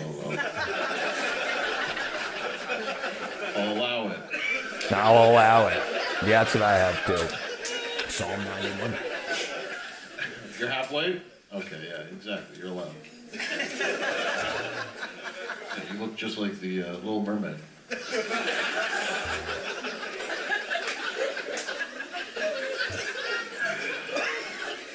I showed my drinking a daughter martini. The Little Mermaid. She loves the Little Mermaid. She just watches. She goes, "That's not Ariel."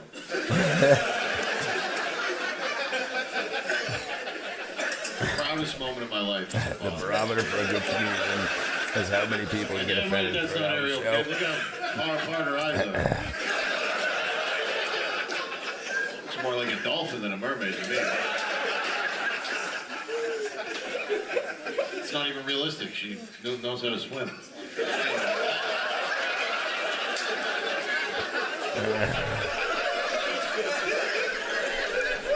I got bored. I fingered a bottle. It got stuck in my right ring finger. Tried to remove it. Broke with a knife. Grabbed right-handed. Busted bottle. Cut deep. Jeez, dude. Don't you know the trick? You heat the bottle up so the air expands and pushes your finger out. You just run it under hot water. Jeez. I remember, Stevie. It just says S-R-Y, so I say sorry. As I'm busted through, boom, boom, boom. So when I first read your name way back in the day, I thought you were saying sorry, God is great. Like sorry, not sorry. That's what I thought it was. So I say sorry. Okay. I'll try my best, Stevie, but when I'm reading fast. Yeah, stop fingering bottles. Yeah. Dude, so what? So you had your finger stuck in a bottle. and then you took a knife to try to cut the bottle. Was it a glass bottle, I'm guessing? And then the bottle broke? Help me out here, brother. The bottle broke. And then you cut your other hand grabbing the bottle to try to pull it off? Wait a second. You just smashed it against the ground to try to break the bottle away from your hand? You know, it fit in there. Yes, broke the bottle. Broke some. Bottle broke some. Grabbed the bottle with my right hand. Oh, dude. Throwing people out is nothing. Lenny Bruce and Carolyn was arrested. That's true, right? They took on the FCC in federal court. Yep, it fit in, but it wasn't coming out. Man, yep. They helped us with the freedom of speech. Eminem has problems with him too. Oh, so, I mean, a lot of rockers and rappers did. What was the really big one when like Twisted Sister and 2 Live Crew went and did the thing because of who else was trying to stop free speech? It was the Republican. Oh no, it wasn't. It was the Democrats trying to stop free speech when Clinton and what was his vice president's name? The guy that invented the internet.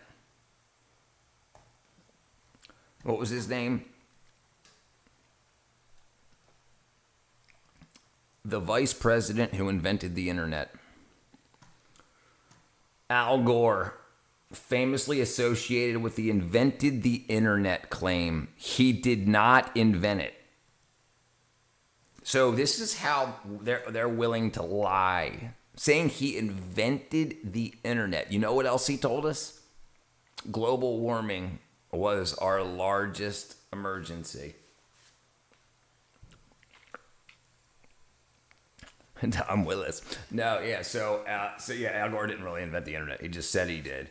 But, so his wife tried to ban a bunch of people from being able to say stuff in music. It was called the PMRC. Was that them?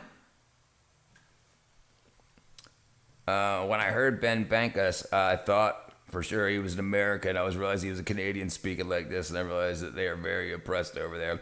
Yep, Al Gore. Oh, yeah, just like that's listen, if you want to understand how politics works, it's turning influence into affluence.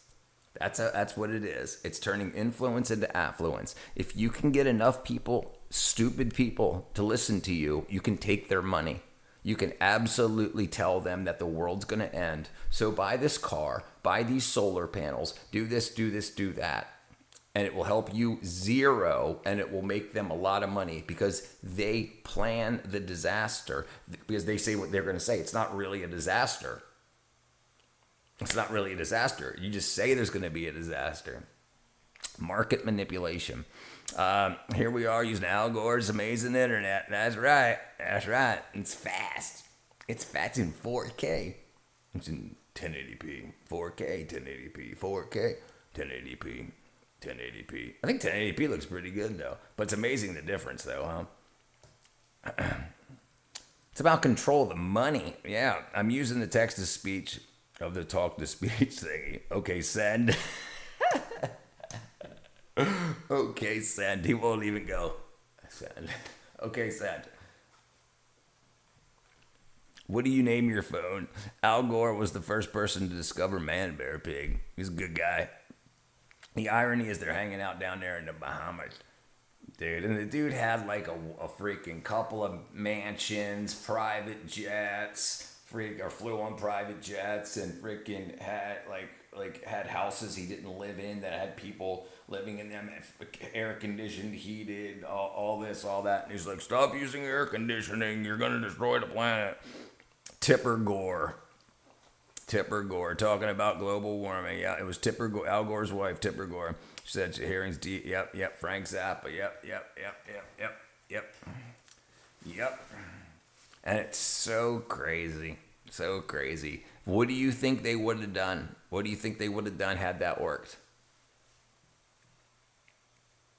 Had they continued to just continue up saying, we can't tell people that they can't transition. It was when they started putting warning labels on record. The parental guidance for the PMRC, parental music PMR recording something. Oh, what was it? PMRC.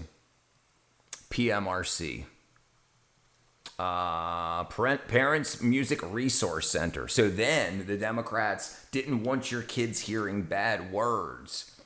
Now they're like, okay, you can cut off your ding-a-ling. Al Gore stated in a speech one time that he was the person that's what I said. That's what I just said before that, right here. Oh, you can't see it because I'm an idiot. Yeah, right here. Former Vice President Al Gore is a politician saying he invented the internet. Yeah. Always goes back, pick up politics. Yep, it always does, doctor. Oops. PMRC is the Parents Music Resource Center. Yeah, Tipper Gore. So they didn't want your kids hearing violent, sexual music or music with drug themes. And now it's all, until like last year, gangster rap was everything. Politicians, yes, they do. Yes, they do. You wouldn't be able to tell by their bank accounts. People that put down talking about politicians aren't smart enough to actually talk about it. Yeah. Censor me. PMRC. Crucify me, PMRC. You had the good old days. Boom, boom, boom, boom, boom. All right. And yeah. Yes, he's absolutely a liar. He's a Democrat. Okay, I attempted number 2. I don't know what to say, but at least the grammar and punctuation should be good and correct for once in my lifetime, but I don't know yet. I'm pretty sure I'm out of words. Attempt number 2. Al Gore is a liar. I still had to send it. If he can claim he invented the internet, I can claim I invented banana bread. You gotta start paying me royalties. That's right, doctor. Getting anywhere means climbing up or down constantly, sometimes several levels just to visit a neighbor. That's a full workout at this point. Everything, including food, supplies, and building materials, has to be carried by hand. The homes are built from mud, stone, and wood, which need constant maintenance, especially with rain and erosion. It looks beautiful and almost unreal from a distance, like something out of a fantasy movie. Right, but right. No, Robert, they were fighter jets. He had to fight global warming.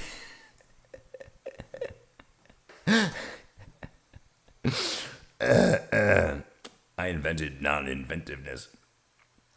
Yeah, I did, brother. Thanks, dude.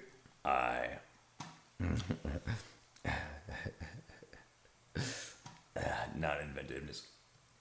Living here means adapting to a place where the ground isn't really ground.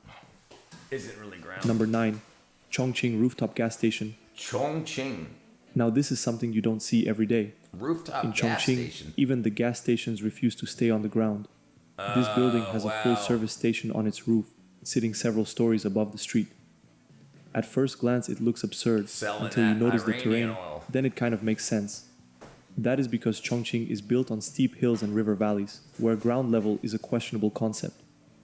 You can barely see it from this angle, but there's a road behind the building that actually lines up perfectly with the rooftop, so cars can just drive normally onto the top of the building.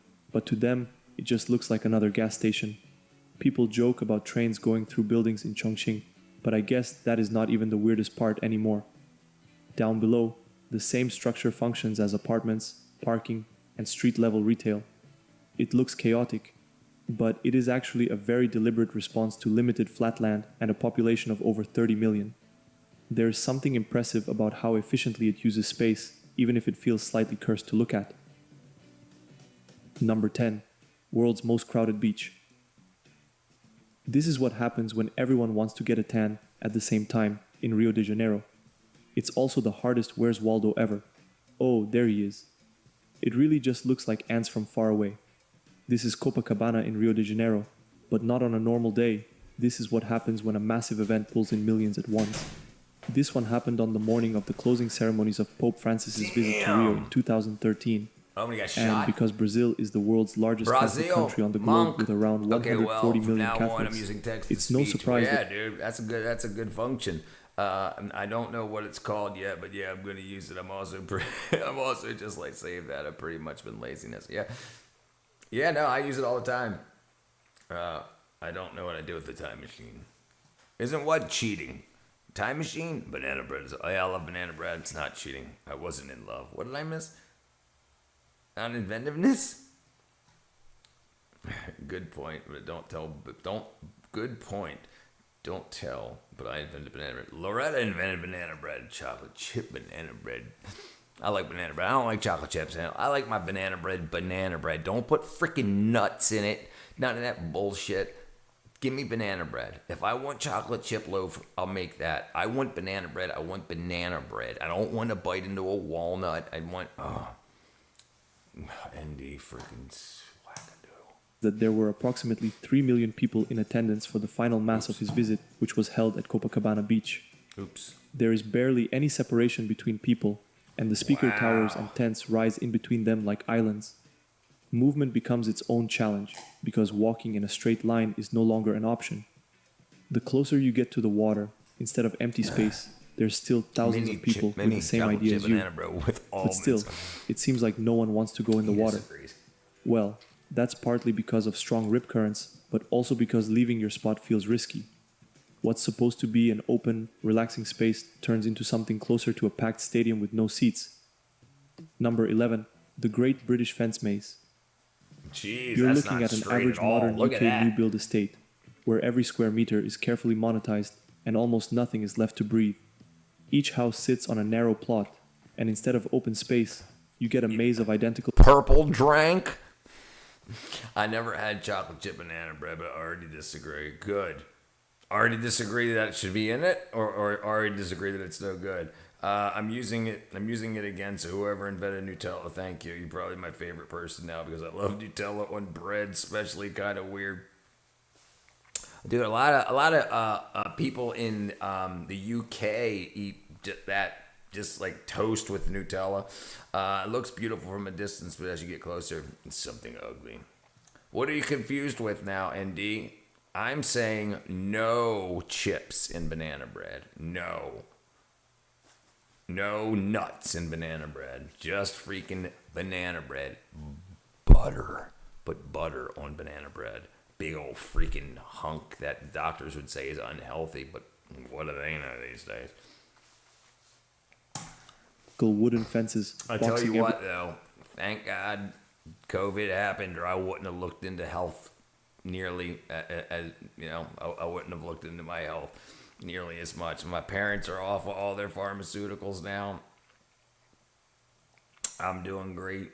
I thought Nutella on bread was normal. Bill Nye, he's confused. Why not chocolate and banana? It's an awesome combo. Banana bread is holy. The purity, the bready taste, and the touch of banana. That's just so good with the fat that transmits the flavor to your tongue. And then you want a chocolate. I mean, I love chocolate, but not banana bread. Don't mess with it. Don't mess with it, people. Most of the people in the United States do peanut butter and banana sandwiches. I do peanut butter and jelly. I've done peanut butter banana before because I had no jelly, if you say so. Would you believe me if I told you I'm a smooth guy? I have Eevees.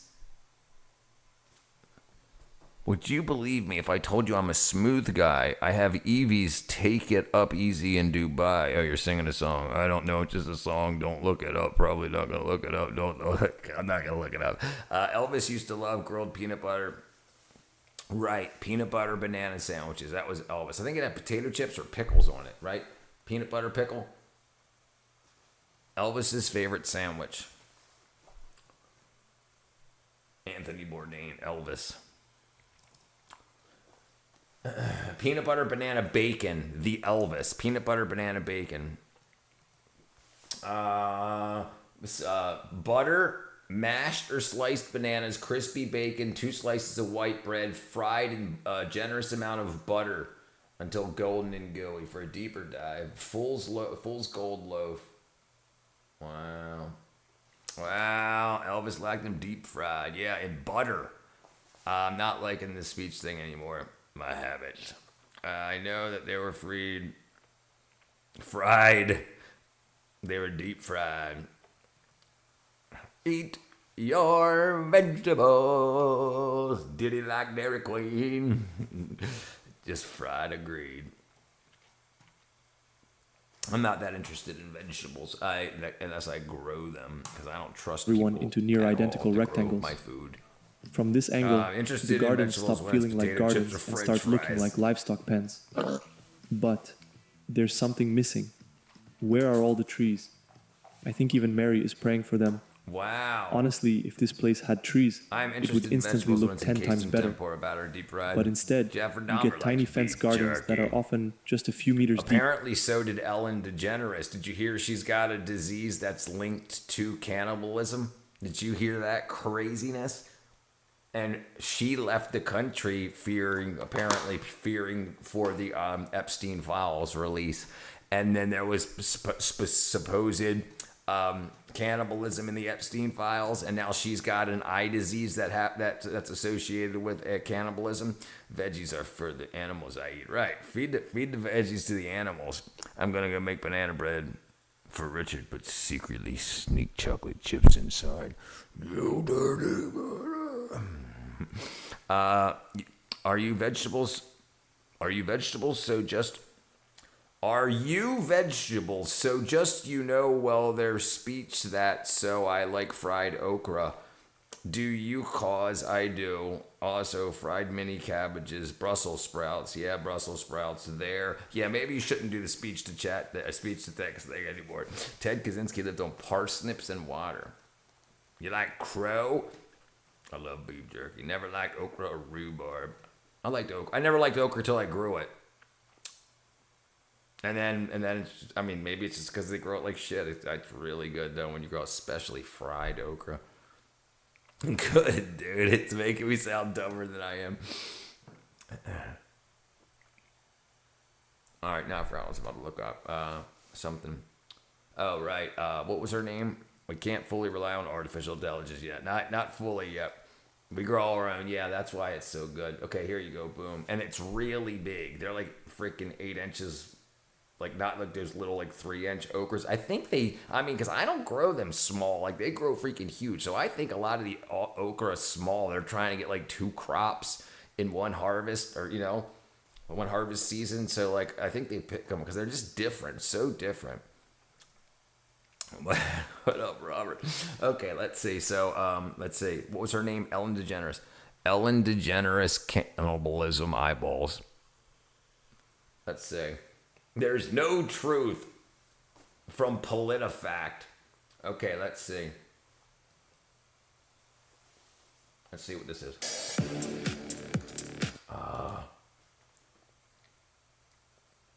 Times of India. Ellen DeGeneres blinded by cannibalism-linked disease. Another going through the rounds. A rumor circulating. Don't reveal Ellen DeGeneres is a cannibal. They're just putting Facebook things out. That's crazy to flood the AI. I don't eat anything that looks like it was scraped off of a swamp. Hillary had kuru. I grew a 6-foot-tall Barbara bush last year. Hill dog, Slick Willie. Barely enough for a shed, a patch of grass, and maybe a plastic chair if you're feeling ambitious. And yet, homes like this can easily sell for 400 to 500,000 pounds, especially if they're within commuting distance of a big city like London. There's a strange contradiction here. You technically own outdoor space, but it's so enclosed and overlooked that privacy becomes more theoretical than real. At this point, would it not have been better to remove all the fences and just create one large shared park area, since everyone can see into each other's gardens anyway? The repetition is what really hits. And because these estates are often built quickly, you might have hundreds of homes finished before there's even a shop. And crazy, like they used to call these estates. You know, like, I mean, I guess they still do in the UK, but an estate meant like what you were gonna, like, you bought that, it was yours forever, but now it's your house, your starter home. You're not gonna be here forever. You don't even own the land. Yeah, that shit got way out of hand. Or like I said before, a tree in sight. Number 12, photogenic urban hell. I think the best way to describe this place would be photogenic urban hell, if that makes any sense whatsoever. At first glance, it looks almost heavenly, with tall buildings barely poking through a beautiful layer of fog. But that's just one angle. If you turn around or zoom out a little, the feeling can quickly change. George Clooney's wife is a genetic This is male. Vladivostok, a port city in eastern Russia, and like a lot of steep, densely built cities, it can look amazing in photos while feeling much messier in real life. I agree, man. The spacing between buildings All can right, be tight, Josiah, brother. the layout can feel random, I've been Googling and the infrastructure SPLC. does not Yeah, always... dude, crazy shit, huh? So they actually put people on their hate map that they were paying to post hateful things, and then they were saying, look at this hateful stuff this guy's doing. We need to stop him. Donate now, donate now, donate now. Crazy. They bought wood and fuel to burn crosses. That doesn't get much more evil than that. always seem to match the density. You can have a modern-looking high-rise in one spot, and right next to it, there might be older, worn-down buildings or rough streets. That contrast is what makes places like this so confusing to judge. So maybe urban hell is not always about the buildings themselves, but about the images that bring out the worst in them. A place can look terrible if you photograph it on a gloomy winter day with no sunlight, everything gray, and that classic post-Soviet depression filter. Then the exact same place can look completely different in summer, with green trees, blue sky, and warm light, or like here, where a nice layer of fog just politely hides half the city. 13, I can stay for now till my friends get back from dinner because I'm on a call with her right now. Even City Skylines has more variety in its buildings than this neighborhood. Thank you, This is a real brother. gated community on the outskirts of Phnom Penh in Cambodia. And to be fair, the houses don't actually look bad on their own. Individually, they're pretty nice, but copy-pasting them like that ruins it. Every single house is basically the same. These are called Bori developments, and they've been spreading rapidly across Cambodia over the last 15 to 20 years. They're built and sold quickly, mostly aimed at the growing SPLC was the middle and gold upper standard for class. finding hate groups. Some of these projects... Right. That's who Biden said gave them the info on Trump and Charlottesville. That's who the CNN used as their gold standard for getting information on. Yeah, absolutely. Yes, that's why. Thank you, brother Robert. Thank you, my friend. Get me out. Hit the like button. All packed into tight grids. Hit Josh. Please like, share, and subscribe. Anything that is left, this is not gold. It's fool's gold standard. And now they're a hate group. Yep. You know that man you hate. You look more like him every day. With private security and controlled entrances. So from a developer's perspective, it probably looks very efficient. From above, though, there's barely any variation, barely any street life, and almost no real sense of place. I think most people would rather have more land and a smaller house than just a giant house pressed right up against 400 identical giant houses. Just outside these gates, Wonder why more people aren't motivated to enjoy life in a peaceful way. Seems like people are more on edge and not wanting to engage in truthful relationships. Most people listen to the news and gets the hell scared out of them. They think the world's going to end. Who wants to raise a child in an environment like this? And they hear shit like that over and over again. And then, like, you're going to get cheated on. You're going to get abused. Blah, blah, blah. They hear that over and over and over again. And most people are just turned off of it, and they're so scared because they listen to the world. But if you were off grid, if you didn't have a phone and didn't have a radio, and you were out, you wouldn't have no idea how horrible the world was, and everything would be just fine for you, and life would begin and end, and you wouldn't know the difference. All the same. Penn is chaotic and crowded, with huge gaps between rich and poor. So neighborhoods like this become a kind of bubble and completely disconnected from the rest of the city. Number 14. Buildings in the middle of beach. Guys, this is not city skylines where someone accidentally dragged a bunch of buildings onto the beach. This is Guarujá, a coastal city in Brazil near Sao Paulo. Oh no. The strange part is how dense it is in that one spot, with a wall of tall towers sitting right on the water and the beach awkwardly bending around them. Everything is squeezed onto this tiny piece of coastline, and somehow all of it depends on one narrow coastal road. No grid or backup routes, just a single road trying to serve all those buildings at once. And since this spot sits between two of the city's busiest beaches, it seems like the whole area is fighting for space. Number 15, Jakarta, Indonesia. Jakarta, look at all the white cars. With Jakarta becoming one of the world's largest urban areas, with roughly 42 million people in the metro area, the title definitely comes with consequences. People say a short trip in Jakarta can... Yeah, this is why I push the vitamin and mineral thing so often. I think a lot of people have low psychological stature. I think people are depressed and anxious in general, not from why the world is so bad, but actual from health. And if that can get out of the way, then you can just, like me, like now, I'm just like, who cares? It's all bullshit. Who cares? What do you want me to do? Die? What do you want me to do? Give up? No, absolutely not. Because I don't feel like that all the time. And I thought I felt like that because I was told how horrible everything is. So I was like, oh, well, it makes sense. I feel depressed all the time. And it's not true. It's not true. Moonshine shots keep me mellow. Right in the moonshine. I rub lidocaine on my shoulders. One derby? Okay. One doobie. Okay, 3 doobies. That indicates the problem. How can people live like that, brother? I don't know. How do I cure depression? You cured my psychosis with B12. How do I fix this hole I'm in? Brother, if you've got depression, Dan, brother, the main things that helped me was, first of all, if you're not getting a lot of sunlight, and a lot of times when we start to get depressed, or even if you're having psychosis, you might have been hiding from people, staying inside a lot. If you don't get a lot of sunlight, your body's not making a lot of vitamin D3. So I actually have a bottle of it right around here.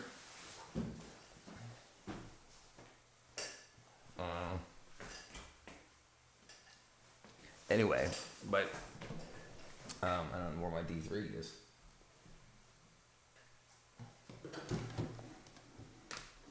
But D3, what was huge for me, B12, D3, and K2, I take every day. You've got to make sure you're getting your vitamins and minerals. If you got the B12, great. Start adding on. What I would do is start adding on, especially D3. So yeah, if you go to 110thgrade.com, I don't know where you got the B12. If you got it here, thank you. Go to 110thgrade.com, and if you're on mobile, it's going to be in the upper left-hand corner. Click the 3 dots. If not, go to vitamins, and then the D3 is right here. Right there. And it's the same type. It'll dissolve under your tongue. So if you have digestive issues, it doesn't have to go through your digestive tract first. And that's something huge, especially if you're not getting any sunlight, because then if you don't get sunlight, there's no other way really. And if you have a problem absorbing vitamins and minerals, you need to do something like dissolve under your tongue or skin. They have like drops and stuff that you put on your skin. I have that also. One doobie indicates a salute. It was hand shaggy the baggy. Have Scooby roll a doobie. The best way to cure depression is through transcendental meditation. I would D3 and K2. This is what I take right here. Here's the K2, and that dissolves under the tongue, and the D3. Here's the B12 I take also. If you don't give your body the chemistry it needs to make the chemistry it needs in order to make to me, disease is dis-ease. Your body's not at ease with itself. So what am I missing? What am I getting 100% of all my daily vitamins and minerals? Of course not. No one is. So what do you have to add to that? And what's the best way to get it in you? D3 will help me a whole lot. B12 was the biggest thing to make the biggest fix in my life. But then D3...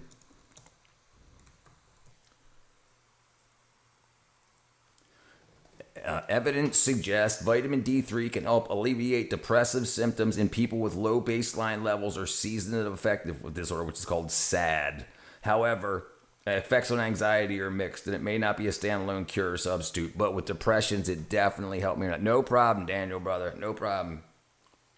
I take methylated B12, chelated iron, but I rarely take that because I eat a lot of beef. Need to find a lure. It'll be a good way to start getting into too. Definitely try to get some sunlight. Sunlight's good. So here's the thing: your body, you eat food and you get cholesterol. Cholesterol's not a bad thing. Most of your brain's made of cholesterol or needs cholesterol. But cholesterol builds up in your body. Sunlight hits your skin. The UV light converts cholesterol to vitamin D3. Your body can make it on its own, but you've got to be in the sunlight for that to happen. You can't be through sunlight through the window because the window blocks the UV portion of the light. K2 for bones, right? So calcium, most people that I talk to at least get calcium from their diet enough, but that just turns into poop. You need to get it out of your intestines with D3. D3 moves calcium out of the intestines into the bloodstream. K2 moves it out of the bloodstream and into the bones and teeth. And if you've got tooth plaque, that's usually a big sign knowing that your K2 levels are too low. Chelated. No problem, brother. No problem. Activity is really good for bones as well. Absolutely. One of the best things for your whole body is activity. And that's what happens with depression. When you start to get depressed, most people become less motivated to do anything. And then that causes a ripple effect because then you don't want to eat well. You just want to grab something quick that's horrible. It's crap, McDonald's or freaking a honey bun. And that contains like no vitamins or minerals. So then you just end up getting more and more deficient, more and more depressed, and you definitely don't have the energy or anything to work out, and things like psychological, like here, vitamin B12 is one of the hugest things. B12 psychosis is huge.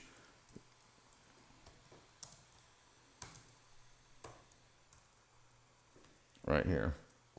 Vitamin B12 deficiency can cause psychosis, historically linked to metoblastic madness, characterized by severe paranoia, persecutory delusions, and auditory and visual hallucinations. It requires immediate medical attention, and its prompt vitamin supplementation can completely reverse symptoms, though delay may risk permanent neurological damage. 15 minutes outside, right? No sunscreen, no nothing, right? If you're a guy, take your shirt off. If you're a girl, wear a bikini top. No, there is no shopping cart. You just click on it; it'll take you to Amazon. Yeah, I'm not selling them. I just have an Amazon link.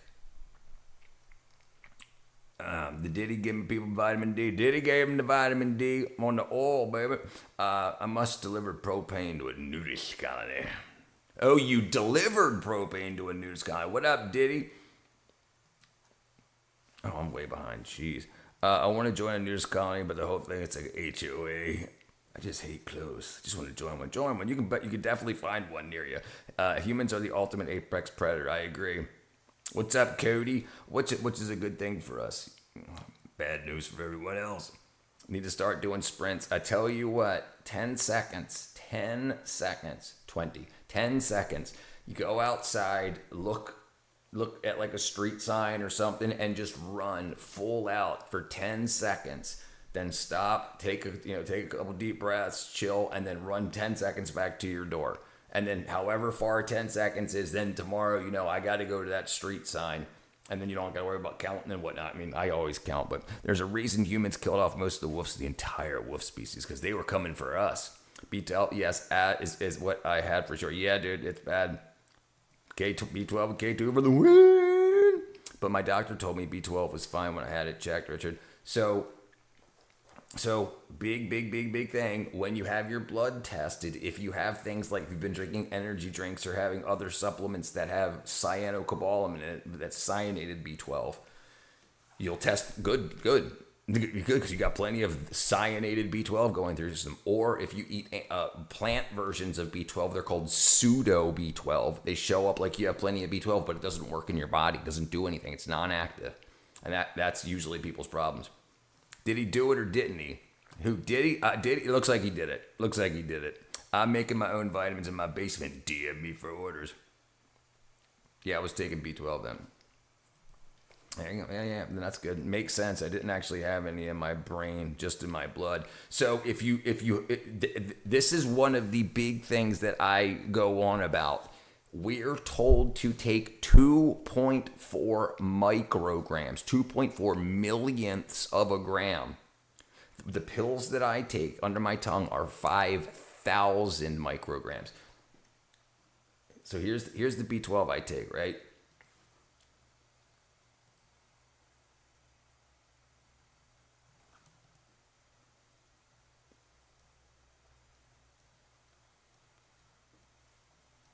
What I miss here? Oh, there you go. Right there. They're 208,000% your daily vitamin B12. So I have a theory that 2.4, like what will be in 1 a days and stuff like that, is enough to keep your heart beating and enough to keep you alive, but not enough for you to thrive. You take 6,000 micrograms, which is 6 milligrams. 6,000 milligrams would be 6 grams. Yeah, you're taking 6,000 micrograms, so 6 milligrams. Yeah. But yeah, it'll be fine. You'll be fine. You'll be fine. Yeah, it just as the farther we get away from what we actually need in our bodies, and the farther we get into the bullshit that we're told about making sure you get like the wrong fats, right fats, cholesterol, low cholesterol, blah, blah, blah, proteins, yada, yada. Yeah, great. Most people get plenty of all that stuff. And then they think, I have a balanced diet. My school serves me a balanced diet. Yeah, balanced in those things, but not balanced in vitamins and minerals. Help free me. That's break Diddy out of jail. I honestly feel a big difference the more consistently I take them. Yep, you'll keep noticing it, dude. You'll keep noticing it. Absolutely, dude. Absolutely. I haven't been craving fast food or video games since I started taking B12. So when you eat fast food, it can create dopamine, give you dopamine bursts. When you play video games, you can get dopamine bursts. Your body can make dopamine with B12, so you're not craving those bursts because you're getting I don't know, I can't test you, but what happened with me is my levels of dopamine, I was happier, everything was better throughout the day rather than, man, I just want to do something.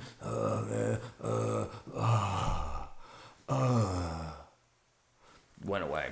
The only issue I have with caplet vitamins is that they're merely a substitute for eating fruits and veggies and whole foods. Right. The only issue I have with that is if you've eaten ultra processed foods that wash away your gut lining, then you can't efficiently absorb them from your food anymore. And that's it. So I don't take caplets, and with some supplements I do, but for B12 and D3, I either take a liquid on my skin or sublingually under my tongue, so they don't have to use the digestive system. Because most of our 97% of Americans' digestive gut microbiome is not where they need to be. Only 3% of Americans have it. For fecal transplants, transplanting poop to people who've damaged their guts from eating shitty foods or taking antibiotics. Only 3% of Americans have poop worthy, gut bacteria worthy of donating. So 97% don't. So that means that you're not going to be able to absorb vitamins and minerals from your diet. Fast food make you smell when you get sick. Fast food smell will make you sick. Yeah, I don't like the smell either. It's like, yeah, it's an odd greasy, but not like, I was chasing dopamine always. Probably, yeah. I'm going to try that. I tried Centrum. It did seem to help a little bit with my energy. I'm going to be methylated B12 next. Centrum, a big problem with those type of one-a-days is they try to pack too many things in to give you a huge list of what they have in them on the box. But they put them in forms like zinc oxide. You can put it in your mouth and it's going to come out your butthole. It's going to come out as poop and you're not going to absorb any zinc. Yes, you took zinc, but it didn't absorb. Right, so you need the types of those chemicals that your body uses that are bioavailable. Hey, 30 joules, thank you, Shadow. Never been one to take vitamins. Now I'm taking K2 and D3. Yeah, listen, that's super, super important. Both of those are unbelievably important. I see, ain't love. Thank you, Shadow. But yeah, it's called a fecal transplant. Yeah. Fecal transplant. Fecal transplant. Yeah, it's crazy. Yeah, it says beagle.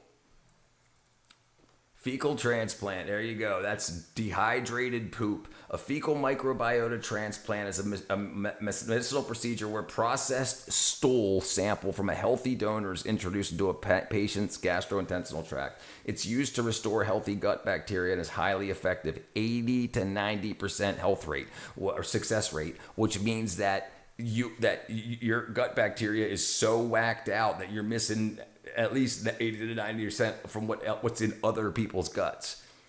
Yeah, ew. Yeah, I wouldn't take it either. What up, Plus Ultra?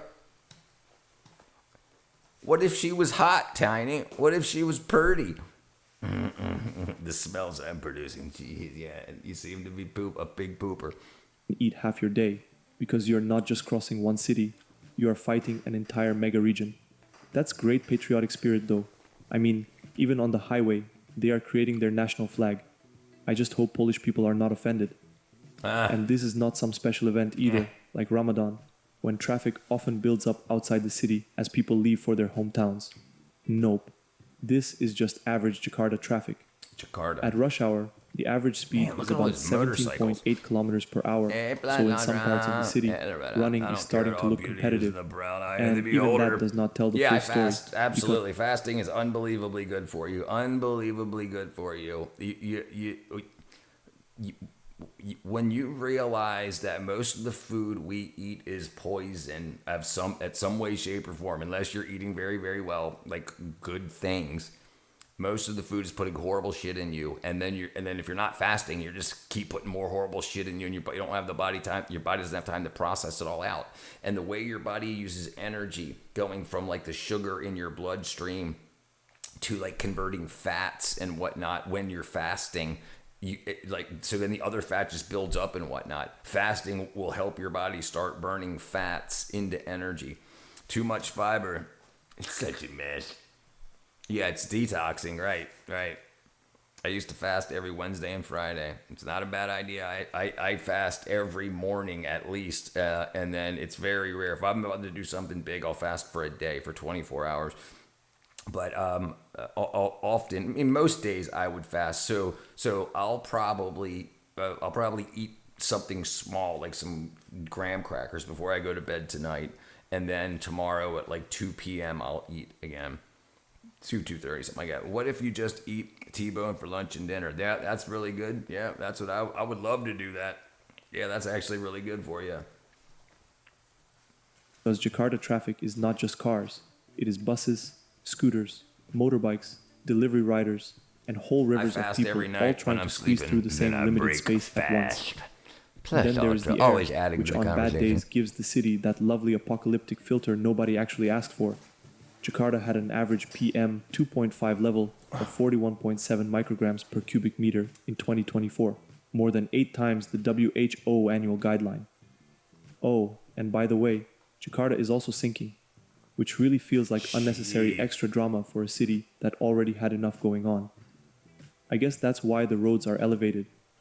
Parts of northern Jakarta have sunk by up to 4 meters over the past few decades. And in some areas, the ground is still dropping at speeds of up to 25 centimeters per year. This also makes it the world's fastest sinking city.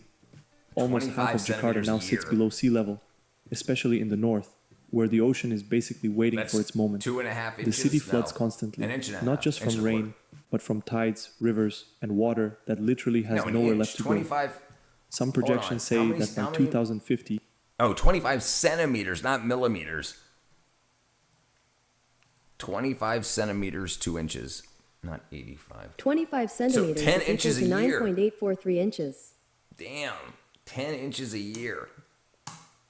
about 95% of North Jakarta could be submerged if nothing changes. Many people joke by saying it's sinking because of overpopulation, but the main reason is groundwater extraction. Millions of residents and buildings pump water from underground because the pipe supply only meets around 40% of demand.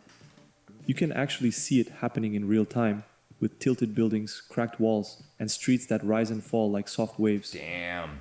Some places have been raised and rebuilt multiple times just to stay usable, as if the city was trying its hardest not to. If the center of the earth is hot, why is the bottom of the ocean cold? Give up. There is even a massive seawall project meant to hold the ocean If it's back, processed, but experts pass say it it by. might just buy time rather than Entropy. solve the problem. So when people say the city is drowning in traffic, it's true, but also literally. The inequality is real too, with Jakarta having the highest provincial inequality in Indonesia in 2025. But some aerial photos can be misleading Inequality. because those dense grey kampung neighborhoods in central Jakarta are not always poor at all and can sit on extremely valuable land. That said, the contrast is still brutal. Yeah. Yeah. Good question. Because water is engine coolant. We can't let America end up like that. Yeah, it would be nice if we didn't. But if water was engine coolant, it should still be warmer at the bottom of the Mariana Trench than it is at the top of the earth as you go up. You figure, well, the sun heats the top. Okay, great. But if right below the bottom of the ocean is molten metal and molten rock, we have a chemical cleaner and a coolant as our main chemical. Pretty lucky. Yeah, water is amazing. Number 16. Houses with blocked sea view. Once upon a time, these apartments had a sea view. Now they are staring straight into a wall I'd of be concrete. so pissed. And Can you fish imagine buying a procreate. place here? That's when I was younger, when I was in my 20s, I would never drink water. When people would say, "You want a glass of water?" I would say, "No, fish in it." Shit, man, you're right. We aren't spinning on a ball. No, I think we're spinning on a ball. No. I think we're a sphere. Absolutely. It's just very interesting when you start studying very deep, very, very, very deep ocean stuff, and then you start realizing that some of the volcanoes that are in the like the upper crust area, we have trenches that are deeper than that, and the magma is higher than what will be the bottom of the ocean. Almost like, and here's the thing, nobody's ever been there, so nobody knows what's in the center of the earth. It's a theory, just a theory, right? So here, it's a really cool brain exercise. So here's the thing. If we have radioactive compounds that are not in the sphere of the earth, not in the center, but like offset, like if I don't know, a circle, but if this is the earth, instead of here being the molten center, say there's a big glob over here of a bunch of radioactive minerals that are creating heat, and that's why we have volcanoes here, or here and here, but not some volcanoes over here. And it might have another glob here, but the center may be solid. We don't have a clue, really. Because we could have big ass hunks of very radioactive areas that cause rock to be molten. It's pretty interesting. Held up by 4 effluents. Yeah, I can't do the flat earth either. Back of the giant tortoise. Everyone got checkmated. Flat earth confirmed. A few years ago because of the beautiful beach view, and then this happens. This is Ataköy on Istanbul's Marmara coast in the Bakırköy district. It used to be known for its planned layout, open shoreline, greenery, and mid-rise Bro, you're housing by the streaming water. with 30 paint-filled pants. Then the Surprising waterfront as- changed. New projects. It's surprising as you were streaming with 30 pants. Well, so I got done painting all this and all of the trim, and I just installed new flooring. I got finished today, actually. So I got finished, and I just started streaming. So these are my pants that have the paint all over them.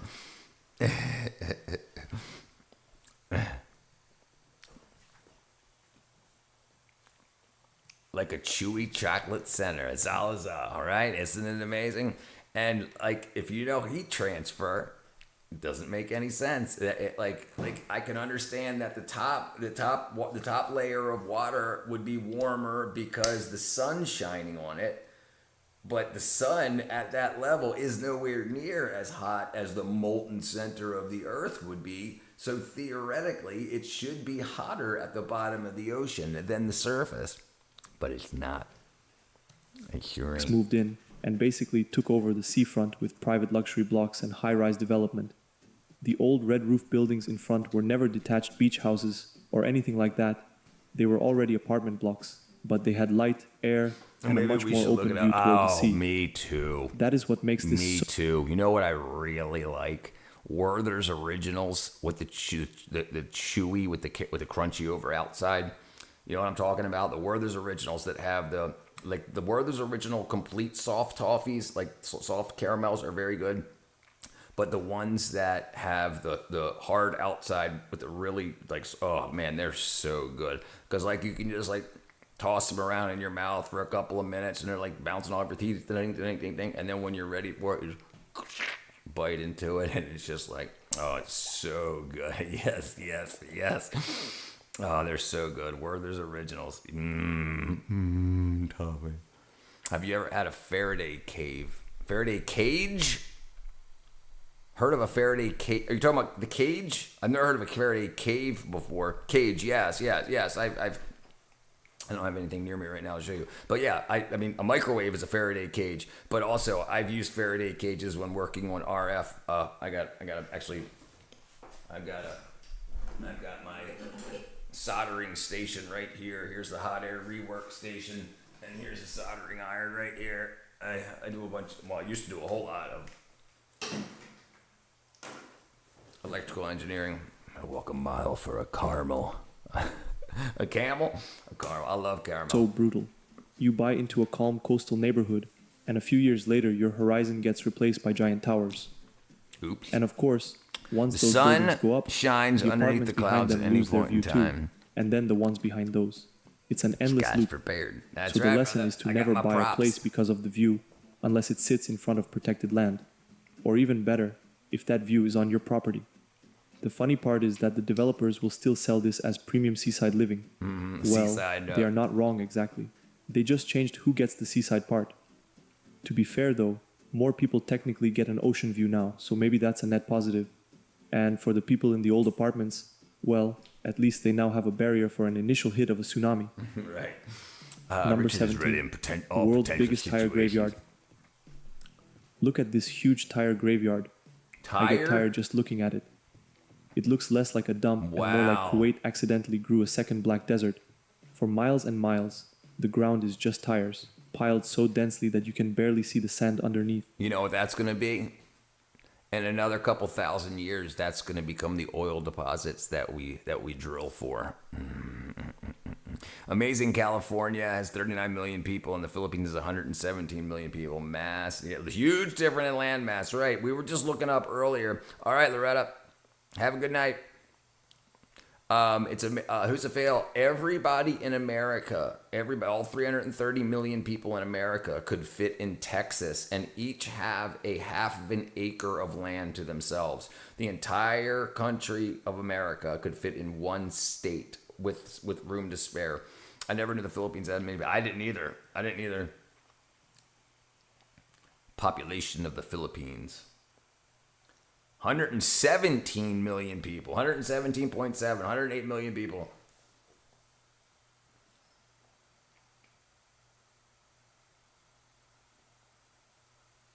Interesting. Yeah, that's a lot of freaking people. Let's see if it shows us a map. Yeah, and that's just a freaking straddle islands. At Canada's first, very your brain tries to read it as unpopulated. Yeah, it's rocks huge or shadows. and cold. Then you realize it is just millions of old US only has tires. 375 million. 170 I'm million honestly little more island chain, impressed by crazy. how this guy's clothes Right, because they're stacked on top of each other. are still white. A tire is one of those things nobody thinks about until it needs replacing. Then suddenly, you have a problem that does not rot. So this does is not when you disappear, send off for and your definitely does recycling not and it look ends good up in bulk. freaking And here, some. the bulk became the entire landscape. But can you imagine a fire in there?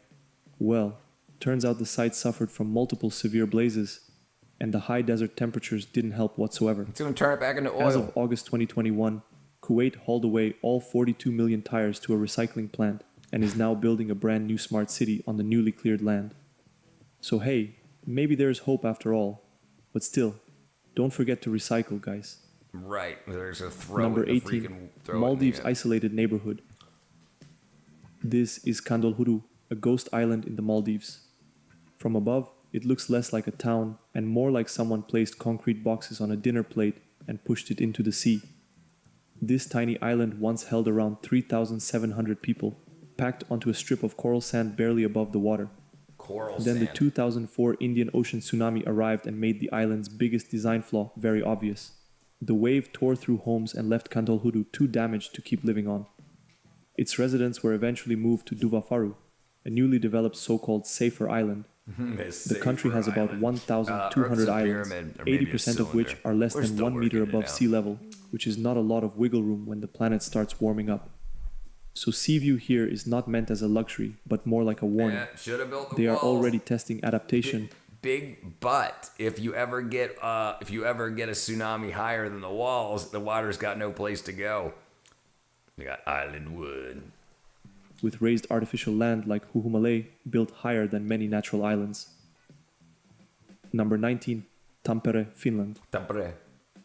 This is what happens when you keep fixing the same intersection for 60 years. Tampere, Finland proves that confusing road design is not just an American Jeez. hobby. This junction started as a normal roundabout until they added just one more lane and just one more connection road, and that is what it currently looks like. Good luck giving someone directions here. From above, it looks like 5 different road ideas were forced to share the same space. Locals still say it is not actually that terrible to drive through. Apparently the signage is good, the lanes are clearer than they used to be, and on the ground it works better than the aerial view suggests. This is also one of the main southern confusing entrances into the AF, city, that's so it is not strange. some random backstreet mistake. The internet changes Instead of words. rebuild- Oh well, yeah. If it thinks it's in another language, it tries to translate it. You said island wood. What was it? Island Boys basically created a funnel. Island Boys, and I'm trying to make it. They created a funnel. Building it from scratch, they just kept adding solutions as new problems showed up. Number 20, house inside shopping mall. This is what happens when you try to preserve history but want a new shopping mall even more. But the story is not as simple as that. Some people online say this house in Kaunas, Lithuania was built in 1914, Lithuania. although the exact date is a little hard to verify. Over the decades, the surroundings changed completely. Actually does make sense, Especially though, with signage on the works on the ground. Yep, I took a nap. I did not take a break, no, brother. I've been going 5 hours. 5 hours, Shiva. I thought AI was getting out of hand already. False alarm. After industrial use, when the whole thing was a factory block. When the Acropolis shopping mall was built in the early 2000s, it also brought back people and business. Most of the old structures were cleared, but this one house was left standing. Instead of demolishing it, developers built the entire mall around it. Now it sits indoors, under a glass roof, Great idea, surrounded great by marketing escalators, plan. food courts, and retail stores. Island Goy. It is no longer a home and is now used as a spa center and cafe. The original context is gone, the street is gone, and even the sky above it has been swapped for a ceiling. There are actually a few more old facades inside the mall. Honestly, I think it's pretty interesting. No, it's pretty and much cool. better than demolishing it for an empty lot. Number 21. Right, and people will come to visit just to see the house inside of a mall. Sumnon, what's up, Richard? Join me in my nightly straight razor shave routine because I'm classy like that. I've seen that in China a few times. They will build around you. Yeah, that's why I thought that's what it was. That's the only place I've heard about it. I'm an island boy, and I'm trying to make it. Yep, I'm not brave enough for a straight razor. Sunshine City, China. It seems like there's not a lot of sunshine. You've been in here the whole Sunshine time? City. 5 hours and This 6 apartment minutes? complex in Jiang, Guangdong, has residential Thank you, blocks so brother. close together that the gaps Thank between you, my them are friend. reportedly around 8 to 13 meters wide. From above, it looks less like housing and more like 4 giant ram sticks plugged into the earth. The buildings are long, flat, and parallel, so lower floor apartments mostly get a view of another wall and maybe someone Jeez, else's imagine laundry being in if the they're middle of lucky. that. If two neighbors tried to open make their it. windows They at the really same tried time, to make they are it by basically kissing forced each into other. conversation. Yeah, In China, buildings this close are often nicknamed handshake buildings. Like you have these cringy guys, and they're like, "Hey, I got a couple $1 million. Why don't we record their album? We'll make them kiss each other and do weird stuff." And it sucks when bad people get money. Because people can almost reach across and shake hands from opposite windows. Here, the distance is wider than that, but it doesn't feel so private as well. The lower floors, especially in the middle buildings, must be super depressing here a month because they ago, are and I probably don't stuck think in I left complete yet. darkness. Come on. Plus, What makes it honestly, more it felt interesting is that natural this to kind use of one to layout is shave a usually couple not of even allowed times. Now I under zip normal through building it. codes. Yeah, you know, like,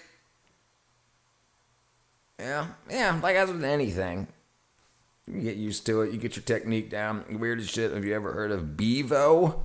Bevo? Homes and tiny homes in Hong Kong. Which often require Hong Kong tiny homes. Oh, wow. Yeah, look how small. Jeez. Actually, yeah, we watched a video where they went to like sleep in some of these and they found the smallest homes. Yeah, the pod homes and stuff.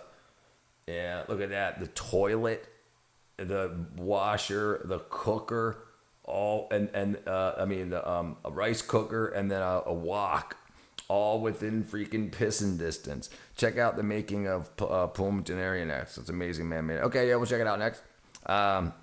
I'm the type where I can usually watch someone do a few. Is that my juggler? He's a TikToker from England, bro. He seriously fucked up with Maui, worse than the Island Boys or some documentary. Fasting cures a lot of stuff. A lot of stuff is toxins in your body, endotoxins. They get stored in your fat, and your fat doesn't get recycled until you burn it. So you got to do that for your body to start getting rid of this stuff. Remember, it's meant for survival periods and whatnot, and it'll clear your head. There's a lot of mental issues and stuff that it can help clear up, oddly enough. But, you know, because they're not going to test that stuff because they don't want to tell people in America to stop eating food. Jesus fasted for 40 days and 40 nights. That's right. All in a distance, all within passing distance, right? Pissing distance. All right, let's see. I'm funny sometimes. Palm Jumeirah. Okay, let's see. Oops. Where'd it go? Oh, come on. Where'd it go? All right, there it is. I did it wrong again.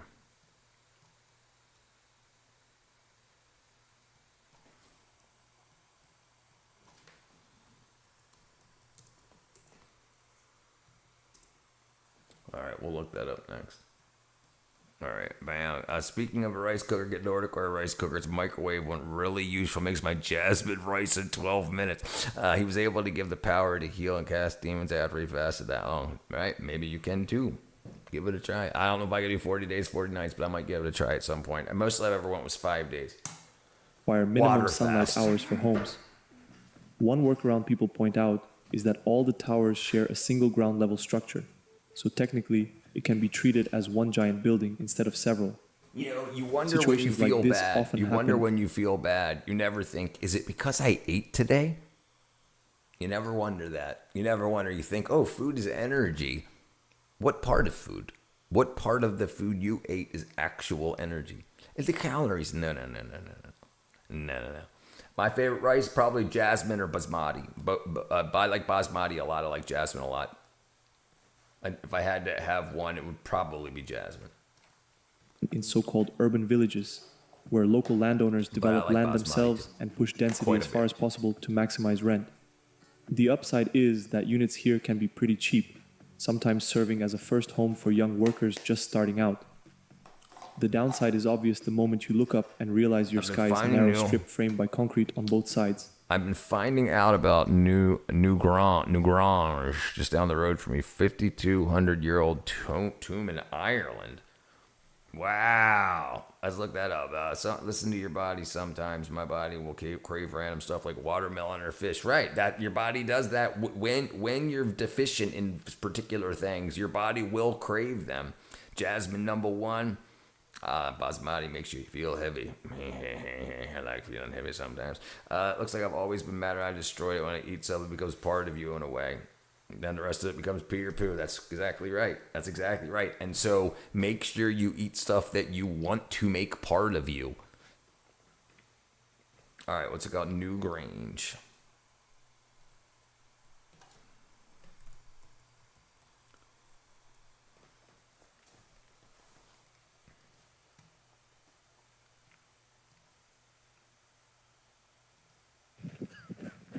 Es un sitio arqueológico de hace 5.000 años. Y eso que hemos visto es una especie de templo donde enterraban a los familiares de. This is in Ireland? De una familia granjera. Wow, older than the pyramids. No se puede filmar dentro, pero está súper chulo. Damn. Wow. Wow. Wow, look at the spirals cut in there. Wow.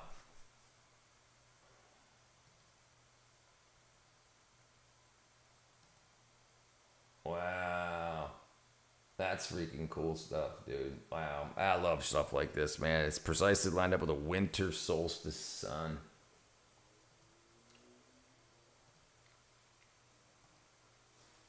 Bam.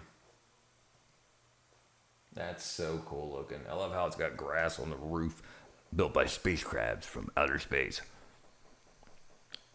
Never in person. I love this stuff, though. I've never heard of this place before. Man.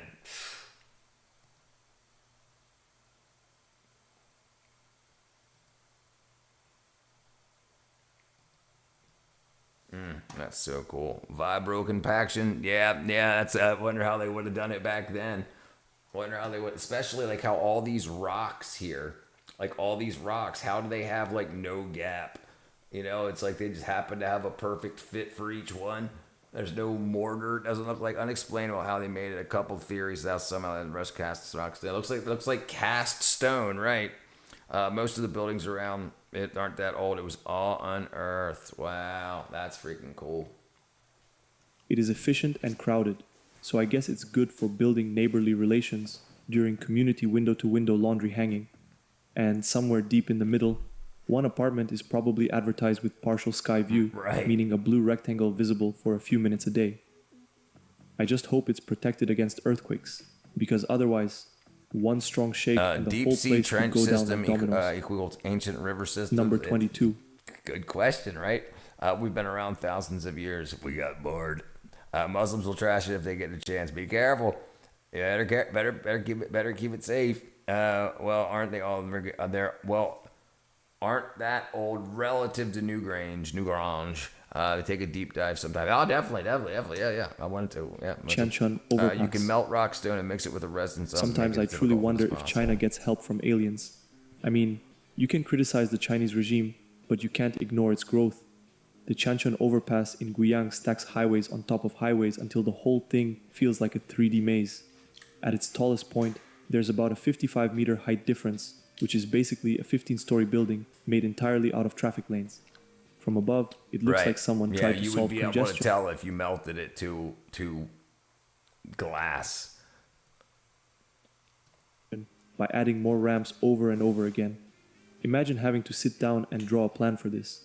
The mind boggles. It's not random though, even if it feels like it. This is a multi-level interchange designed to connect several major roads at once. Guiyang is very mountainous, so instead of spreading out, the roads climb, loop, and stack to fit the terrain. Engineers have to account for elevation, angles, traffic, and structural load all at the same time. And if you miss one exit, you can't just simply turn around. So drivers rely heavily on GPS and signage. Number 23, a social China housing can program. build a Golden Gate Bridge. I know you probably imagined the first colony on Mars as some sleep. Listen, they're building shit super fast. Elon Musk said when he built the Gigafactory in China, it took 18 months. Or maybe he said it took a year. It took him 18 months to build the one in Texas. You're from Georgia. You probably remember that boy at Six Flags getting his hat and then getting decapitated. Yeah, I recall. Yeah. Looks like mating ball. A mating ball of roadways. I wonder how many people have to have severe spaghetti-induced anxiety attacks. What up, Scott, brother? My cat just woke me up 4 a.m. Go back to sleep. Good to see you, brother. Bleak dome sci-fi city, but I think it should look more like this. To be honest, this looks more like a bad Photoshop or some low graphics video game without proper shadow rendering than a real image. This is Pardis town, east of Tehran, and it looks like someone tried to build a city before remembering cities also need the life part. It's just so empty and dry. Huge rows of gray apartment blocks rise out of where they got the money for that. Most of the ocean floor used to be dry land. Lots of cities all over the underworld. One off the coast in Cuba isn't that deep of water. All right, good night, Robert, brother. Barren hills. You made it 5 hours and 17 minutes. From a distance, it looks more like a low-budget game map where the background buildings accidentally became the main level. The project was part of Iran's Maskan-e Mayor housing program, a massive state-backed effort meant to build affordable homes. At its peak, the broader plan involved new towns and roughly 1.5 million housing units across Iran. Right, and then America decided to use that idea and use it over here. Atlanta. Dun, dun, dun, dun. And to be fair, a plain concrete apartment is still better than no apartment at all. But these early views of Pardis are brutal. There are towers, dirt roads, empty lots, but almost no signs of street life. It feels less like a neighborhood and more like a construction site. It does look like a fun place to play paintball though. The original promise was a community with transport, schools, hospitals, and parks, but parts of the wider program reportedly struggled with basics like water, heating, and sewage. The buildings are spaced out more than some super dense tower blocks, which actually could have helped if the spaces between them had been turned into green areas. Instead, the gaps just feel like leftover land. Just hire a landscape company and let them go crazy. Newer images show parts of Pardis looking much more finished, with roads, paint, cars, and residents moving in, so these images captured the project at its bleakest stage. Still, it shows the danger of treating housing as just a numbers problem, because you can stack thousands of homes you're one into of the a few desert, streamers that but doesn't without make a big services, deal out of a transit, typo. and public space. It starts to I know, feel more like storage for people. Yeah, do people really do make a big... Wow. Yeah, I guess there's a lot of assholes. Number 24. I'm going to try to be the anti-asshole. Dun, dun, dun, dun. Apocalyptic McDonald's. It looks like an apocalypse happened here, and the McDonald's was the only thing that survived. From above, it almost looks It sure photoshopped. does. This temporary store was built for Lunar New Year in early 2024, and it only lasted about 10 days, so this was basically a limited edition McDonald's. It had saturated red walls and oversized golden arches that almost made it feel ceremonial. But once you stepped a few meters outside, you were back to exposed brick, rusted railings, and air conditioners hanging off buildings. The contrast is so sharp that it almost looks fake. And honestly, that is kind of the point. These pop-ups are designed to be hyper-photogenic. No way. Look at that. Oriental, can you say Oriental? Where is this at? Apocalyptic McDonald's. Is it China? Indonesia? Pulling people in for a quick visit, a few pictures, and probably a meal. The neighborhood itself, Yongqingfang in Guangzhou's Liwan district, is not actually abandoned or poor, even if it can look a bit worn down in some of these photos. Number 25. South Korea Whole Hotel. This looks less like a hotel and more like a crater. This circular resort, the Kota Hotel, was completed in 1992 in the mountains of South Korea, with around 270 rooms arranged in a ring facing inward, It kinda reminds me of Ponte City from South Africa. Instead of a normal courtyard, the building drops straight down into a massive hollow core, creating this deep, shadowy void in the middle. That sounds The views horrible. are truly amazing though, and No, I'm from the guessing every outside, unit not from has the an inside. outward-facing window Oh, on is the it exterior. done? They're But by the late 2000s, things started falling apart. The owners ran into debt, management issues piled up, and at some point, the people in charge just disappeared. Employees reportedly kept working for years without pay, hoping things would turn around, which they didn't. By 2012, the hotel finally shut down, and everything inside was just left as it was. Nature and time moved in, breaking windows, peeling walls, and slowly chewing through the structure. What makes it feel especially off is that central void, because it turns the whole building inward, like it's focused on this empty space that serves no real Wow. purpose. Have you ever heard Standing of at the huge the Arab edge, city they're it's building not in a really a building? hotel anymore. Are you talking about the Saudi Arabia line? The line, the big, like, it's supposed to be like 20 kilometers, but now it's going to be like 2 kilometers? I hope they pay me for this after, 3 years of working? It's more like a giant vertical hallway. So now it sits there in the mountains, a $250 million idea that slowly collapsed into a very expensive hole. Which one of these locations shocked you the most? Yeah, I think you were talking Let me know about if the there are any line. topics I should cover in the next video. Yeah. Yeah, we watched a video on it a couple of weeks ago. How it was supposed to be 20 kilometers, and then they said it was going to be 2 kilometers, and they wanted it to be like polished, mirror finished outside edge, but then it was going to be too hot, or like because it was going to reflect the sunlight and burn the cars up, and that's the short thing about it. Countless governments and companies have taken a stab at building a city of the future. There's Songdo in South Korea, the Alphabet-funded Quayside project in Toronto, which was abandoned in May of last year, and both Singapore and Barcelona have tried to modernize with smart sensors. In January of 2021, Saudi Arabia announced plans for its own futuristic city called The Line. Instead of communities sprawling outward from a central location, they would be built vertically and arranged, well, in a line, hence the name. Even though the vision for the city stretches 170 kilometers, it would do away with cars entirely and instead be connected by high-speed rail that would travel the entire length in just 20 minutes. And each individual community would be largely self-contained, so that almost anything you could need, be it a school, a doctor, or a quick meal, would be only a 5-minute walk away. The government says the line will run on 100% clean energy and make extensive use of sensors and AI to manage the city's services. And all of this is supposed to be nestled in the pristine natural landscape of the Tabuk province with minimal impact on the environment. It's an insane idea. Now the Saudi Crown Prince Mohammed bin Salman has revealed grandiose renders of what the city will look like to match the grandiose plans. The line is envisioned as a giant glass and mirrored wall, 170 kilometers long, 200 meters wide, and 500 meters tall. That's taller than the Empire State Building. It would have greenery stretching along the top, an open-air ventilation system to help maintain an ideal climate year-round, and it would house up to 9 million people. Now, the line is just one part of Saudi Arabia's controversial $500 billion NEOM megacity project. For one, the so-called virgin land that the government is building NEOM on is, unsurprisingly, not all that virgin. It is the ancestral and current home of many people, including members of the Hawatat tribe, who are being forced from their homes for what many see as a vanity project that won't amount to much in reality. Those who have dared to speak out against the government's plans or refuse to give up their homes have been harassed and abducted by Saudi security forces, arrested, or in some cases killed. For example, Abdul Rahim al-Hawati, a prominent Hawatat activist, was killed by police in April of 2020 after posting videos on social media trying to raise awareness of the forced displacement.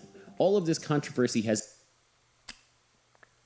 even led to some commercial partners pulling out of deals like Riot Games, which had signed on NEOM to sponsor the League of Legends European Championship.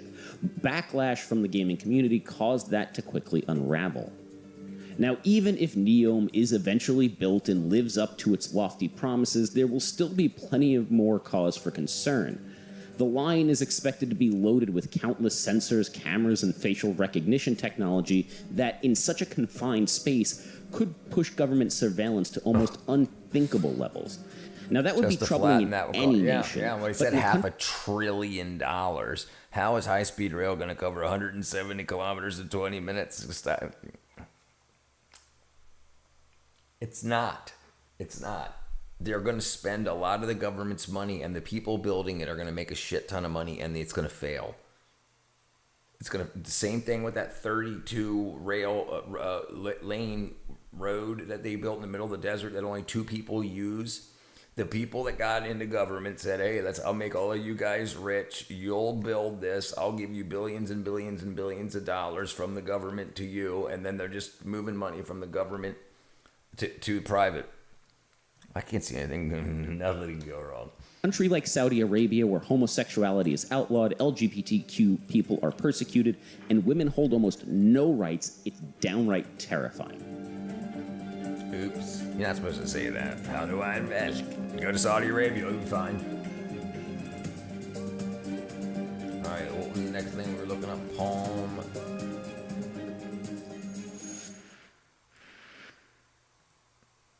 Palm Jumeirah. Jumeirah. Maybe they'll tell me how to say it. The richest music playing in Dubai. 5 years ago. Ain't nothing newer. 6 years ago, 3 years, 1 year ago. That's freaking.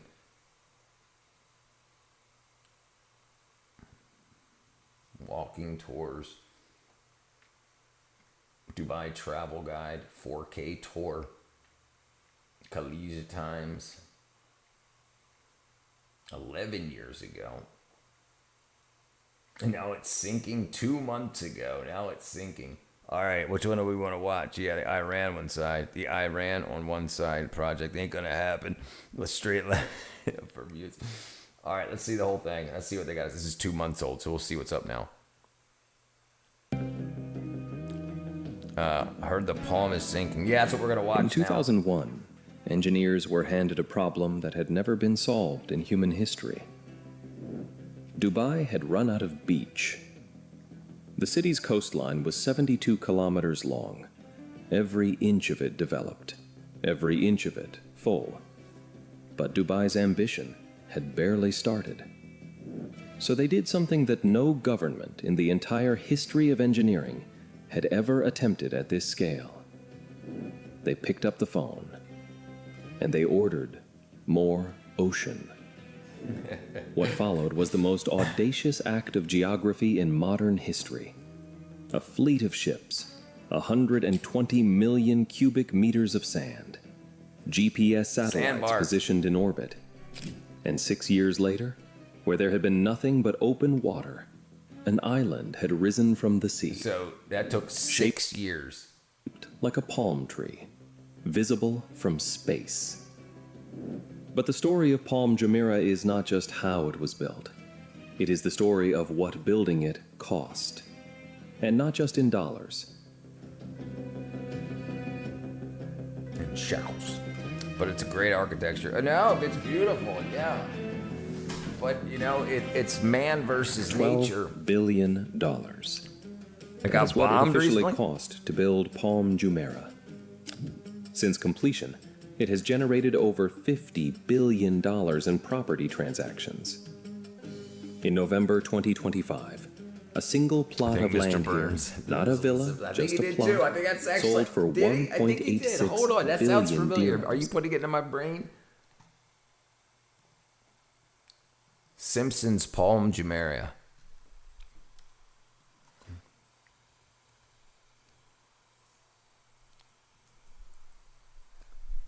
That sounds so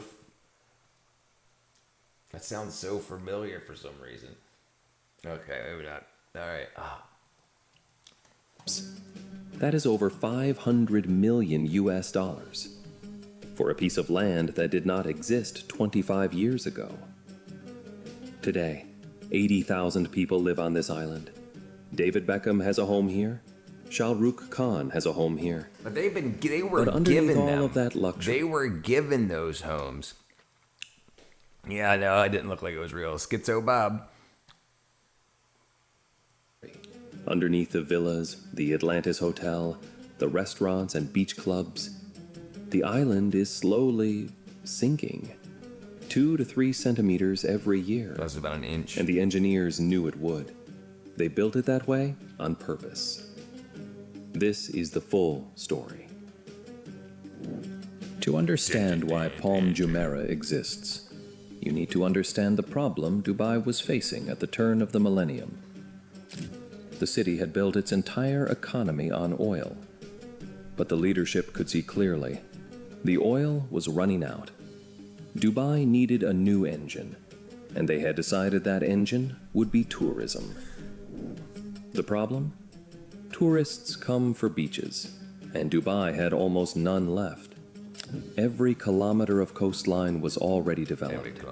There was nowhere left to build the hotels and resorts that would bring the world to Dubai's door. The solution came from one man, Sheikh Mohammed bin Rashid Al Maktoum, then Crown Prince of Dubai, drew a shape on a piece of paper, a palm tree, extending into the sea. Here's my credit card. He handed it to his engineers and asked one question. Can you build this? His engineers were, to put it diplomatically, skeptical. No artificial island on this scale had ever been attempted. The seabed conditions were unknown. The engineering challenges were enormous. How are they The unknown? environmental risks They were never real. checked it ever before. And that shape, the intricate palm Figure tree that would be outline map. I with guess they're not 17 doing any- fronds, would require a level guess of they're not moving precision oil out of that that existing stuff. They don't really technology care could what one barely man support. has that much power. Sheikh Mohammed was not deterred. Nakheel Properties, a government developer, was given the commission. The commission, American a architects government Helman developer Hurley was given the Sharvat commission. Peacock designed it.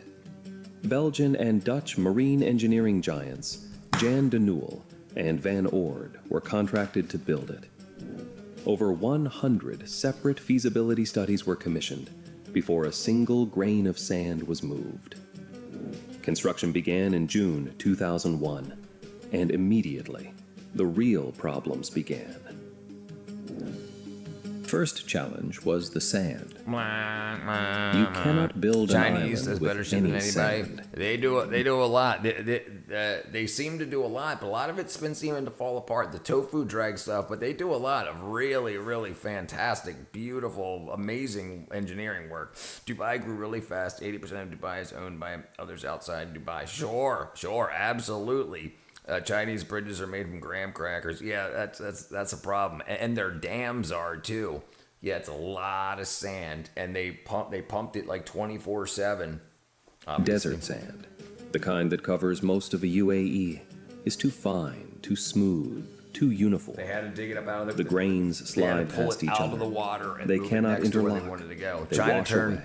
desert into green land. Yeah, The sand yeah. needed yeah, for great Palm engineering Jumeirah stuff. Yeah, had to I be love Chinese coarse, bridges with chocolate dense, marshmallows. with grains of a very specific size that would lock together under pressure and resist the movement of water. Engineers found it 6 nautical miles out in the Persian Gulf, on the seabed itself. What followed was one of the largest dredging operations in human history. A fleet of specialist ships worked 24 hours a day, 7 days a week, for over 3 years. Yeah, it's a lot of time. They moved 120 million cubic meters of sand, enough to fill 48,000 Olympic swimming pools. Jeez. But moving the sand was only half the problem. Placing it in exactly I wonder the how right much position So was something else there's a entirely. lot. I guess they don't care. They may care. There was a lot of gold apparently in sea sand. I wonder if they did anything to try to separate it out. The palm tree shape Worst demanded bed I ever slept millimeter in. precision. Seabed. Each of the 17 Seabed. fronds had to be perfectly symmetrical. The entire structure had Yeah, to hold workers its probably got form 100 bucks against now. tidal Probably, forces, yeah. wind, and the natural movement of the sea. The solution? Space. GPS satellites, positioned in orbit at 676 kilometers above the Earth, guided every dredging ship with pinpoint accuracy. Every ship, every pump, every discharge of sand, monitored against satellite coordinates of the planned design. Damn. If a frond drifted China's by more created than its a own few man-made centimeters, islands. the entire... Oh, hold on. Chinese man-made islands. Chinese artificial island building refers to the Great Wall of Sand campaign disputed in the South China Sea beginning 2013. China dredged 3,200 acres of land on coral reefs in the Spratly and Parcel Islands, turning submerged features into a massive militarized outpost.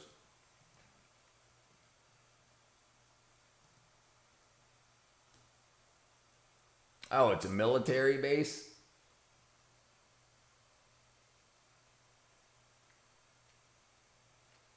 Interesting. Interesting.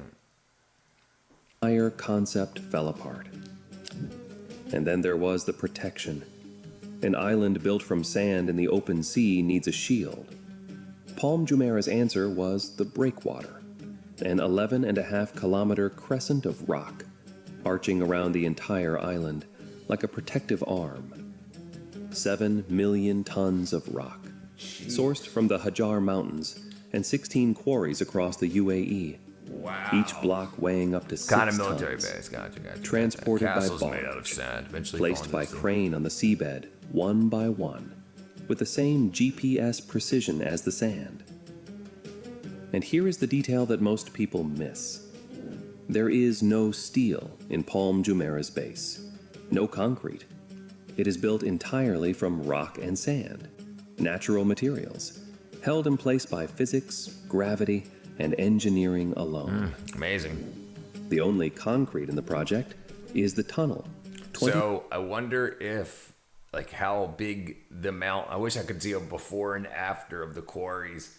5 meters below sea level, connecting the crescent to the trunk. 200,000 cubic meters of reinforced concrete, 30,000 tons of steel. Built under dry conditions, after engineers pumped out 5.5 million cubic meters of seawater in just 45 days. By 2000, So the weight of the construction on top will, as the tides come in and go out, and eventually, it'll the breakwater is what's stopping that. The rock outpost on the outside edge that's just made out of rock, that's keeping the tides from hitting the sand, but still it's going to flow in and flow out, up and down, but they won't be hit by the waves, which would cause it to erode a lot faster. God damn, I said by dredging sand from the ocean, they charge high penalties to companies' sewage treatment spill. Just hypocrisy. They get what they want, Shiva. They don't use Quran logic in building those islands. They use modern physics. Right. No sun setting in a swamp. Yes, 2007. Sorry. Oops. 6 years after. So this right here is the breakwater. So there won't be any waves coming in this way. It would hit this breakwater, and this is concrete or rock. Right? So the water will come in this way, and it will go up and down, but it won't have the impact and whatnot. Why didn't they do this? Isn't that haram? Of course it's haram. They don't care. They did it After on Wednesday. groundbreaking, the first residents had moved in. By 2008, the Atlantis Hotel opened with a party that cost $20 million. The performance that closed the night? Kylie Minogue, in the middle of the Arabian Gulf, on an island that had not existed a decade earlier. But not everyone was celebrating. Before construction even began, environmental scientists raised alarms. The site of Palm Jumeirah sat on top of a diverse marine ecosystem in the Gulf. Oyster beds, fish nurseries, habitats built over thousands of years. The dredging would bury all of it under 120 million cubic meters of sand. Nakhil's own environmental review acknowledged the destruction would be significant. Their conclusion? It would not endanger any species. Critics called it wishful thinking. And then there was the water. I think sometimes think I think humans think the creator made a mistake with Mother Nature and try to improve. Yeah, they try that over In and the over years and over after again. the palm was built, residents noticed the water around the fronds had become stagnant, discolored, warm. The island had changed the circulation of the sea. Natural tidal flow, go. which had kept these waters Yep, you fresh cannot for mess with millennia, Mother Nature. was now blocked by the breakwater. Dude, listen, I want to try to own a cave. If I still have the energy by the time when I get enough money to be able to find some land, buy a mountain, I want to try to dig a cave. I mean, like I'm talking about, like, not just me with a chisel. I'd use like drills and explosives and stuff. But I would love to dig a cave, like 30 feet deep or whatever, maybe deeper. I can go, I guess, to see how difficult it is. But kudos to the people who made the money and left that place right, exactly, right.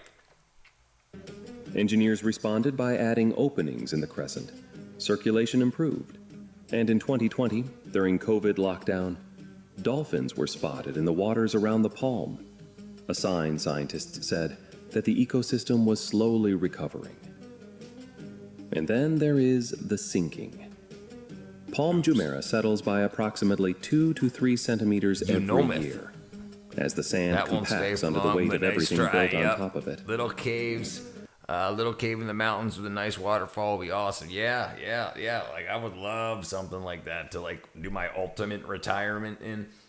This was not a surprise. It was engineered in.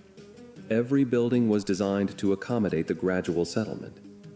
The monorail tracks include adjustment mechanisms, calibrated regularly to maintain precision. But with sea levels rising globally, the question is now being asked more loudly. What happens to an island that is slowly sinking, as the ocean around it is slowly rising? Guess we'll find out. Dubai has not yet given a public answer. Just like Atlantis. Just like them all. Whatever its environmental complications, the economic story of Palm Jumeirah is almost impossible to argue with. The island added 78.6 kilometers to Dubai's coastline. It covers 5.7 square kilometers, the equivalent of 600 football pitches. Since the first properties went on sale, Palm Jumeirah has generated over $50 billion in real estate transactions on an island that cost $12 billion to build.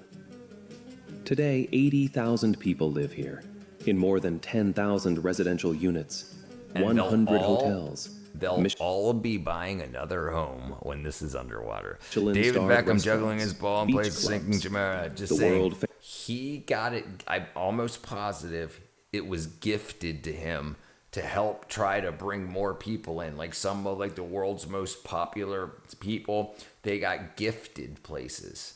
And then people wanted to be his neighbor and whatnot, and wanted to live on the same leaf as him and whatnot. This is what I heard. I don't know if it's true or not. They could install a big-ass solar panel for free energy. They could, but they got oil for days, dude. So they're just burning oil because they're getting it for free. Famous Atlantis Resort. They definitely tried Property to sign prices on the Palm rose by 18.9% in the first half of 2025 alone, even as the number of sales fell. Prices are rising faster than people can buy.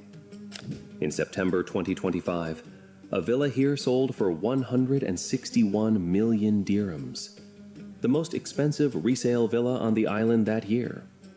Then, 2 months later, a single plot of land, just land, sold for 1.86. 1 million dirham to USD. 1 million United Arab Emirates dirhams equals $272,294.08. Okay, so it's about a dirham is about a quarter, 25 cents. Me? Yeah. It's 5 hours, 45 minutes. I'll get some rest, brother. I promise you. I have to choose a side. I'll choose Mother Nature. Good choice. Good side to bet on, Wish.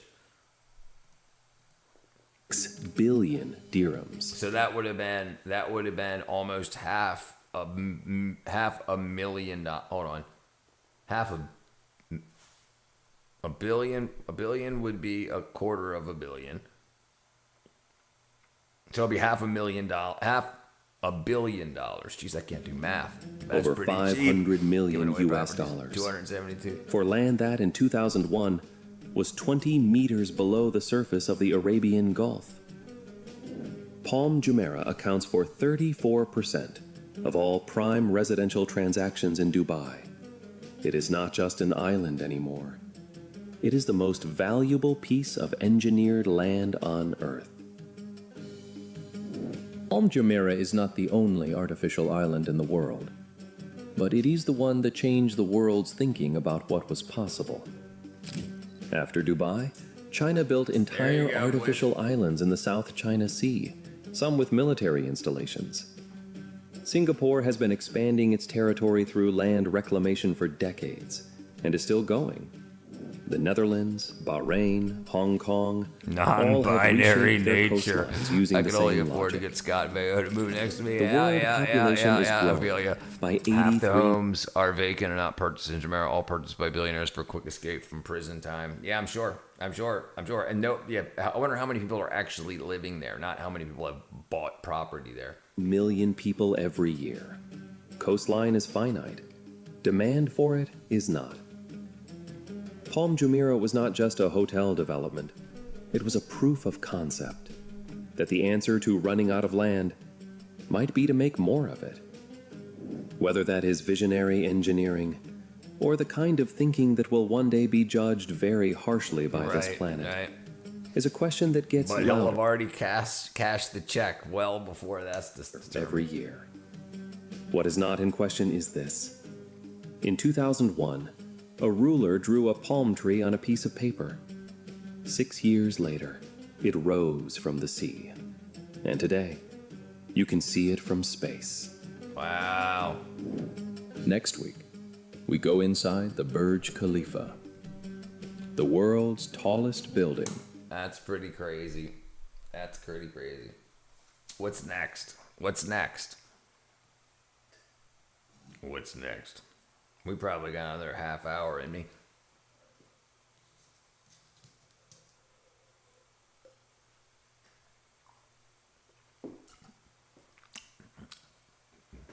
Basically. I mean, like, really, what's going on there?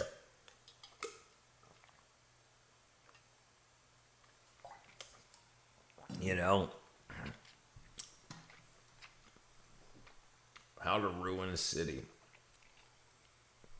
Iran's party in the desert.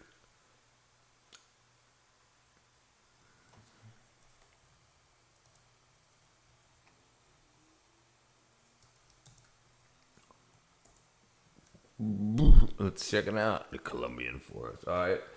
Let's see something small. How they will world's greatest party in the desert.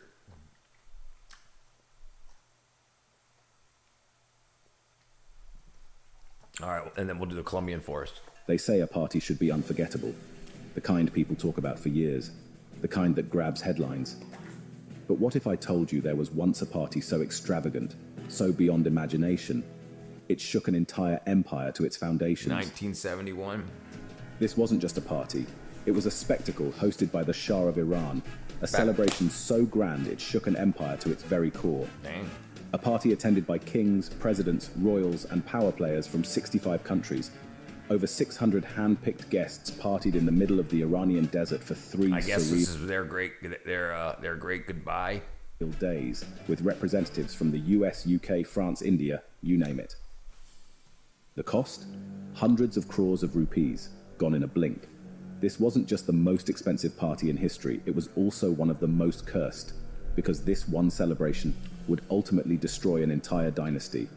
Welcome to Archive Facts. Jeez, I guess I was right. Is one for the ages. How a royal party in 1971 marked the beginning of the end for the Shah of Iran. So watch till the end. In the early 1970s, Iran was a very different country. It was officially Islamic, but its cities looked more like Europe than the Middle East. Women wore skirts instead of hijabs, nightclubs were alive, and the economy was booming thanks to oil. At the heart of this modernized kingdom was Mohammad Reza Pahlavi, the last Shah of Iran. Western educated and ambitious, he dreamt of putting Iran back on the world map, not as just another Middle Eastern country, but as the heir to an ancient empire. And in 1971, he saw the perfect opportunity, 2,500 years of the Persian Empire. To celebrate, he didn't want just a parade. He wanted the greatest party the world had ever seen. His ministers suggested holding it in Tehran, the capital, but that was too boring for the Shah. He wanted it to take place in the middle of nowhere, a desert near the ruins of Persepolis, the ancient capital of Cyrus the Great, a symbolic nod to the grandeur of old Persia. Cursed himself. So the desert was cleared. 30 kilometers of land was leveled. Trees were imported. A temporary airport runway was built. Roads stretched for 600 kilometers just to bring the guests in. They created a pop-up city in the sands of Persia. 50 air-conditioned silk tents were set up across 150 acres. Don't be fooled by the word tent. Each was more like a 5-star suite, complete with bedrooms, bathrooms, and even private salons. Babylon. If the silk used was laid flat, it would cover a 37-kilometer road. 10,000 trees were planted. But what's a forest without birds? So the Shah imported 500 sparrows from Europe just to fill the air with chirping. Guests included heads of state, royals, and global elites. From India's President V.V. Giri to Prince Philip of the UK to the Emperor of Ethiopia, whose dog wore a diamond-studded collar worth crores.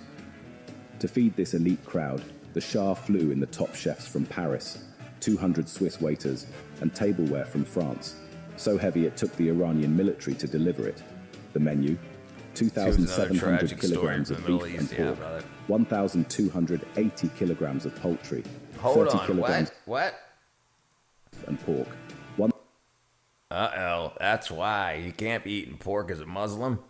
The menu: 2,700 kilograms of beef and pork, 1,280 kilograms of poultry, 30 kilograms of caviar, and wine that flowed like water.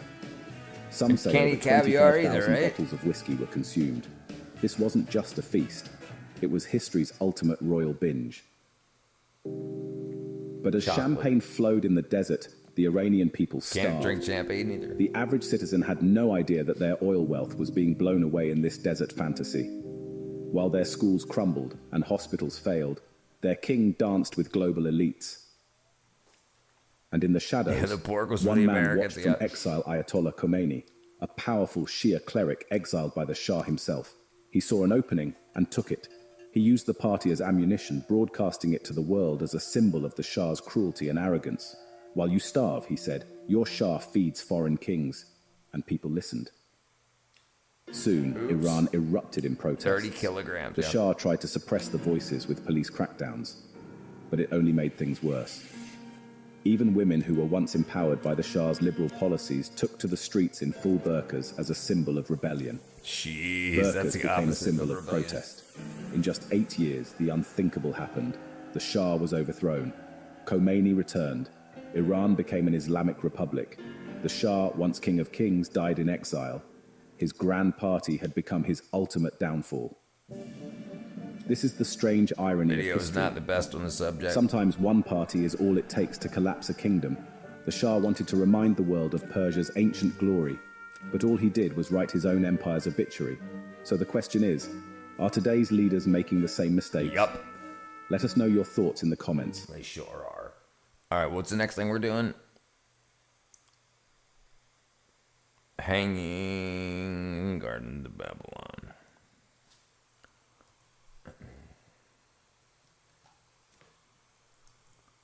Oh, come on. All right, hopefully we can.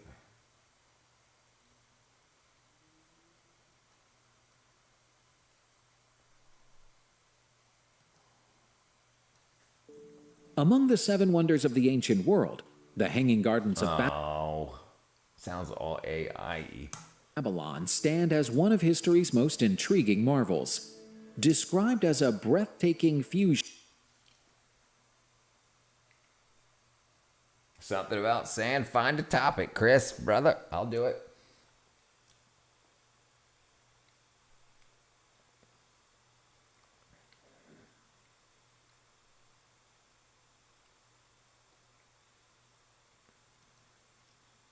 Hi everyone, welcome to this edition of History with Sai. All right. In this video, I want to talk about the Hanging Gardens of Babylon. For over 2,000 years, they've captured the imagination, been celebrated as one of the 7 wonders of the ancient world, and classical Greek and Roman writers just couldn't stop raving about them. The first to mention the gardens was Berosus, a Babylonian priest writing in Greek, who attributed them to the powerful king Nebuchadnezzar II. Nebuchadnezzar. He said that they were built for his Median wife, Amytis, because she missed the green hills of her homeland of Media in western Iran. Around 280 BC, he wrote Babyloniaca, Medina? a work explaining Babylonian Saudi history and culture to the Greeks, who at the time knew little about Babylon's long past. Dedicated to the Seleucid king, Antiochus I, the work itself has not survived, though later authors, particularly Josephus, quoted from it regularly. Regarding the gardens, he tells us the following. Typical woman. At his palace, he had knolls made of stone, which he shaped like mountains and planted with all kinds of trees. Furthermore, he had a so-called pensile paradise planted because his wife, who came from Media, longed for such, which was the custom in her homeland. Within this palace, he erected lofty stone terraces, in which he closely reproduced mountain scenery, completing the resemblance by planting them with all manner of trees and constructing the so-called hanging garden, because his wife, having been brought up in Media, had a passion for mountain surroundings.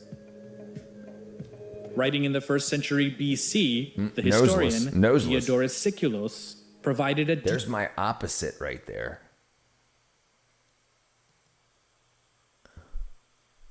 It's my opposite.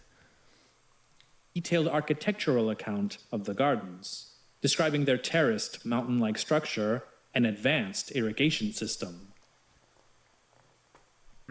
There was also, besides the Acropolis, the Hanging Garden, as it is called, which was built not by Semiramis, but by a later Syrian king to please one of his concubines. For she, they another hoe. Doing it for the hoes. Say, being a Persian by race and longing for the meadows of her mountains, asked the king to imitate, through the artifice of a planted garden, the distinctive landscape of Persia. The park extended for plethora on each side, and since the approach to the garden sloped like a hillside, and the several parts of the structure rose from one another, tier on tier, the appearance of the whole resembled that of a theater.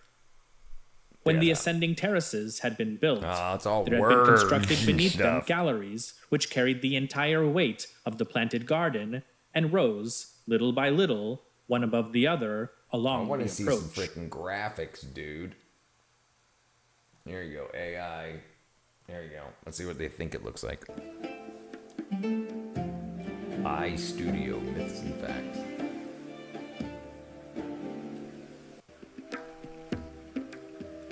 Damn, they had 4K back then. I mean, it looks pretty freaking awesome.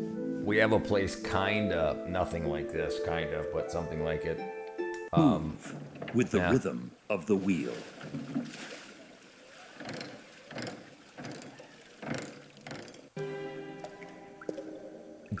That's it. With the rhythm of the wheel. And AI's all confused. The moral of the story, I once felt bad for a man with a large nose until I met a man with no nose. Noseless the Great. Noseless the Great. Oh, wow, is that real? It's real fake.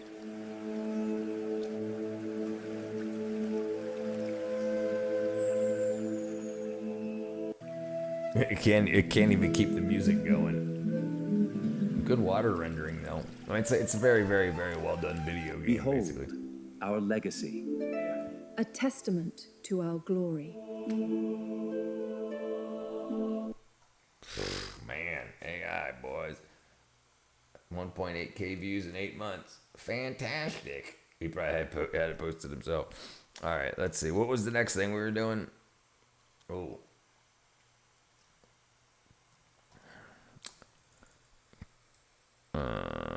Let's see what the internet's got for us. Let's see what the exclusive members only. Lawyer exposed. Oh, the body footage. 15 oldest buildings in the world.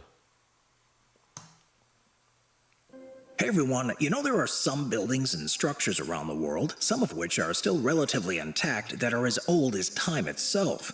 So, join me for today's video. We're going to count down the top 15 oldest buildings in the world. Number 15, Göbekli Tepe.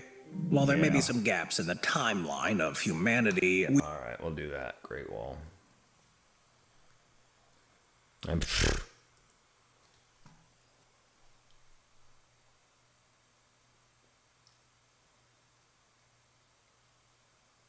4K.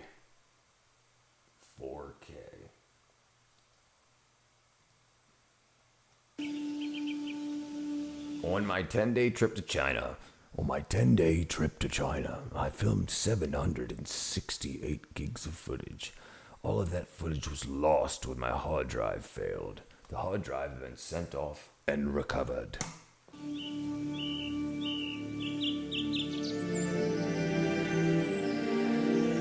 got 7.9 million views on it. However, 64 gigs remained deleted.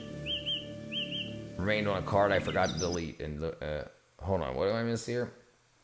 The hard drive has been sent off to try and be recovered. However, 64 gigs remained on a card I forgot to delete. Enjoy this little preview and keep your fingers crossed that we get the footage back.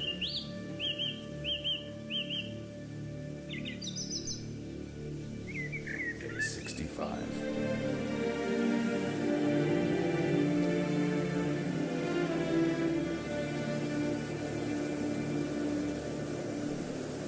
Is he gonna tell us about it?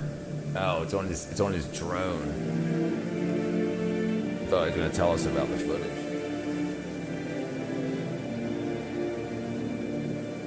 Nice shot.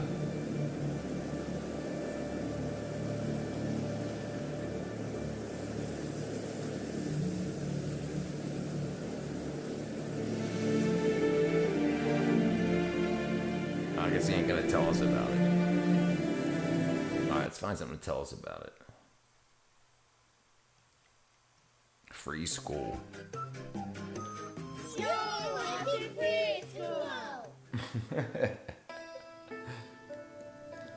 One of the most recognizable symbols of China, the Great Wall of China has a long and complicated history. It is not just one wall, but many different walls and fortifications that were built over the course of thousands of years. The Great Walls. The walls built at different times were often built with different materials, everything from packed dirt or wood to stone and brick. And human bodies. These walls were meant to protect China from invasion. If slaves died, so I hear, maybe she'll say, if slaves died while they were building the wall, they were incorporated into some of the walls. The earliest walls were built more than 2,000 years ago when individual states built walls of packed earth and gravel between boards to protect their territories from attackers with swords and spears. Hundreds of years later, in 221 BC, the first emperor of China, Qin Shi Huang, ordered the walls that divided his empire should be destroyed, and a new wall connecting the remaining pieces should be built, creating fortifications that protected the empire from northern attackers. It seems easy to climb over. No one knows exactly how long that wall was or where it was built, as most of it has worn down or been destroyed. Over the next 1,000 years, different ruling dynasties repaired, rebuilt, or expanded sections of the wall. The leaders of the Ming Dynasty, which began in 1368, all in all, constructed the most famous version of the Great Wall. They began by building watchtowers and garrisons, later adding walls of stone and earth. New construction on the wall ended in 1644. At its height, the Great Wall stretched more than 13,000 miles, or about 22,000 kilometers in total length, making it the longest structure ever built by humans. In some places, the walls were 30 feet or 9 meters thick, and 25 feet or 7.5 meters tall, and it was studded with as many as 25,000 watchtowers. With a banger. You may Brick have by heard brick, that the baby. Great Wall is Every so day, big that it every can be day. seen from space, but that is only partially true. It cannot be seen at all from the moon, but from a much closer orbit it could be seen by someone who knew exactly where to look and what it would look like. Today, the Great Wall of China is a World Heritage Site, protected and maintained for all of humanity to enjoy. Only some pieces of the wall are taken care of, as it is simply in too UK, big another and brick, too damaged by was time and last old number battles one of to the repair 70s and the and first take of care the of it 80s. all. There you go. What up, ND? What up, Lamb? In China's fact, successful nearly because of one-third of the wall has socialism. completely Thank you, Brad. disappeared, fallen I think down, you mean and even the communism. stones taken away by local people to use in building. Still, the Great Wall is the most popular place for tourists to visit in China, attracting millions of people each year. I hope you enjoyed learning about the Great Wall of China that's today. it. Goodbye till next time. Jaunty gumption. Jaunty gumption. Great Wall from Space by NASA. The Terracotta Army is real. Yeah.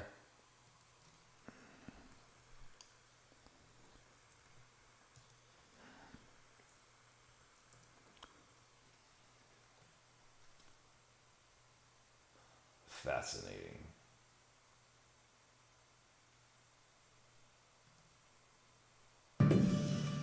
Like the Egyptians, the ancient Chinese believed the items they took with them to the grave would accompany them into the afterlife.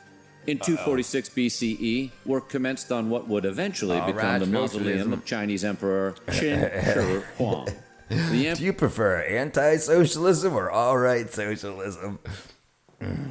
emperor would require an army to protect him in the afterlife. But instead of burying All right, actual people with him underground, he commissioned Double clay plus reproductions good, of there you go. warriors, thousands of them. Today, we're going to list some fascinating facts about China's terracotta army.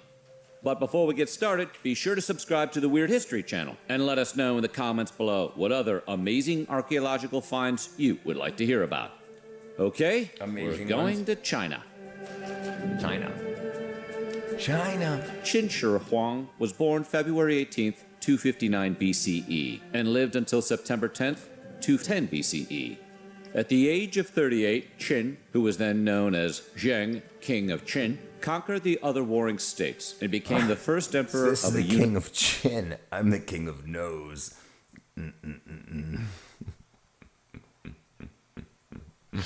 unified China, as well Big as the up, founder big, of that big, Qin big, dynasty. big boys. Under Yep, his rule, everyone's unique. feudalism I was about to say that before we started with that. I was going to say that they don't know whether each person that carved one carved their own face as a replica of it, but each one's unique. That's correct. was abolished, and drastic administrative reforms were made in an effort to avoid lapsing back into the chaos of the never-ending wars between states. He developed an extensive network of roads, standardized weights and measures, and switched the empire to a single currency. Most significantly, Chinese script was also One currency, like digital currency. standardized, giving the entire country, for the first time ever, a single communication system. In 215 BCE, the emperor ordered General Meng Tian to begin construction of his tomb. The project, situated underneath a 76-meter-tall tomb mound shaped like a truncated pyramid, would take 38 years to complete. Yeah. Yes. Sir, how long will it take to finish my tomb? 38 years, sir. Okay, I'll die in, kind of cool if so. Yeah, it is cool, supposedly. I mean, like, supposedly, that maybe they'll tell us something here. I have some miniature replicas of the Terracotta Army. They're called tiles. You want to sit down? Like the BRICS currency. No, yeah, politics repeats because they know how the people are going to react to different changes in politics. It's cyclical. Being a successful emperor means being able to defeat your enemies, and Emperor Qin was a frighteningly successful emperor. Not only did he defeat armies in 6 different states of China, he massacred them. However, for the ancient Chinese, beating your enemies in the living world was only a temporary victory, and there was a decent chance a guy like Qin might have to face his enemies again in the afterlife. It was this fear that the militaries from the states he defeated would pursue him into the afterlife that motivated him to build his terracotta army. In fact, one of the reasons the terracotta army faces east is because that is the direction an enemy would likely come from to attack the underground mausoleum. The emperor ordered the terracotta army to be built almost immediately after he took the Qin state throne in 246 BCE. According to an ancient source written by the Chinese historian Sima Qian, who lived from 145 to 90 BCE, over 700,000 laborers spent 40 years working day and night to finish the soldiers and the tomb. It's worth noting, however, that some modern historians have regarded these numbers as highly unlikely. No city in the world had a population of 700,000 at the time, and it's estimated the structure could have easily been built in just a few years by around 15,000 men. Regardless of how many there were, these workers also molded the legs, arms, torsos, and heads for the terracotta figures, which were then assembled together. Modern electron microscopes even reveal grinding and polishing marks that are believed to be the earliest known evidence for the industrial use of a lathe. Needless to say, it took a while, and when the work was finally completed in 206 BC, Qin had already been dead for 4 years. Many laborers and artisans died during the construction. Some were possibly even executed to keep the location of the tomb and its treasures a secret. One of the most incredible aspects of the terracotta army is that while laborers only used about 8 different molds for the soldiers, every single one of the 8,000 statues is different and unique in its own way. Each warrior sports his own facial features, which were added in clay, and those who have seen them closely report that one can notice all of the subtle differences the craftsmen included to differentiate each soldier. Aside from being separated into different ranks, infantry, archers, generals, or cavalry, each individual soldier features unique facial expressions, clothing, and hairstyles.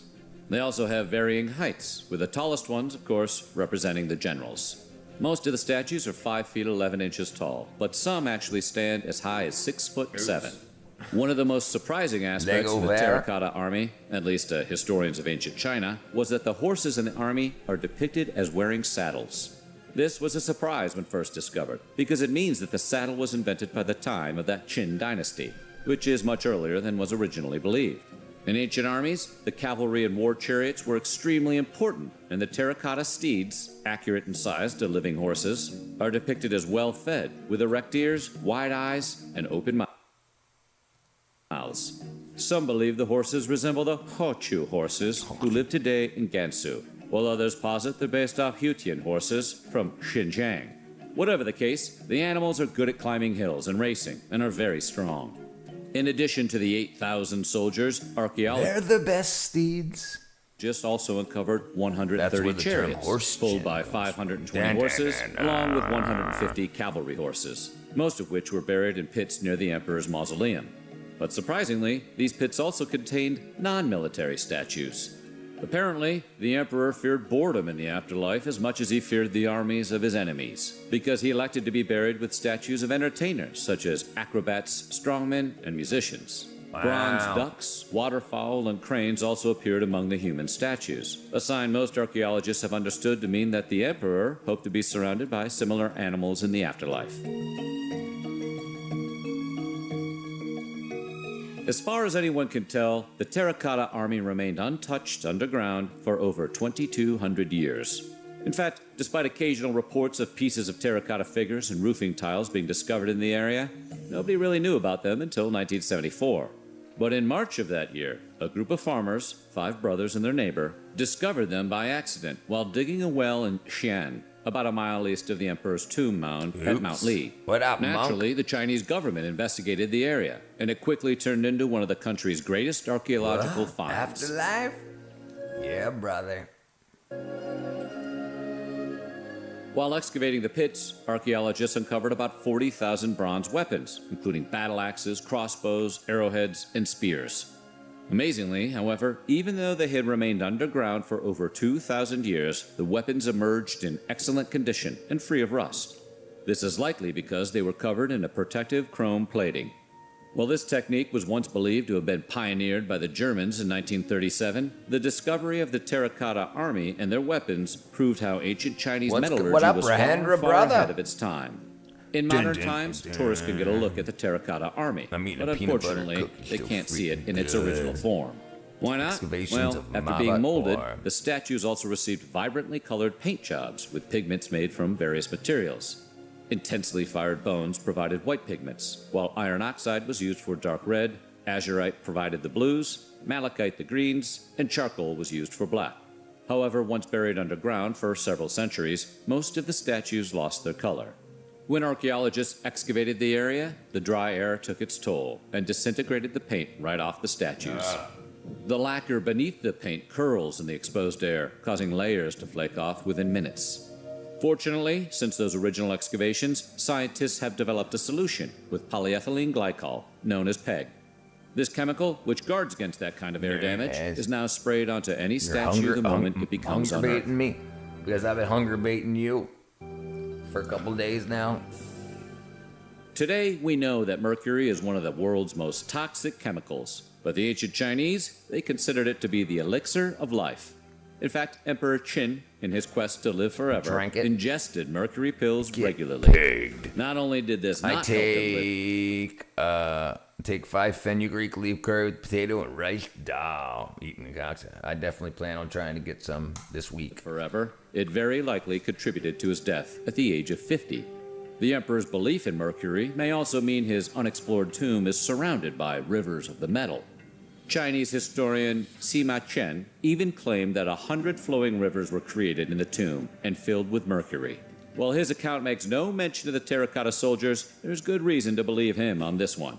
Analysis of the soil in the vicinity of the tomb has shown extremely high levels of mercury.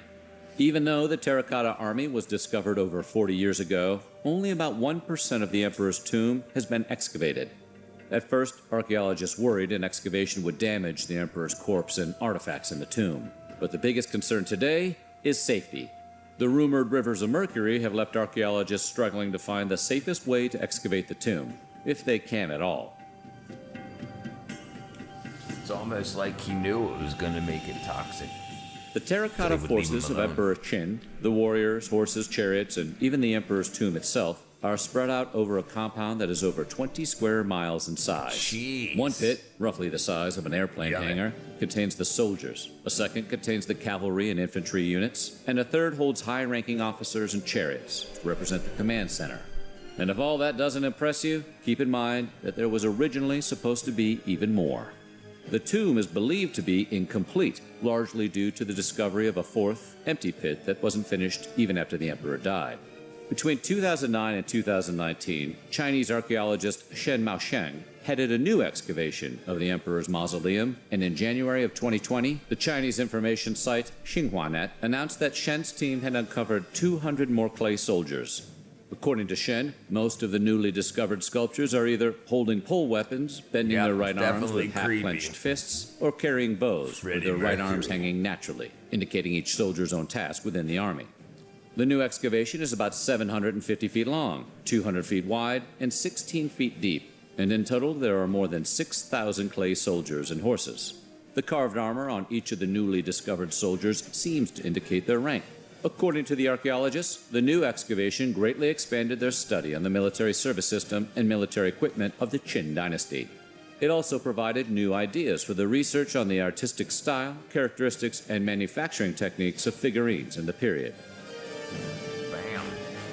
So what do you think? What one item would you take to the afterlife? Let us know in the comments. Marabot. Over 7,500 years ago, a monumental event unfolded on the plains of Kurukshetra in ancient India, the Mahabharata War. This was not merely a myth or legend. It was a real historical conflict that profoundly changed the course of human history, lasting 18 days, involving 18 armies known as Akshauhinis. That's an army a day. It's amazing. Did Jesus travel to over 7,500 years ago? A monumental event unfolded on the plains of Kurukshetra in ancient India, the Mahabharata War. This was not merely a myth or legend. It was a real historical conflict that profoundly changed the course of human history, lasting 18 days, involving 18 armies known as Akshahinis, and immortalized in 18 chapters of the Bhagavad Gita. The war drew in 4 million warriors from across the known world. From the deserts of Syria to the jungles of Cambodia, kingdoms heeded the call to arms. The Mahabharata records warriors coming from as far west as modern-day Iraq and as far east as Southeast Asia.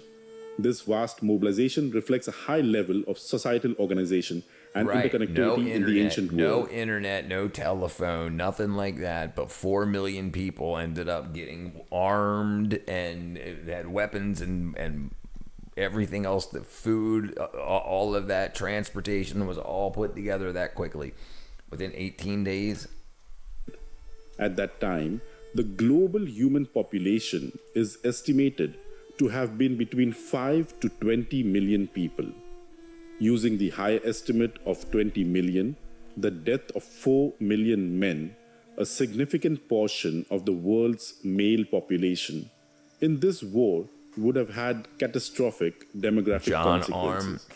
In regions directly affected by the war, the gender balance was severely skewed, with 5 Don't you know that I love you? Dick's Sporting Goods. John Rist. Men and 5 million women in these areas.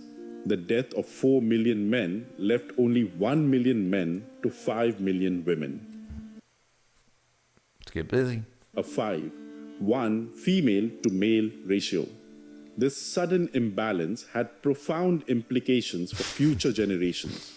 Such a drastic reduction in the male population led to a phenomenon known as a Y chromosome bottleneck. The Y chromosome, passed from father to son, carries genetic information unique to male lineages. This bottleneck reduced genetic diversity, leaving a detectable signature in the DNA of subsequent generations. I wonder if that may have caused an issue with inbreeding. If you only had 1 million men to 5 million women, then and each man just say ends up impregnating 5 women, then at some point his son and daughter are gonna get that. Yeah. I wonder if that's an issue. I mean, I guess it would have to be.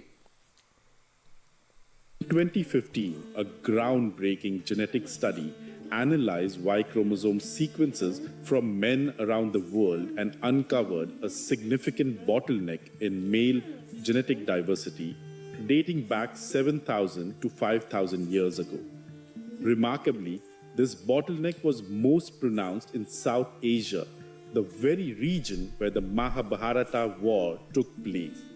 The study revealed that during this period, the ratio of female to male genetic diversity spiked dramatically. Normally, this ratio is around 3:1 due to the way X and Y chromosomes are inherited. However, the study found that it surged to as high as 16:1, an anomaly that can be explained by the massive loss of male lineages resulting from the Mahabharata War. This evidence confirms that the Mahabharata War did happen and that it had a significant impact on human genetics.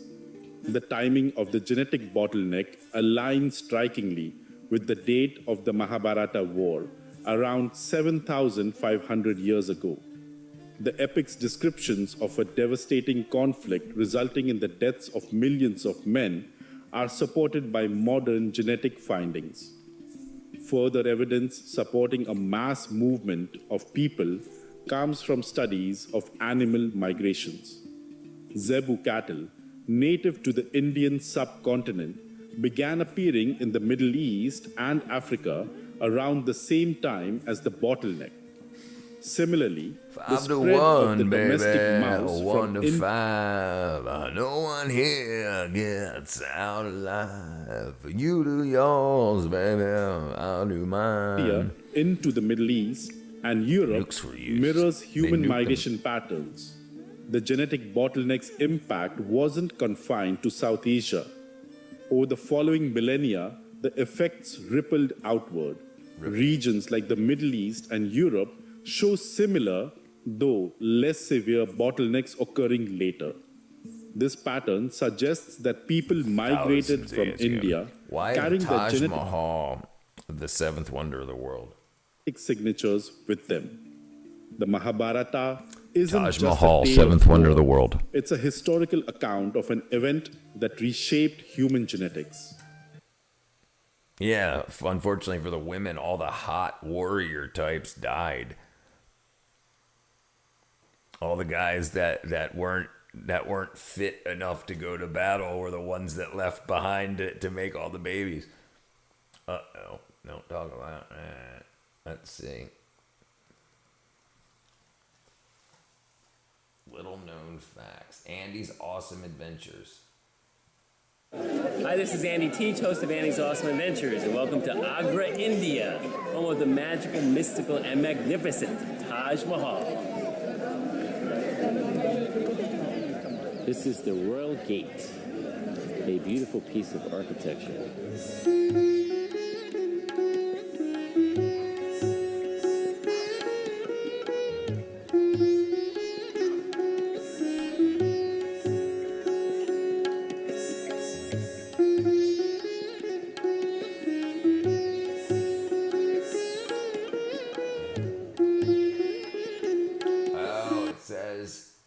In Agra, India, one of the seven wonders of the world, is a sight to behold. It was made in white marble by Mughal Empire Shah Jahan to house the tomb of his favorite wife, Mumtaz Mahal. She died giving birth to their 14th child. Shah Jahan commissioned the Taj Mahal in 1632 when it took 20,000 artisans and 1,000 elephants to build it. The tomb of Shah Jahan and Mumtaz Mahal lay inside the Taj Mahal. The 4 minarets were built at angles so that in case of an earthquake, they would fall away from the Taj Mahal. It's such an impressive monument. Wow, there you go. Some of this is the 6th. So I guess it's 6.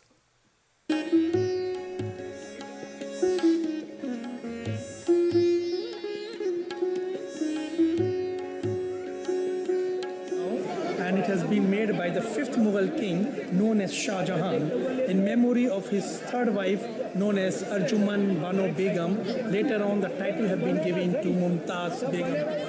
After giving the 14 children, she died at the time of delivering the 14th female favorite wife. birth child at Burhan. I think he just said his 3rd wife. This guy just said his 3rd wife.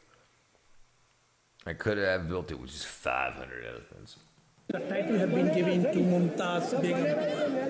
After giving the 14 children, she died at the time of delivering the 14th female birth child at Burhanpur. So just enjoy how nice and beautiful it is looking, and it's keep on changing its color at the time of sunrise and at the time of sunset.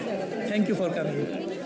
As Masood mentioned, the Mughal Emperor Shah Jahan, who reigned from 1628 to 1658, commissioned the Taj Mahal in 1632 to house the tomb of his favorite wife, Mumtaz Mahal, a Persian princess who died in 1630 giving birth to their 14th child. They first met in 1607 when he was 15 and she was 14, and they married 5 years later in 1612. Most of the construction of the mausoleum was completed by 1643, but the entire complex wasn't completed until 1653 at a cost of over $800 million in today's dollars. The construction project employed some 20,000 artisans from India, Persia, and Turkey, along with the help of 1,000 elephants. How did they contact the guys from the other countries? Temporarily put up my 20 by 20 shade cloth. It feels so nice now. Mausoleums. Legend has it that Shah Jahan originally intended to build another mausoleum across the river to house his own remains. That structure was to have been constructed of black marble, and it was to have been connected by a bridge to the Taj Mahal. However, he was deposed in 1658 by his son Aurangzeb and was imprisoned for the rest of his life in Agra Fort.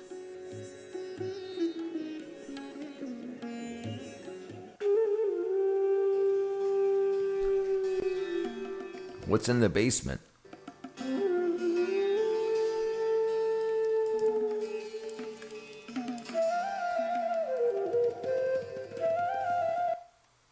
Let's see, inside it.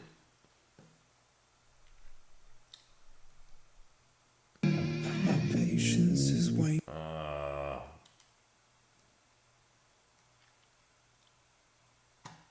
Man, there's not a lot of inside stuff. Through messenger birds, that was the only way of communication. But they spoke different languages.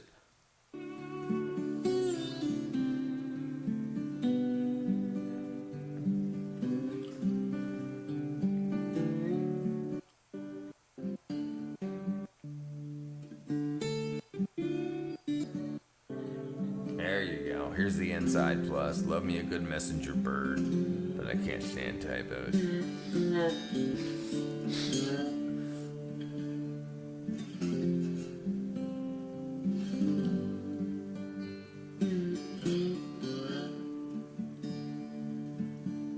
Oops.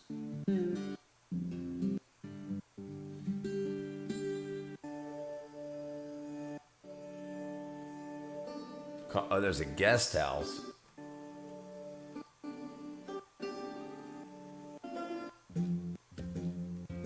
Oh, I guess it's the mausoleum in there, so I guess you can't go in, maybe? Man, lots of nice, well-carved stuff, that's for sure.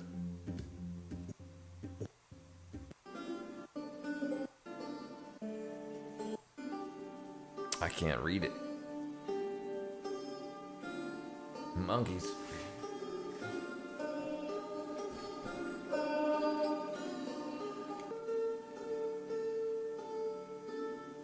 There we go. Let's get into it.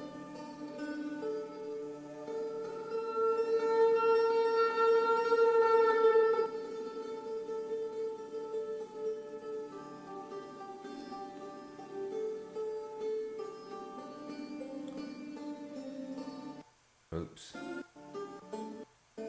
Bunch of flowers, some rock. I don't know, maybe a common word like ASAP your ass. ASAP your ass. Salami on rye with American cheese and mayo, chocolate chip cookies and milk. Damn. What brought that on?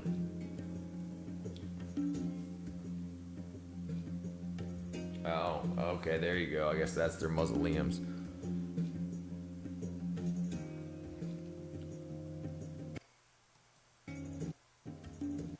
Nice freaking rock work. Oh yeah, I don't do it.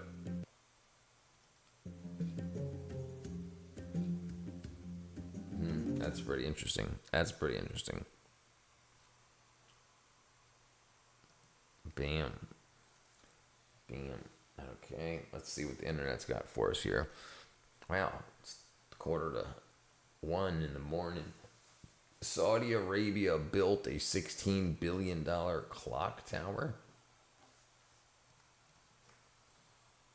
Yeah, it's beautiful architecture.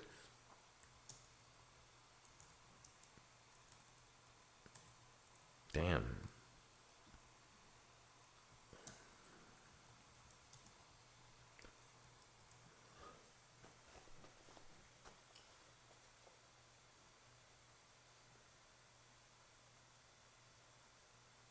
Years ago, 2 years ago, the Mecca clock tower.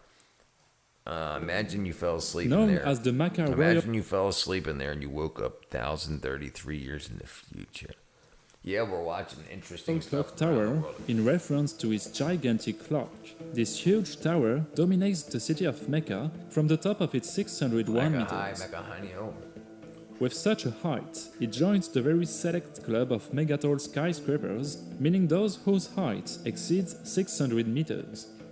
and is now ranked 4th behind the Burj Khalifa, Merdeka PNB 118, and the Shanghai Tower. In addition to being the centerpiece of this massive residential and hotel complex, the Mecca Royal Clock Tower is located just 50 meters from Islam's holiest site, Kaaba, itself surrounded by Al-Haram, the world's largest mosque, sitting up to 900,000 people. 900,000. With the Muslim population growing steadily and access to tourism becoming more and more accessible, the number of Muslims making the pilgrimage to Mecca continues to rise. The city now welcomes over 10 million visitors every year. 10 million? And it was in response to this massive influx that the Saudi government... all those 10 million people needed to tell the time. Let's see. The way you walk, it seems as if you are drunk. What is the truth?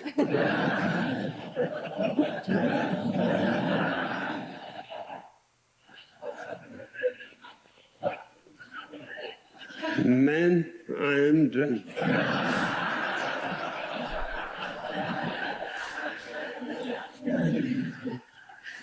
But not drunk with ordinary alcohol. My source of drunkenness is my silence, my love, my centeredness, my rootedness into myself. Professional taxidermy process, elephant heads in Mysore. Yes, I walk like a drunkard because I am a drunkard. I am a drunkard, he says. Professional.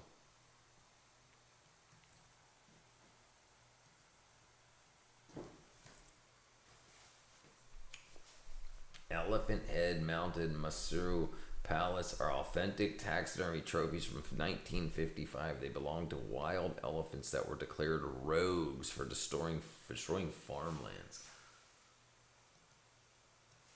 Elephant scam.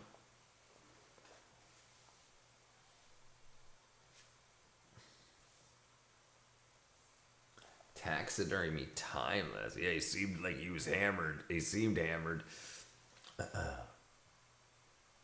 I am drunk. You walk like you're drunk. I am drunk. Decided in the early 2000s to rethink Mecca's urban planning. The government built a large number of hotels and highways to provide pilgrims with access and accommodation. Although it represents only a small part of the project, the Royal Clock Tower remains the centerpiece of the complex, as it fulfills the wish of the former King of Saudi Arabia, Abdullah bin Abdelaziz Al Saud, to transform and improve Mecca's urban landscape. And this wish was fulfilled to perfection by Sharon Partners, the architectural firm who created the Royal Clock Tower, because it fits in perfectly with the Islamic architectural style. The general appearance of the building and some of its moldings are reminiscent of the famous British monument Big Ben, from which it draws much of its inspiration. The resemblance is all the more striking when you consider the 4 huge clocks that adorn the building.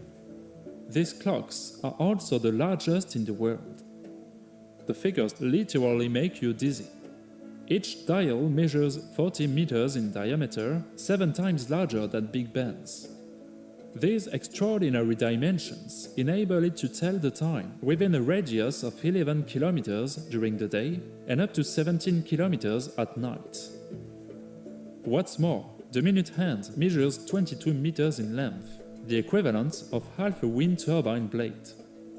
This impressive size meant that it had to be guided on a circular rail to prevent the hand from damaging the dial in the event of oscillation caused by high-altitude winds.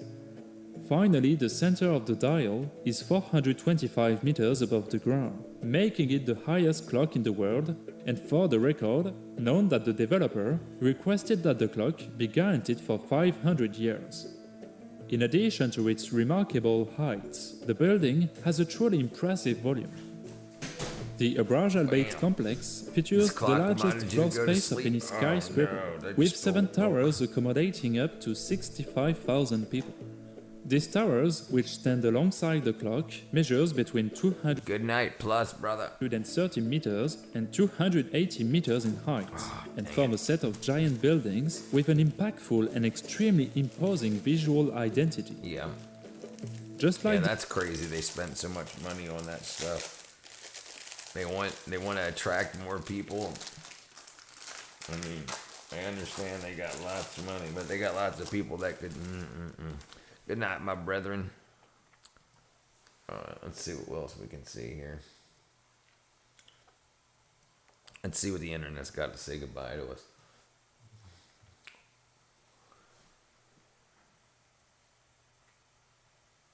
Sewer bombs. Alright, let's check this out. Every time a modern person opens a cold bottle of beer or pours a glass of wine after a long day, they are unconsciously connecting to the oldest tradition on the planet. We tend to think that producing alcohol is a product of advanced civilization, requiring modern factories, sophisticated technologies, and precise recipes. But real science reveals a shocking truth. Our deep-seated craving for spirits originated long before the first cities were built, long before the invention of the wheel, and even long before Homo sapiens first walked the earth. So, when did ancient humans actually start drinking alcohol? To find our starting point, we need to travel back 10 million years to prehistoric Africa. During this distant era, the planet's climate began to shift drastically. Tropical rainforests were drying up, and traditional food sources were becoming dangerously scarce. This brutal evolutionary struggle forced our primate ancestors to climb down from the trees and search the forest floor for alternative sources of survival calories. They found rotten fruit. The only food available on the ground consisted of fallen, overripe, and rotting fruits. For most wild animals, these fermented fruits were a deadly poison due to high concentrations of toxic ethanol. However, our ancestors cinnamon graham crackers dipped in milk developed a rare and life-saving genetic mutation. Their bodies evolved the ability to break down ethanol 40 times faster than ordinary creatures.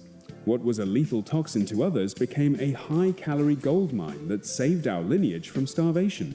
Nature reinforced this evolutionary success with a clever psychological hack. The brain began rewarding the consumption of these fruits with a massive surge of pleasure hormones. Thus, a biological drive for alcohol was hardwired into our DNA millions of years ago. But it is one thing to accidentally stumble upon fermented fruit on the ground, and a completely different challenge to learn how to create this beverage intentionally. For generations, historians were convinced that humans only unlocked the secret of brewing after transitioning to an agricultural, settled lifestyle and planting the first crop fields. However, groundbreaking archaeological discoveries in recent years have completely shattered this old paradigm. Deep inside Rakefet Cave in modern-day Israel, scientists uncovered massive stone mortars carved directly into the bedrock by a nomadic culture known as the Natufians about 13,000 years ago. A meticulous chemical analysis revealed clear traces of germinated and fermented barley at the bottom of these ancient vessels. This was actual, intentional prehistoric beer. Crucially, these people knew absolutely nothing about agriculture. They were still nomadic hunter-gatherers. They had no permanent homes or farms. Yet they already knew how to brew alcohol. This proves that humanity mastered brewing long before we ever figured out how to farm. This profound discovery helped solve one of history's greatest mysteries. Why on earth did nomadic humans voluntarily sacrifice their freedom to take up the exhausting, grueling life of agriculture? The traditional historical narrative claims our ancestors wanted to cultivate wheat to bake bread. But when you think about it, that makes very little sense. Making bread in the Stone Age was back-breaking labor.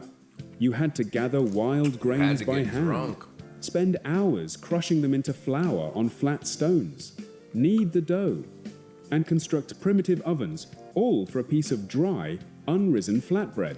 Alcohol, however, offered a completely different incentive. All you had to do was collect wild grains, Drop them into a container of water and leave it alone. Natural wild yeasts did all the heavy lifting for you.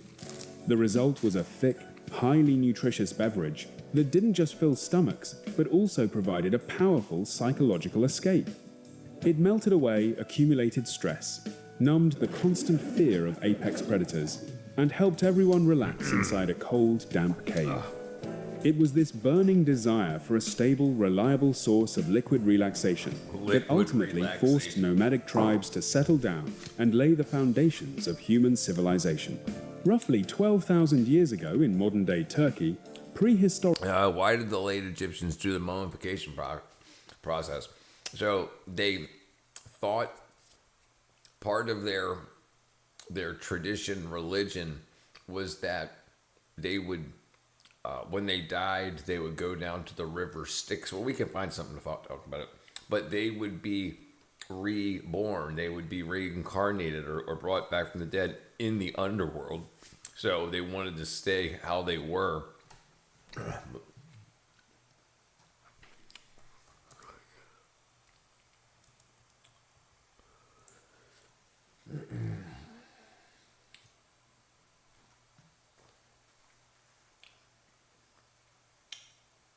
Not how were they made.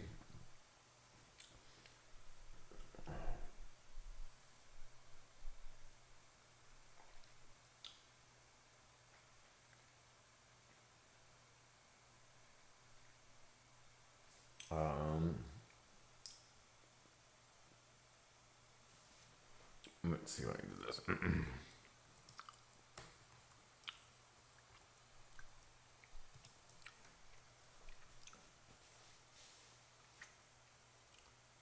Hot mess. There we go. Here we go. What up, Why the heck brother? did the ancient Egyptians go through the elaborate process? It was their religion. Like, they weren't, I mean, you could consider them like a cult, but it was part of their actual dying process, but not for everybody. It was only for the main people, like the peasants and the slaves weren't embalmed. Only the kings and pharaohs. I'm doing good, brother. Doing good. Of preserving their dead through mummification. By the end of this video, you'll know the 3 reasons why the ancient Egyptians spent a lot of time and money to preserve. I got bitten by a tick. I keep picking with my ticking. Their bodies after death. Here we go. Welcome to Voices of Ancient Egypt, where we demystify the words and lives of the ancient Egyptians through animated videos like this one. If you're new here, I'd love to have you subscribe and hit that bell icon so you don't miss future videos like this one. Hi everyone. Hello. Thanks for joining me today, where we'll be diving into the topic of why the... Yes, and a big problem now in America is a lot of the kids that are like 20 to 25 years old, maybe a little older, they were only taught about slavery back in time to the African-American slave trade. They never learned. So they think Americans invented slavery. They don't know about slavery for the rest of the world. So it's absolutely crazy. What up, Wyatt? I mowed over a 6-foot water snake today. Jeez, I'm sure his wife wasn't happy. Ancient Egyptians preserve their... But in the same ant swarm, slaves do work to slaves. Yes.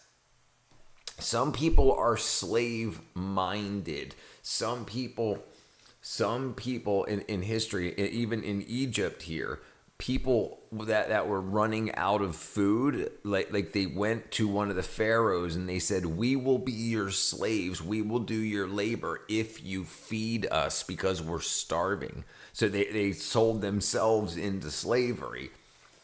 Korea has the longest spanning history period of his slavery. What up, Sir Jacob? I wonder if we are really worth more than the creatures. Not to a lot of people, we're not. They're dead through a drying process that we now call mummification. So let's jump right into the 3 reasons why they did this. 1. The ancient Egyptians feared death. Contrary to popular belief, the ancient Egyptians were actually not obsessed with death, but rather they feared it and were obsessed with overcoming death and reaching an afterlife where they could live forever. Preserving the body by drying it out, what we now call mummification, helped a person reach the afterlife. That's the river Styx I was talking about. The preserved body could continue to act as a home base for a couple of the parts of the person. But the religious gurus would say just say the other thing around. The Ka and the Ba could separate from the body after death, but they needed the body or an image of the person, such as a statue, to act as a home base after death. This would allow the person to make the difficult journey through the afterlife and be able to live there forever. I work for my boss, so I slave too.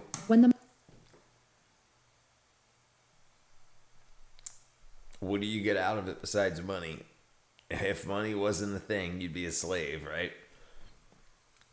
Mummified body acted as a home base. It also was a link to the tomb, to the living, and to the offerings that the living would bring.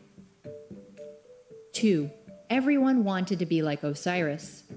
Osiris was an ancient Egyptian god who was the first recorded in mythology to die and then be reborn into the afterlife. To be able to do this, his wife, the goddess Isis, had to prepare and restore his body. I love the afterlife stories. They're full of great stuff, imagination, and the god rituals. Anubis. I agree, brother. Pizza party. Once They do all that body for was the shiz like my repaired and wrapped terracotta up, Ari. like a mummy, Right. Isis was then able to bring Osiris back to life so that he could become the eternal king of the afterlife. Osiris was the model for all ancient Egyptians. If they imitated the process that he went through, they could also be reborn into the afterlife. So being preserved and wrapped up during mummification basically imitated the same process. So when you die, your soul leaves your body, according to them, but your body is like the antenna. So if you can come back, your soul comes back into your body if it's still there. So they dried you out and they wrapped you so that things wouldn't get to you and you wouldn't rot. But that's not what happens. You know, in human form, you can only make choices on how to spend your life, but it's also dependent on spending in the society you're living in. Correct. Also, interesting thing about how they separate from slavery. If you went to work and you work for your boss like you do now, and they didn't give you money, but they gave you everything that you would buy with money, you would be considered a slave. But because money's involved, you're not considered a slave, right? So if you went to work and your boss gave you food and gave you cigarettes and gave you whatever for your work, remember back in the day, even the American slave trade, the slaves got housing and they got food and clothes and whatnot. They just didn't get cash. So it was called slavery because they weren't allowed to leave. The thing that makes you different from a slave is that you can leave. Slaves never leave. No, for hardcore. If you're indentured servitude, it's different. But for general chattel slavery, yeah, your actual property. Now I get it. They never believed in the afterlife. They wanted to be put in a show in the museum. They knew it was going to be worth a lot of money in the future. That Osiris went through, and therefore helped them live on into the afterlife. Are these reasons for mummification making sense so far? If so, let me know by writing mummy in the comments below. 3. Let's see if anybody wrote mummy. Nobody wrote mummy? No. Now this one is a bit more speculative than the previous 2 reasons, but mummification did allow your family more time to prepare the tomb and to prepare for your funeral. Yeah, they didn't have embalming the same way that we do now to keep the body from rotting. Both of which could be really elaborate if you were rich. The ideal length of time for embalming, including both drying out and wrapping the body, was 70 days. However, there are documented cases of people being buried much later than 70 days after death, even as long as 500 days. Wow. Egyptologists have sometimes speculated that these extended amounts of time might have been due to needing to buy more time to be able to complete the tomb. So now when I got older, I realized the job was a contract where I traded my time for their money. So I consistently made pleas for more money, especially once I saw how much money they were making. A wage slave. Some people do that too late in life. The 3 reasons for mummification. Would you want to be mummified after death?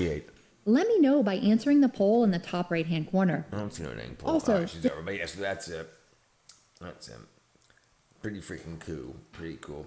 All right, it's 1 o'clock in the morning here. I'm gonna go to bed, everybody. I appreciate y'all for swinging through. Hit the like button if you didn't know the way out. Subscribe if you like to. And I'll talk to you guys tomorrow. I love y'all. Bye-bye.